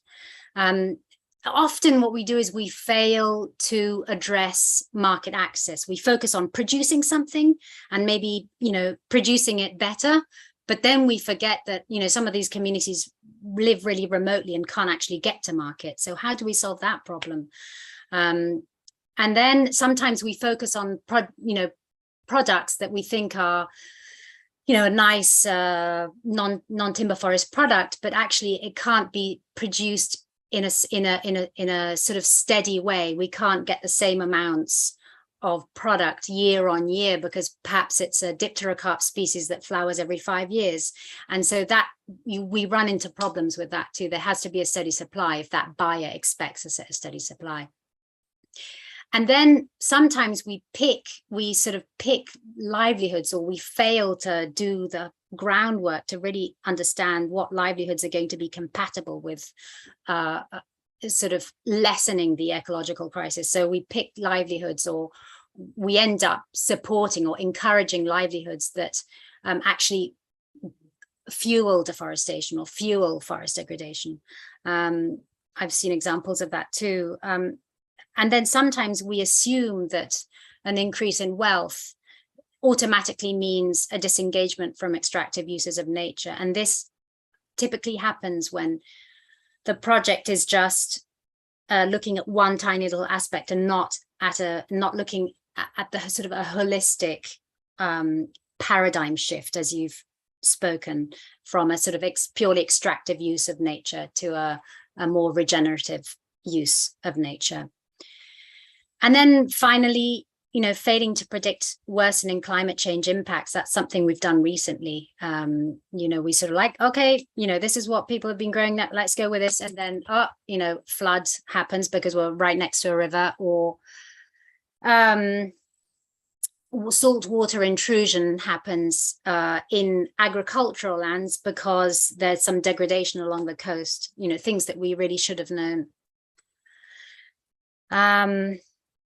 But we're still working with these communities, and there are other aspects that are working. So there are, as I said, there are pros and cons, there are some setbacks, and this is part of the learning curve, and now we're going forward.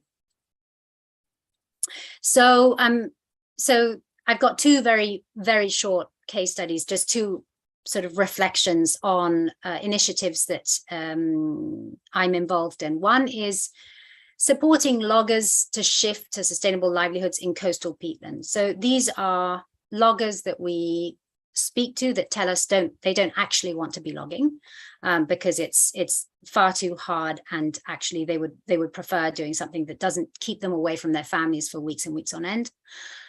But why is logging a good option? Logging is a good option because most communities in this area are farmers. But farming is negatively impacted by two things. One is saltwater intrusion, as I was saying, and one is worsening floods and crop failure due to environmental change. And so the way the program is tackling and co-creating a vision for kind of regenerative agriculture and sustainable agriculture that can adapt to the effects of climate change is to focus on aquaponics agriculture, to support communities in producing their own fertilizers and pest control organically, and also to establish fisheries initiatives that are both simple, that don't require a lot of technology, and where there is a strong local market. So people can both use this to fulfill food security needs and also to bring in cash.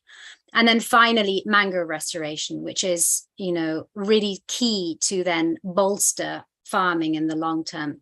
And the challenge here is really that the mangrove degradation is really extensive along the coast, and we're not managing to plant fast enough to get the results we want, but we're trying to scale up on that component. And this is one of the points where mangroves are being replanted. And quickly, here's a second case study, which is sort of another site. It's far from the coast. It's lowland forest, and you know, again, it's working with logging families that don't really want to log. And so, you know, we looked again at what the problem are, what's the root of the issue, and the root of the issue is these are remote villages that are not well connected to market, and that were struggling to sell their produce at the market. And so what we did was to support them in the purchase of a boat that quite simply slashed the cost of transport in two. And the maintenance of the boat is financed through tickets, and the monthly earnings of these communities are increasing by about 9%, but we expect these to be much higher because they're now producing more vegetables because they realize that access to market is easier and cheaper, and it's just much more worth their while. And then neighboring communities are also trying to sell through this target community. So we expect, and we're already seeing benefits far beyond that initial pilot target community. And the reason I like this is that there's immediately no dependence on the NGO. The NGO is really a facilitator. So, you know, the whole management and maintenance of the boat is in the hands of the community. But I think this is just one aspect of the project. And as we were talking before, you know, paradigm shifts involve a holistic view of what well-being means for communities, and well-being, you know, is monetary and non-monetary and goes far beyond monthly earnings. And so what we're doing is we're partnering with a healthcare provider to provide cheap or free healthcare for communities who would otherwise have to log to pay for those expenses. We're providing scholarship opportunities for children who would otherwise just be sort of caught in a cycle of not having other opportunities, not having other options other than going into the forest and logging, providing literacy opportunities for women and children, providing job opportunities through wildlife programs, and providing capacity building in agricultural techniques. And so all of each and every one of these streams of work could have been sort of effective in its own right, but it's really everything together that makes the difference. And that helps the program be much more resilient and much more effective long term. And I particularly like the comment you made, Julia, about youth and the involvement in youth, because you know, this is how we're seeing transformative action at the village level. I mean, the children are so enthusiastic. They want to learn so much. They're so grateful for opportunities given. It's such a joy to see that, and it gives a lot of hope. So my conclusions are that we need to talk more about things that didn't go well and why. We need to do better collectively and learn from one another from different sectors. I mean, the environmental sector has learned enormously from the development sector, because I think it was a few decades ahead, and so it was able to use that information. I think we don't use it enough, though. We should be using more of it, but we should learn from other sectors too. The other thing is, let's commit to long-term adaptively managed initiatives that are truly community-led. Let's build trust, and let's use strong communication to ensure that our projects go as far as they can.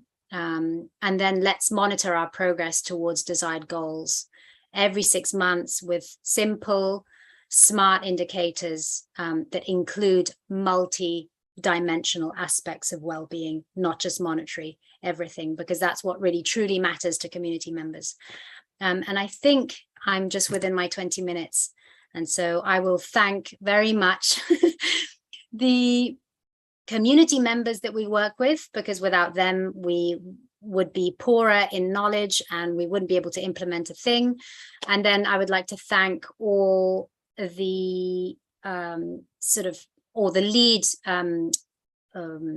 staff that are working in the field to get this to co-create and to build trust and to implement activities with communities.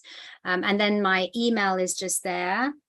So if anyone wants to get in touch, you can email me, or you can also find me on LinkedIn. And then I can't finish without thanking the government of Indonesia, who allows us to do all of this work and who supports us, and some of our funders, but by means not all. So thank you. Thanks so much, Tia, for inspiring presentations. I really like the terms radical listening, because I think understanding the context, it started from, co-creation started from the radical listening, and how to do this radical listening very much also related to the previous presentations mentioned about the important to pay attention on the ignorance part. So not all people, sometimes people know related to the marine debris, for instance, plastic marine debris, people know, but they tend to ignore it. So this radical listening really opening up. So, and another attribute also you mentioned about learning cultures. I like it too.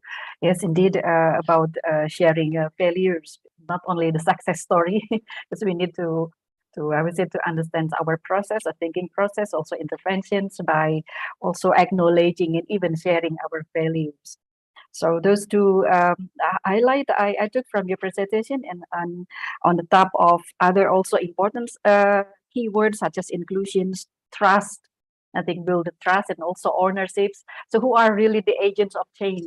The ones who outside or really the local communities who have this really authority and the power to direct the changes, the social change in their own context. So next, I would like to learn from the next speaker. Mungkin Pak Thomas atau Ibu Nevi, silakan Pak Thomas dulu mungkin. Yeah, that's Thomas fine. dulu Bu Julia. Yeah, Yes. silakan, Can you hear me? silakan. Yeah. Yes.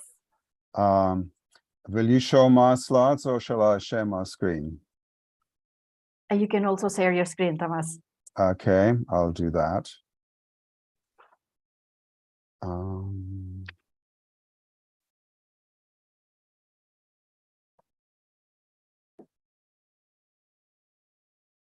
Okay.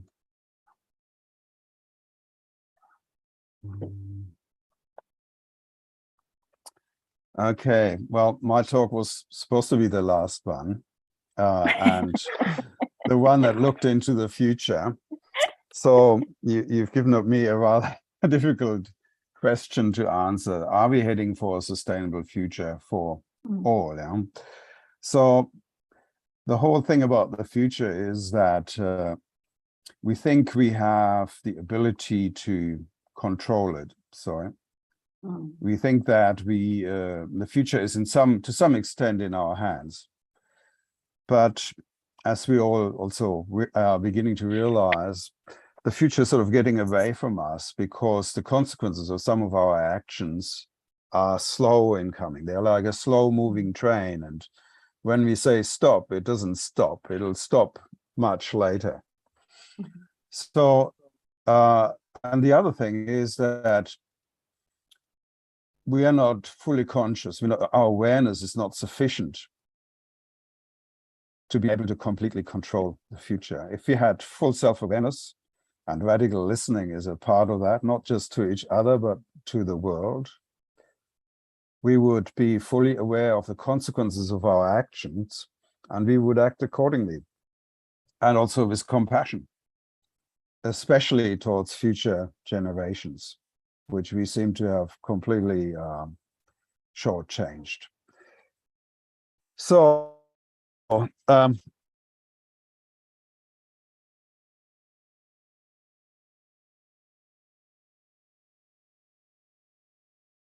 therefore, I decided to respond to these questions by talking about what I do, because it reflects my thoughts about the future. On the one hand, there's a persistence of hope. They say hope dies the last. Yeah, hope thing's the last thing to go, and we need to maintain that hope, and we need to do our best to bring about a transformation to sustainability. And I still think that the SDGs are a very good model, though it is top down. And I'm going to give you an example of what I do because I still feel hope for the future. And that is the Sustainability Action Platform that I'm currently working on with an international team. And then I will talk about the inevitability of crisis. So the fact that is that I also do think that we cannot escape crisis, and this crisis will show, first of all, in food insecurity, and that's what's happening right now already. So we're already in the crisis, and I believe we will never see the end of it again.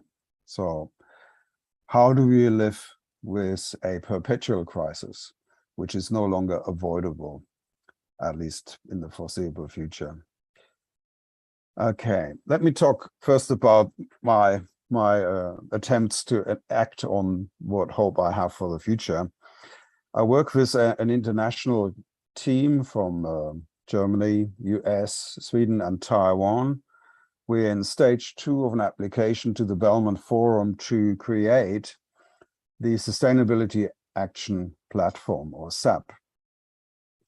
Now, what it is a tool, a digital tool, a platform that will enable people at the local level, in government, in business, and in communities, to share their solutions, the solutions that they themselves have found, tried, and tested with each other, and also will allow them to draw on science knowledge relevant to their own needs.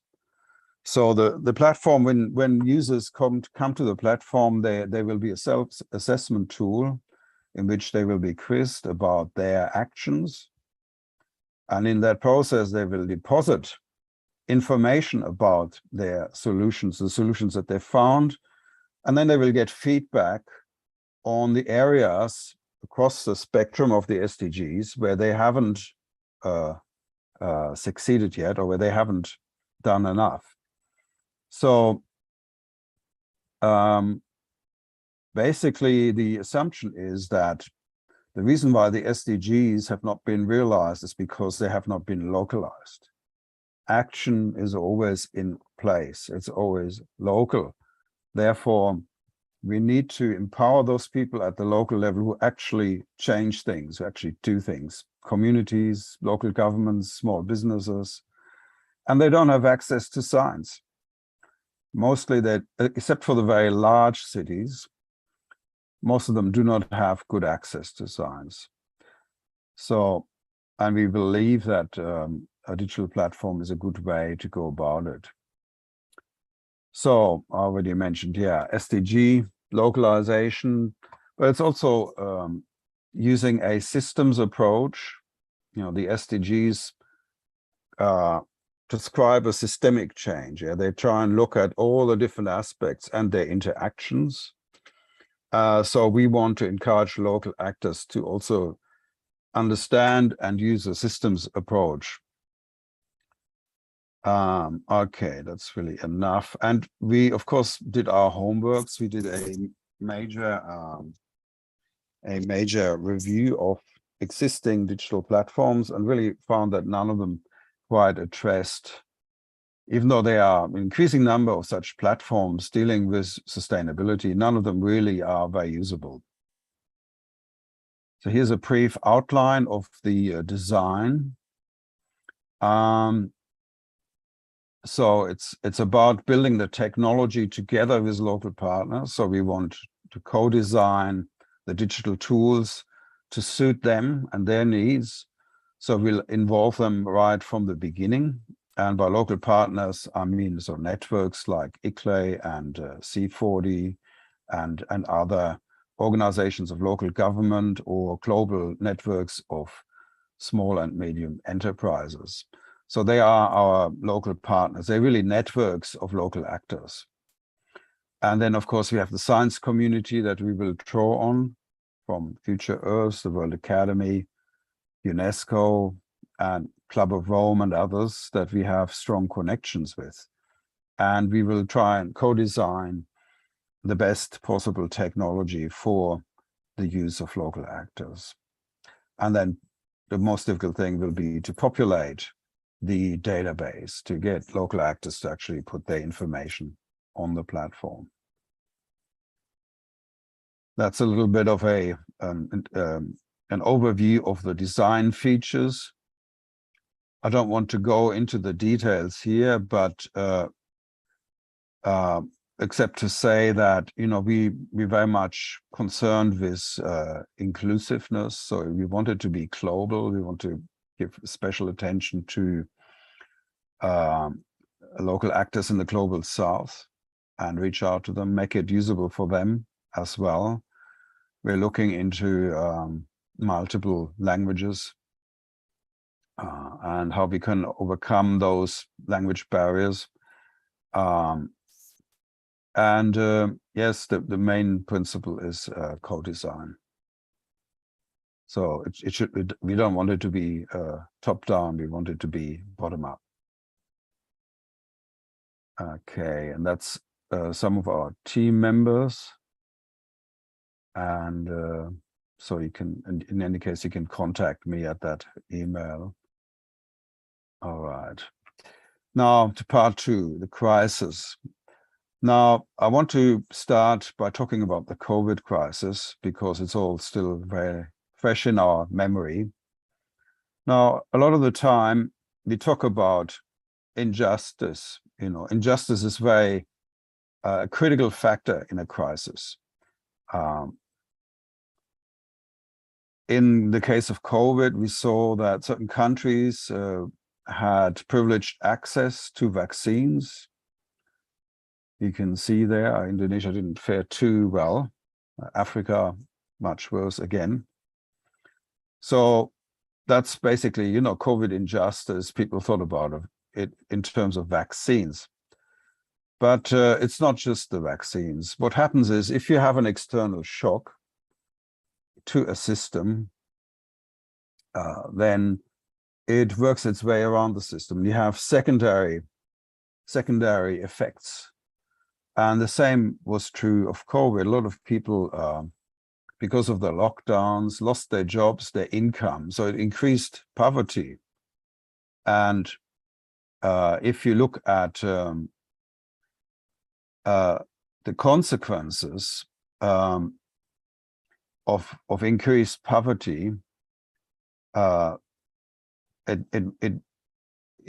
figures are never shown in the media. We had all the statistics about the number of COVID victims in different countries, different districts, and so on. But the fact is that actually more people died from increased numbers of people who were food insecure than from the virus itself. And it's just not reported. And the biggest driver of these fatalities was poverty-based food insecurity. Yeah, so it's really poverty. This map here shows inequality in the world. So it was the poorest countries, yeah, the light colors on this map, like Africa, India, you know, to an extent also Indonesia, where you know, you have a higher level of a lower level of income, greater poverty, and it translates into lower food affordability. But we could also see that in the United States, for example, in other rich countries, so-called rich countries, people who were disadvantaged, the poor, people of color, also had much higher fatalities from the virus itself, and also much greater food insecurity.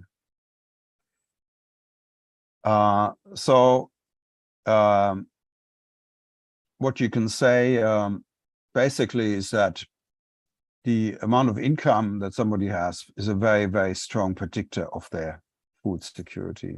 So food security is really a social justice issue.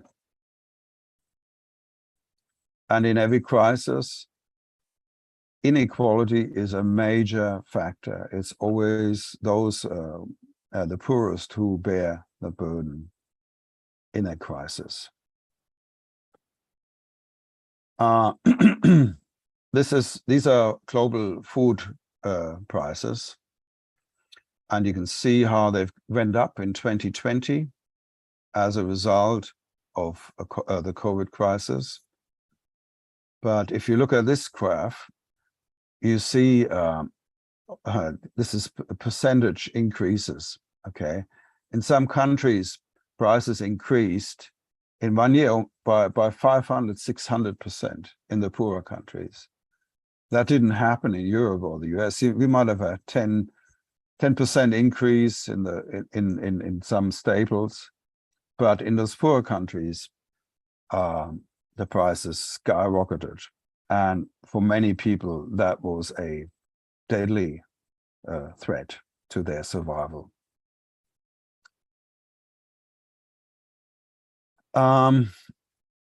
What causes poverty?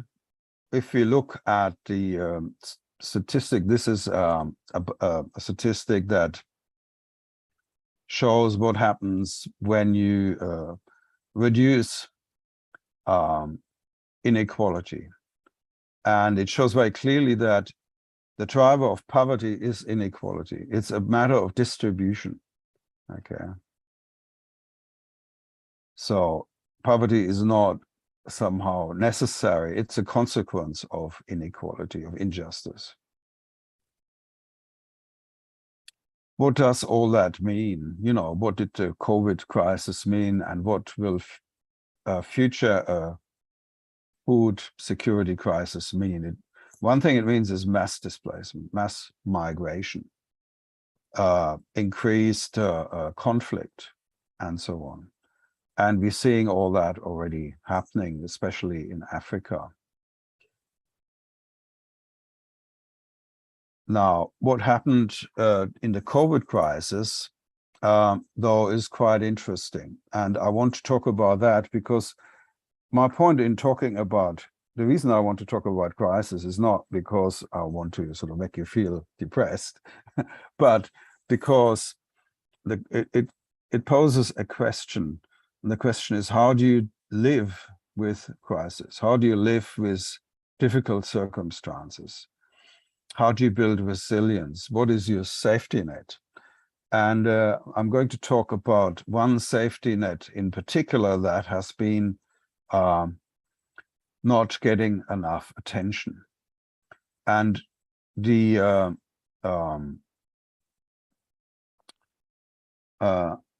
COVID crisis really revealed the importance of this safety net once again.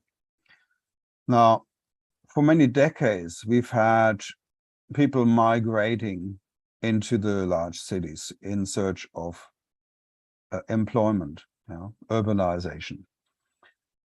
But during the COVID crisis, there was a massive reverse mobility. People left the cities by the millions, by the hundreds of millions in Asia alone.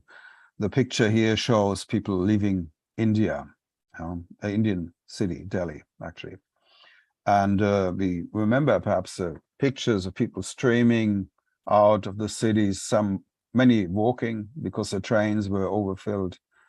I remember one image of a young lady carrying her father on her bicycle because he couldn't walk anymore. Yeah, it was quite a traumatic situation, and the cause was a lockdown and mass unemployment in those cities. Sorry, Thomas, you have 2 minutes left. Okay, so where did those people go? Most of them went to the countryside. Yeah, you would say pulang kampung. It's a big tradition in Indonesia, luckily. Many also in Java and elsewhere who were employed in the tourism sector or in precarious urban jobs left for the countryside and survived there. some better and some worse. We don't really know. And that's another project I'm working on, to try and find out how they survived, why some survived better than others, and to understand how this rural safety net operates and how it can be strengthened with appropriate policy. So, for example, in Indonesia, the closure of the tourism industry, so many people lost their jobs. And yes, and will the rural sector be able to support people in a crisis in future? What is required? We often think, it's not often that people think of a resilience in terms of the rural support network. It's often ignored, it's been marginalized, especially the small farming sector, which is where the support comes from. All right. So these are just some statistics to show the how many people lost their jobs and where the new jobs were created. Most of them were in agriculture. So that what I'm saying there is sort of can be shown in the figures. So community agriculture is the #1 safety net in a crisis, especially in this global south. And if that crisis will be perpetual, we absolutely need to make sure that rural communities are strengthened. That's all. So just to sum up, I think there's no hope that we can escape a future where our survival will be quite severely threatened. It's already happening. If you look at what's happening right now in the Northern Hemisphere, 60% of the harvest is lost in China, 40% in the US. 60% of Europe is in a drought, the biggest drought in 500 years. Then we have the sanctions on Russian food export, the blockade of the Ukraine, the after effects of COVID, supply line disruptions. Already we are seeing a doubling or tripling of food insecurity in a very short time. So I don't think that is going to stop anytime soon. And we will have to work very hard just to survive. I'm not sure to what extent people's self-awareness will be raised by these kinds of crisis conditions. One would hope, but there is also a risk of greater conflict as resources become scarce. So I think everybody, especially, people who have influence on decision making, need to work very hard to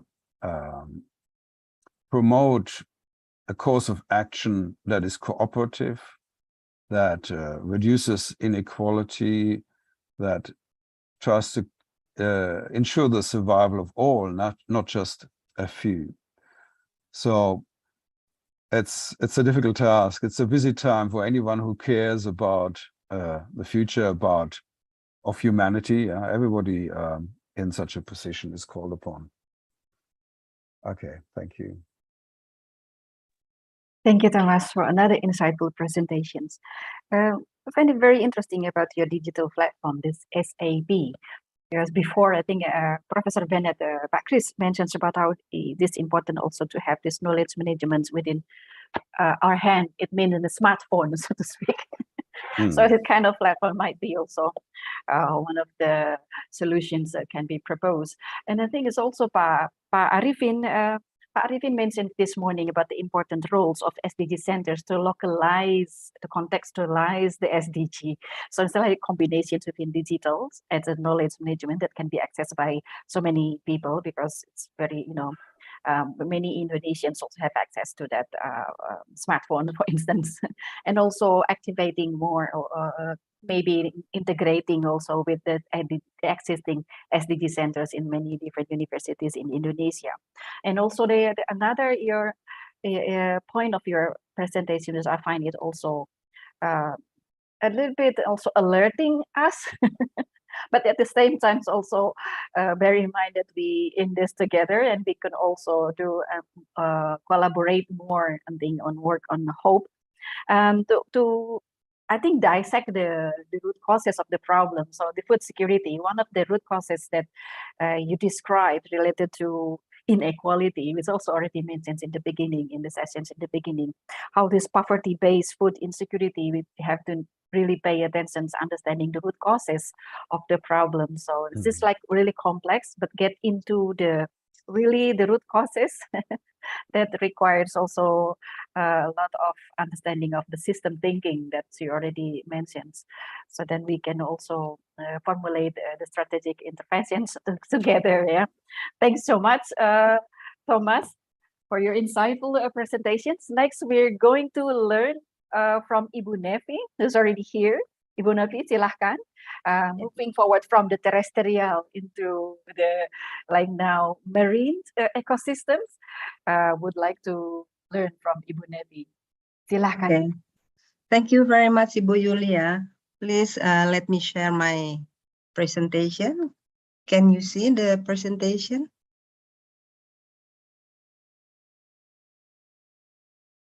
Okay.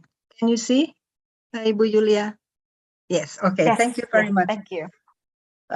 Good afternoon, everybody. Assalamualaikum warahmatullahi wabarakatuh. Bismillahirrahmanirrahim.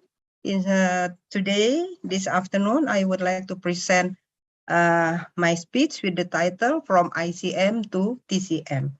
So, first of all, I would like to show to everybody how complex the coastal area. So this is only in the coastal.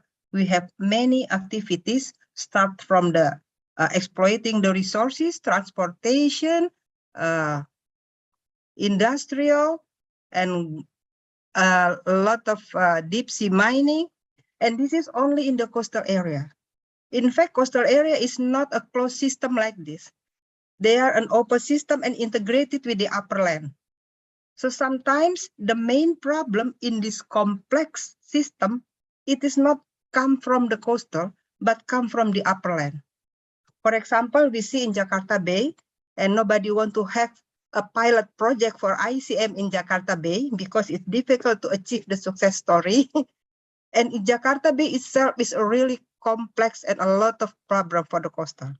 But the main problem is also come from in the upper land in Bogor, Puncak, why they have a lot of activity and they throw their waste to the river, which is end up in Jakarta Bay. Actually, 13 rivers end up in Jakarta Bay. So if you try to manage Jakarta Bay without try to relate it with the upper land, and sometimes it's not effective and efficient.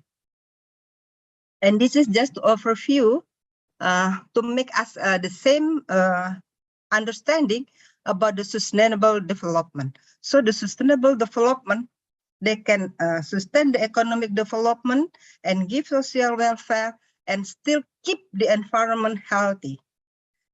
And I hope we can achieve that. So this is just simple definition for the sustainability, meeting the needs of the present without compromising the ability of the future generation. Now, I saw it from this morning. Can we achieve this goal? In fact, in our country, especially in Indonesia, a lot of area, especially in the coastal, we really have a resource depletion. And I would like to start the story to bring us together. This morning, Pak Rilus mentioned about the local community. And also in the coastal area, where the area is not have a complex system, they have a lot of local system like Sasi, Awik-Awik, and so on, where the resource is managed by the local community. and then monitored by the local community, and they share together the resources. For example, we have like in Tacabonerate, during heavy rains, and there is a lot of, the sea is not good, and a lot of heavy wave. They are not go to the sea, but they collect resource close to the coastal, like mussel, shrimp, echinodermata, but they collect together as much as they need for the local. So it is not for commercial. But when the weather is good, they have regulation not allowed to collect anything from the coastal, but they go to the sea. So the coastal have time for recovery. But when the community become more complex, because coastal area is open area, which is when there is something give economic valuable, then people easily move to the coastal, which is different with Baduy people. Because Baduy people is a closed system, and they get a legal, government give a legal management for them. So nobody can enter Baduy or disturb the Baduy system, which is different with a local knowledge in the coastal area. So this is something, the challenge for the local community. And most the area in the coastal area, we lost this local wisdom. Even in Ambon, even in Sulawesi, as long as we can achieve the area, now I'm a little bit worried like Raja Ampat, because we can go directly flying to Raja Ampat.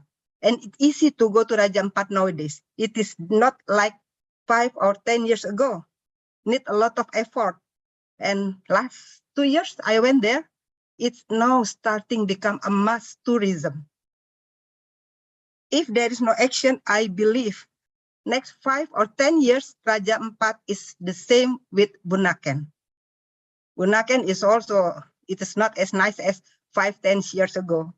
They have become mass tourism. Yeah. And then the next, when the community become complex, and then more people come to the area, and then sometimes the outsider, like invasive species, they are become invasive, and then push the local community away. Jakarta Bay is example. I think less than 5% of origin people Jakarta live in Jakarta, because a lot of invasive people enter to the Jakarta. So at the end we can ask, development is for whom? Yeah. Now, when this is become more complex, and then the government taking the management system for the resources, and there is a permit to explore the resources, and everybody who want to explore the resources, they have to pay to the government. And then we lost the ownership, the billing, the feeling that the resources belong to them, it's gone. So everybody try to take as much as possible, because they are not a local community, and they can move to another place when the resources depletion. And as a growing time, people aware that the resources is depletion. And then the scientists try to develop that we call collaborative management, where the government give some part for the community to take a part in the management system. But for Indonesian people, it is not as simple as that, because 350 years we are colonized by Dutch, and people never learn to express their need or to mention what I want to be. We just following the instruction. After we independent 30 years under Mr. Sukarno, Mr. Suharto, it's also the community not learning how to get their right. We are just following the instruction. We call bottom-up approach. And then how can we change after this such a long time to expect the community have initiative to ask what is their right, what they want to be. This is my experience when I did. I will mention about the next system we call integrated coastal management. In integrated coastal management, here they said the management, should be continuous. So we are not, don't see this system as a project, but it has to be continuous and then adaptive and participatory. And there is a consensus building process. And also we bring the planning together. But when I did this project in 1995, 96, I went to the village and I asked people, what you want to be in the next 5 or 10 years? They just say, nobody give you idea. And then I go to the district or kecamatan, it's the same. Even I ask with people in the provincial, it is also the same. Why? Because it's difficult for a bottom-up approach for management. And then at the time we develop combination between bottom-up and a top-down approach. Otherwise, people, they don't want to express their need and their idea. And then we also set up the cycle of ICM, which is different with local knowledge, and we have collaborative, and they have a continuous cycling. Start from preparing, initiating, developing, adopting, implementing, and defining. So in preparing, there are a lot of things that they prepare. And then they have initiating and build up a group or a task force and so on. And then in adopting, and also they have developed the technique for monitoring. We did this since 1990s, I think it's quite a long time ago. For the first project, we got funding, we call CRMP, Coastal Resource Management Project. This is a grant from United States, joined with CRC URI. And when the project finished, it's continue with CRMP. We get a loan from ADB and World Bank for this project. So I think this is very long project, more than 30 years project.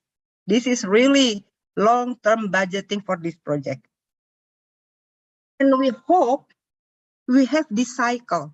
From this project, we also produce the law number 7, which is established on the 27 July 207, I forgot this.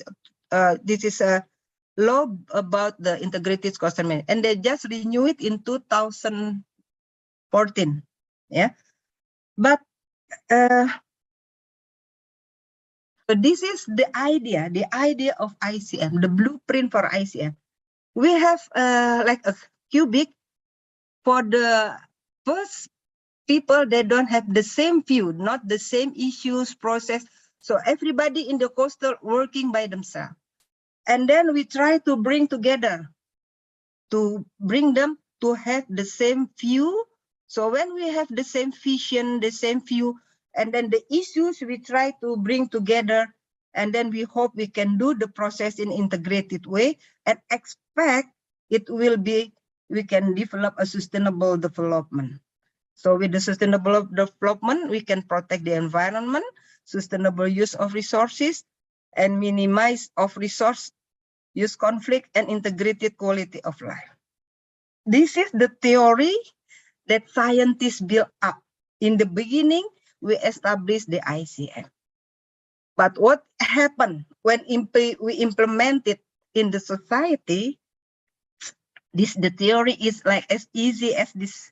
When we mention this one, okay. So when we implement it in the society, it's supposed to be this activity like sustainable aquaculture, sustainable fisheries. It should be working in together and making planning together and everything it should be blended together. But in fact, in the reality, we have meeting together. We try to do cross-section overlay. Where is the overlap of activity? But after that, we come back as a usual life and working as a sectoral activity. So that's the problem when we implemented this in Indonesia. Actually, with the ICM point of view for development, we start from centralization and move to decentralization.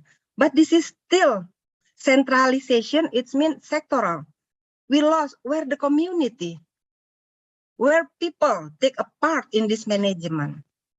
And then we say from ego-sectoral to cross-sectoral, holistic work.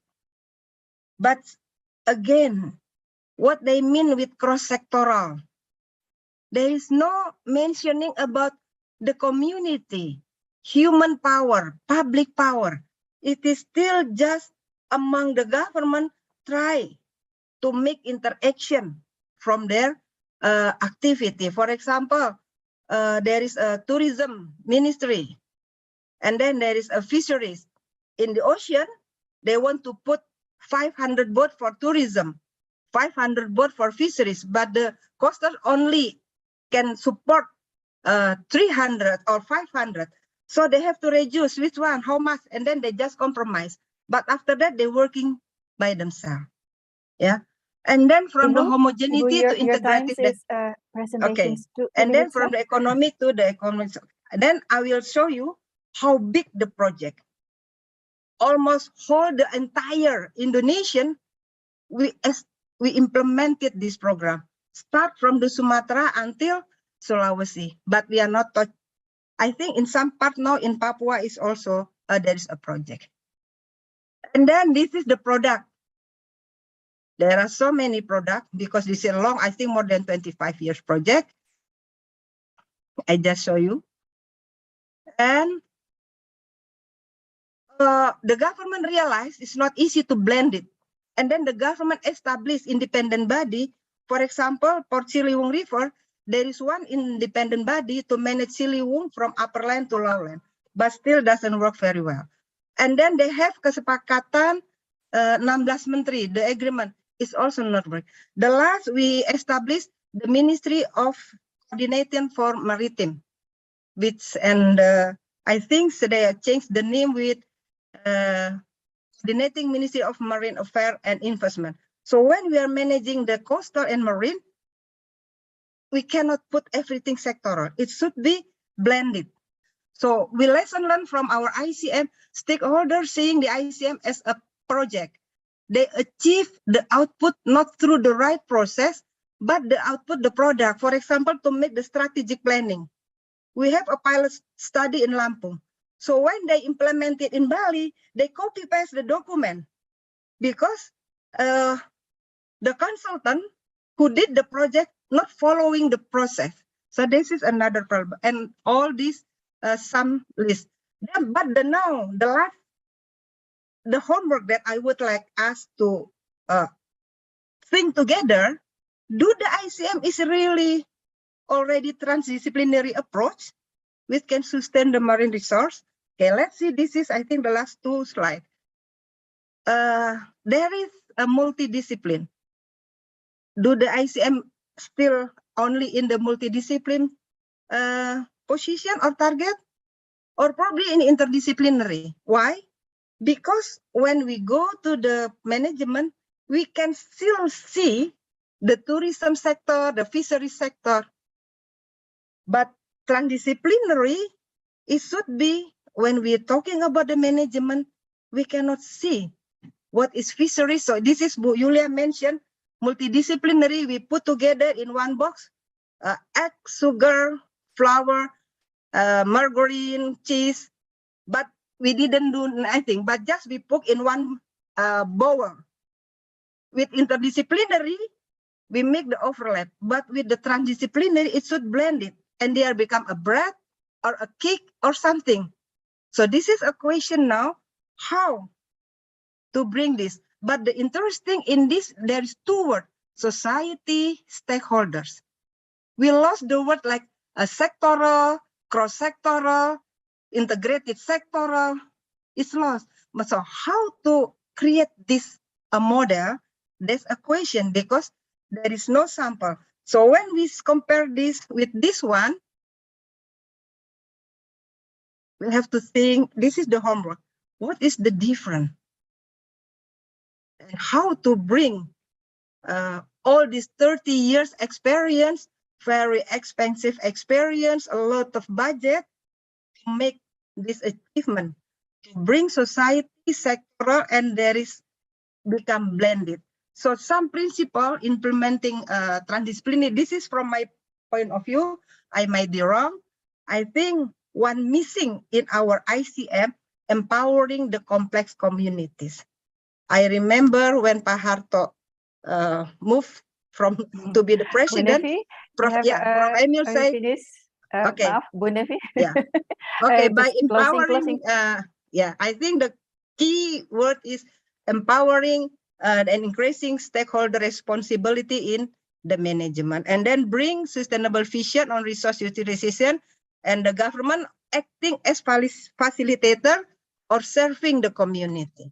I think that's for idea that probably need to be discussed. It is right or wrong, or probably people here have another idea for the transdisciplinary approach to complementary the ICM. Thank you very much. Okay. Thank you so much for also another insightful presentations, Bu Nevi. I think one of the things that highlighted from your presentations is how to important also to focus on to dissect what is participatory process is all about. And what is really truly transdisciplinary when it's blended all of the paradigm, different kind of paradigm, multiple realities. So have we got already some kind of indicators to measure that we've already done really genuine participatory process, is as the key of the transdisciplinary. And I think you pointed out also another important context that to see that different type of communities, such as the open community or closed community with different kind of stressors. So the more the open community, they have like really more stressors and dealing with all of this complexity, how to navigate that complexity in such an open context. I think more and more also more conversations leading towards what it's called a portfolio approach or systems approach. But before going forward with this portfolio approach, I would let the participants also to raise some questions. There are already some comments in the chat and also questions in the question and answers box. Let's see, in the questions and answers box first, before going to the chat box. Oh, I've seen that Thomas, you already answered some of the chats. Rajin sekali. So some of the comments, for instance, how serious is the government dealing with the multidimensional crisis, and how is the involvement of the academics, and you know how to build involvement, like a really full involvement from the academics and the marginalized community in such comprehensive manners. And some of the comments also related to the another challenges in dealing with complexity, navigating complexity in Indonesia, for instance, related to the high level of corruptions. So maybe for the first comments here, how the first questions, how to develop the comprehensive involvement dealing with multidimensional crisis. In this slide, the comprehensive involvement from academics and also marginalized community. If there is another comments from any of you, Ibu Nevi, Thomas, and Tia, feel free. Well, as I said, I don't think governments are taking these issues seriously enough. There's not enough cooperation between sectors, and whenever a system is stressed, you see where its weaknesses lie. And I think the weaknesses in our political systems are quite glaringly obvious, and the crisis is making it more obvious. It's okay to have inequality in a rich country because the poorest still have enough to eat, but when things get tougher, you really see, I mean, the injustice becomes, homicidal, it becomes really severe. And that's what is happening. And I think the pressure will grow on governments, the political pressure for change, for greater justice. But there's also, as we have seen, there's some dangers in that this sentiment from people, that they want change is utilized by populist political parties. And, you get a turn towards populism or fascism. All that we've seen in history, we have seen that happen before. So we have to be mindful of those who offer simple solutions.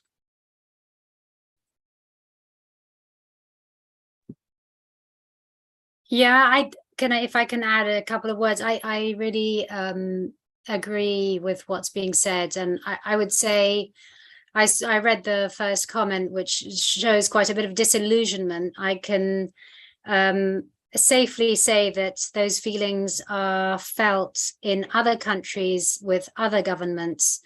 I mean, I'm from Italy, the capital of corruption, and I'm based in the UK, which is let's say, very good at not following through with commitments and sort of finding its way out of difficult situations regarding climate change. And so I sort of feel like, at the moment we have a change in government about to happen, where it's a new leader about to be elected, and neither candidates are showing any true understanding or concern of the ecological climate crisis at hand. And so the only response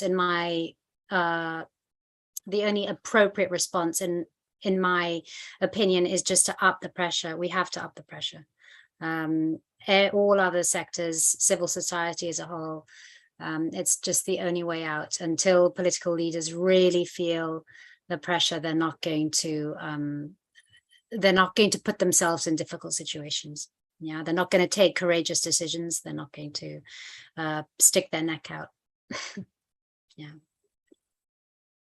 Yeah. Okay. I think it's the key factor for my experience when we implementing this. The problem is not on the root in the local or in the community. The problem actually in the political people and decision making people.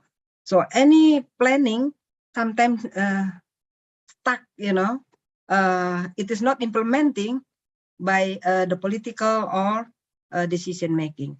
So I think the rule how to push the political and decision maker, we already have a ICM training from the governor, MPR, DPR, but it's not working. I think the key factor, it should be educated people. Why in Europe, in England?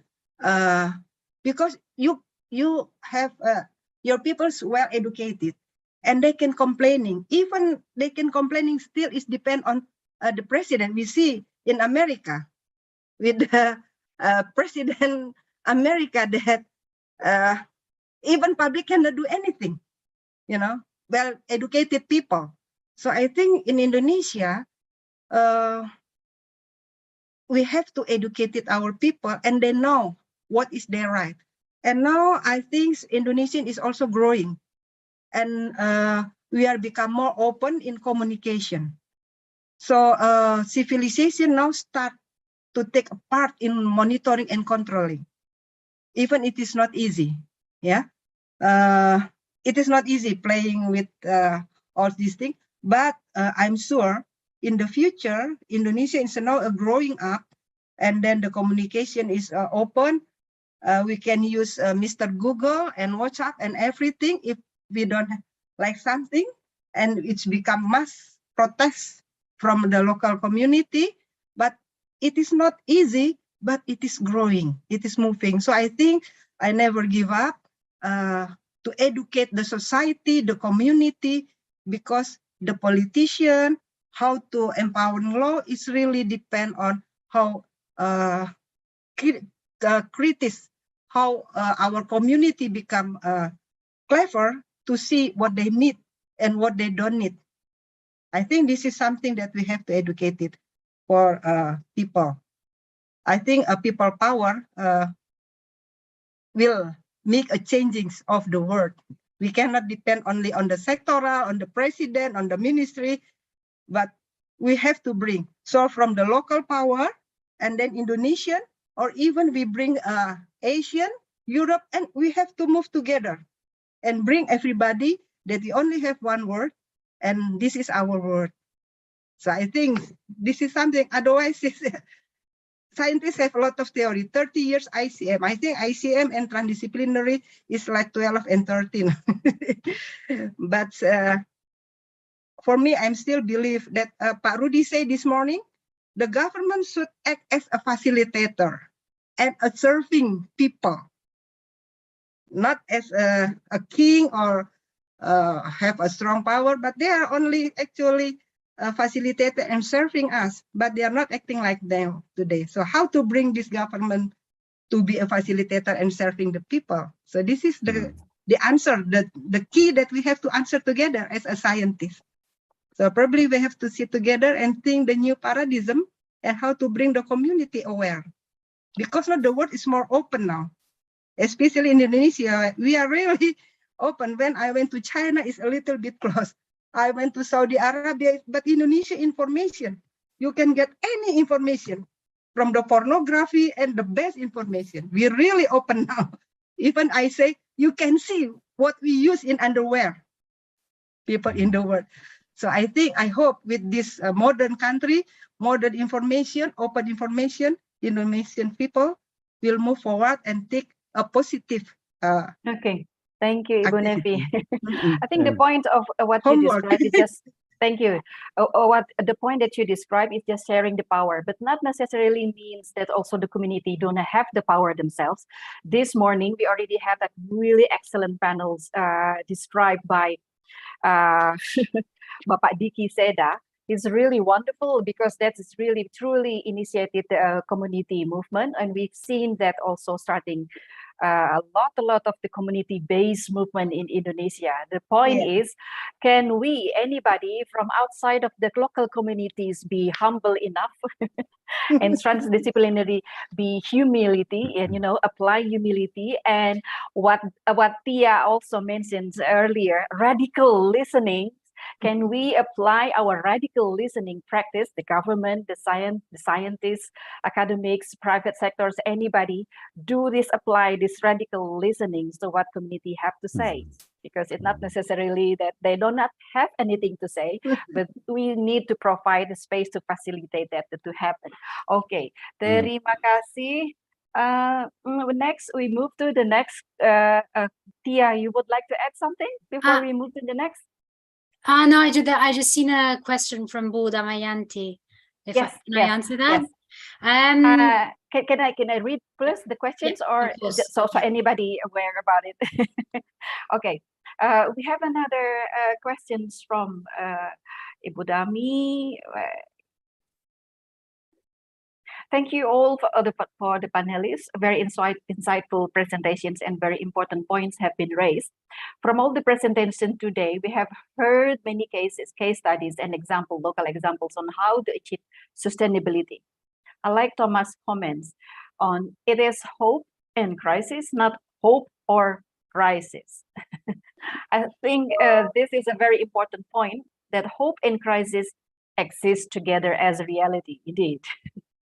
And thus the question is, how do we manage the hope and crisis and still move forward? Different communities, societies, culture will handle it differently. Are there any universal values or way that you think should be embraced by all?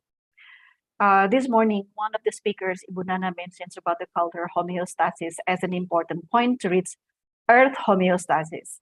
So it's like mindsets. Yeah, is this compromise mindsets influence the compromise quality of life in the earth, so to speak? So, any comments on this, Tia? I think there was a question directed to Dorothea directly further down. Okay, further down. Yeah. And then the questions to you. The message I got. Can we address first that questions before we move to the questions directly to Tia? Yeah. So I think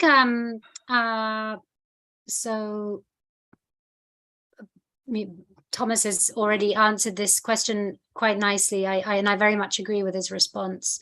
So solidarity and cooperation are very much the basis. And I think, as Neviati was also saying, moving together, togetherness, and having, I mean, cultural homeostasis, I'm not really sure about the definition of this concept, but as I see it, is sort of having strong science as a foundation and strong evidence as a foundation, and then coming together on certain cultural sort of aspects on the basis of, you know, this information that we all have, that we all share.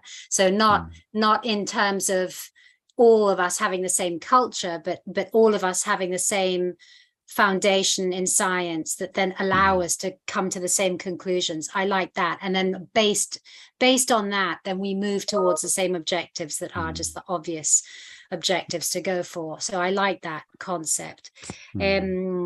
And then I think in terms of the response to the second question, which is about, you know, do we have any hope given that people want more and more? Is it possible for people and wildlife to both live together? I do think there is hope on a sort of a project scale, a regional scale, because I think we have all of the elements to implement successful projects that can mean, you know, benefits for people and nature. And we do that through holistic approaches. We don't do that through one project, one activity. We do it through a whole umbrella of activities. We do it through radical listening of what people really want. I mean, in my experience, people don't want the annihilation of nature. People don't want the annihilation of wildlife. It's just that sometimes they have no choice in order to pay bills. And so if we can provide, if we can support, and if we can facilitate options for people, then, you know, those two elements can definitely coexist. I think what we need to address at a global scale, which you already touched on, is this overconsumption patterns, which, you know, Europe, the US, and increasingly parts of Russia, China, India, etc., are responsible for. But mostly those models are coming from Europe, the US, Australia, one can say, and those patterns are driving much of the destruction, and not only those patterns of consumption today, but the historical consumption that's taken place over the last 50 to 100 years. So those are what absolutely need to be tackled if we are to conserve, if we are to maintain some kind of ecological integrity going forward. Anything to add from Thomas or Ibu Nevi? Sila? Yeah, I was just going to say that when I look for reasons to feel hope, I agree with Ibu Nevi that it's people power, it's local action, and that's why I'm so interested in empowering local actors. Because when I look around at, you know, for example, in Indonesia, I had a project on food security and the way and sustainable farming, and I think there's a lot of very good initiatives from groups like Serikat Petani Indonesia and others that really make a difference. I mean, concrete change. And I think if we wait for governments and political systems to improve, that's not good. We have to work locally now, and we can. I think that's hopeful. And that also creates its own pressure, because it demonstrates what is possible when people work together, and it's much easier at the local level. I saw Bu Nevi and Tia nodding their heads. Yeah. Now I think, yeah, I think when our in university have a real activity with our student, at the time when we have CRMP, MREP, and so on, I suggest to the government, why don't working with us in university and then bring my student, put in the location, rather than you put a consultant and pay a more very expensive, and you buy a lot of equipment, but give to them. But if you give it to the university and put our student will close with the local community. Now how we scientists develop a program or thinking something, but for the whole, because university have a lot of students, that we can distribute our students working together, especially now our ministry have a vision for freedom of learning, Merdeka Belajar. So our students can learning everywhere. They don't need to stay in the class. I can put in the Papua for marine biology, and then I give mark. But now I have to think what kind of project, what kind of activity that I have to give it to my student to stay in Papua for 6 months or for 3 months. So this is another homework from our government, especially our Ministry of Education, very young people and a lot of vision. So they develop now the new vision of freedom for learning. We can learning everywhere. Even I can send to UK or to USA, to any place, then our student can get something and then put them in the community. But this is just the idea, but I don't know how to develop this. This is we should sitting together, and then probably we can come up with some idea. Or even a student from England together with Indonesia, we put in Papua together and bring something. And they maybe come with something with the new insight or the new thought. I don't know, this is just the idea. Okay, thank you, Bu Nevi. I think you propose proposing so what type of framework, what type of possible framework that also provide a space for more collaborations between academics, even within the academic itself, how to explore, or even like, for instance, how to apply this radical listening for these young intellectuals, young students also within the curriculums, within the teaching modules. Yeah.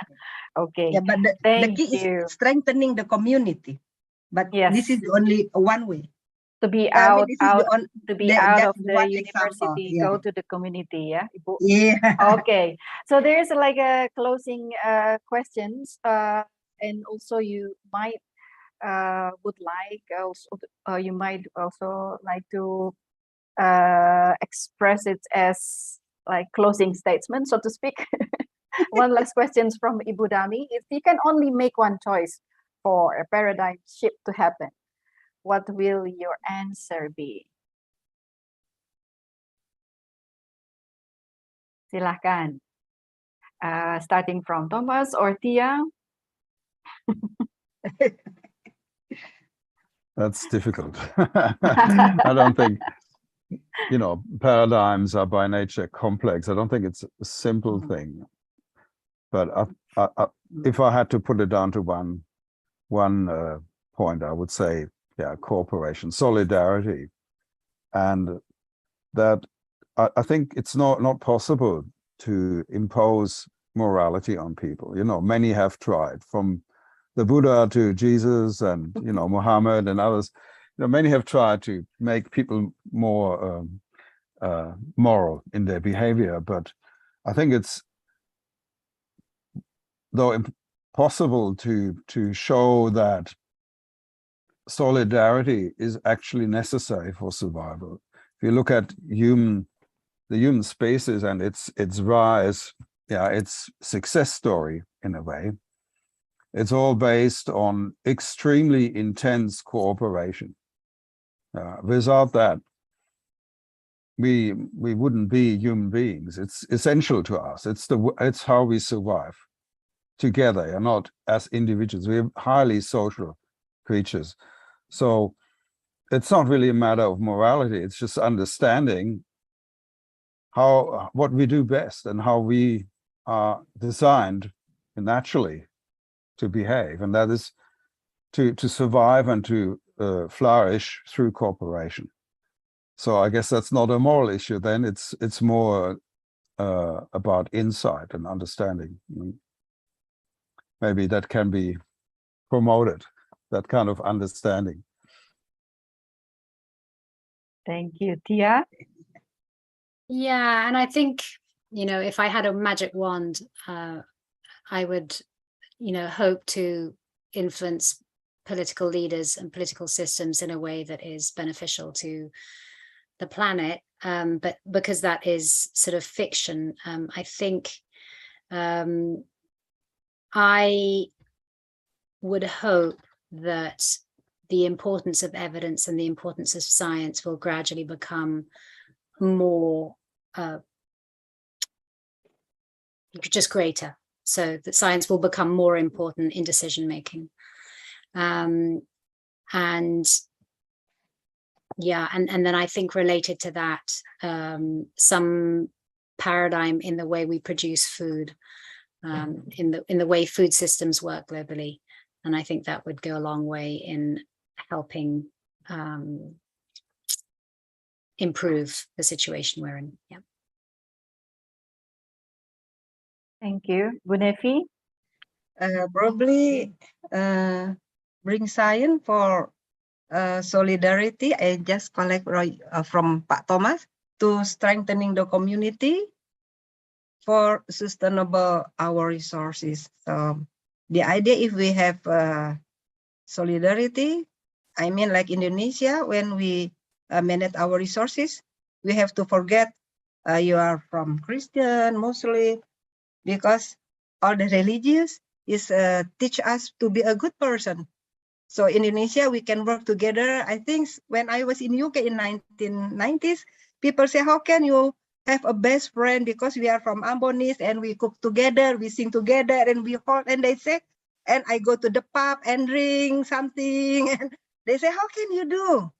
Because in Indonesia, actually we are blended between different culture, different religion when we're managing. So bring solidarity and science together to strengthening our community for sustaining our resources. Because now we only have one word. Scientists not found it the same word with our word nowadays. I don't know, maybe in the future, but now this is the only that we have. Okay, thank you, Bu Nevi. Yes. So I just would like to extract it from everybody's description just now. So the things that need to be shifted, they need to be pay attention on the paradigm shifts related to, first, solidarity, it means social cohesion. Second, evidence-based policy, science evidence-based policy. And the third one, what Bu Nevi mentions about the kindness. So solidarity, evidence-based policy, and kindness. Thank you so much, everybody, for the very insightful discussions. I will leave now to leave it back to Ibu Mega. Thank you so much. I've learned a lot. Thank you very much. Thank you very much, Ibu. I do learn a lot. And thank you, Ibu Yulia, for moderating the panel, as well as the invited speakers who have exchanged and given us many examples in such a vibrant and awakening moment.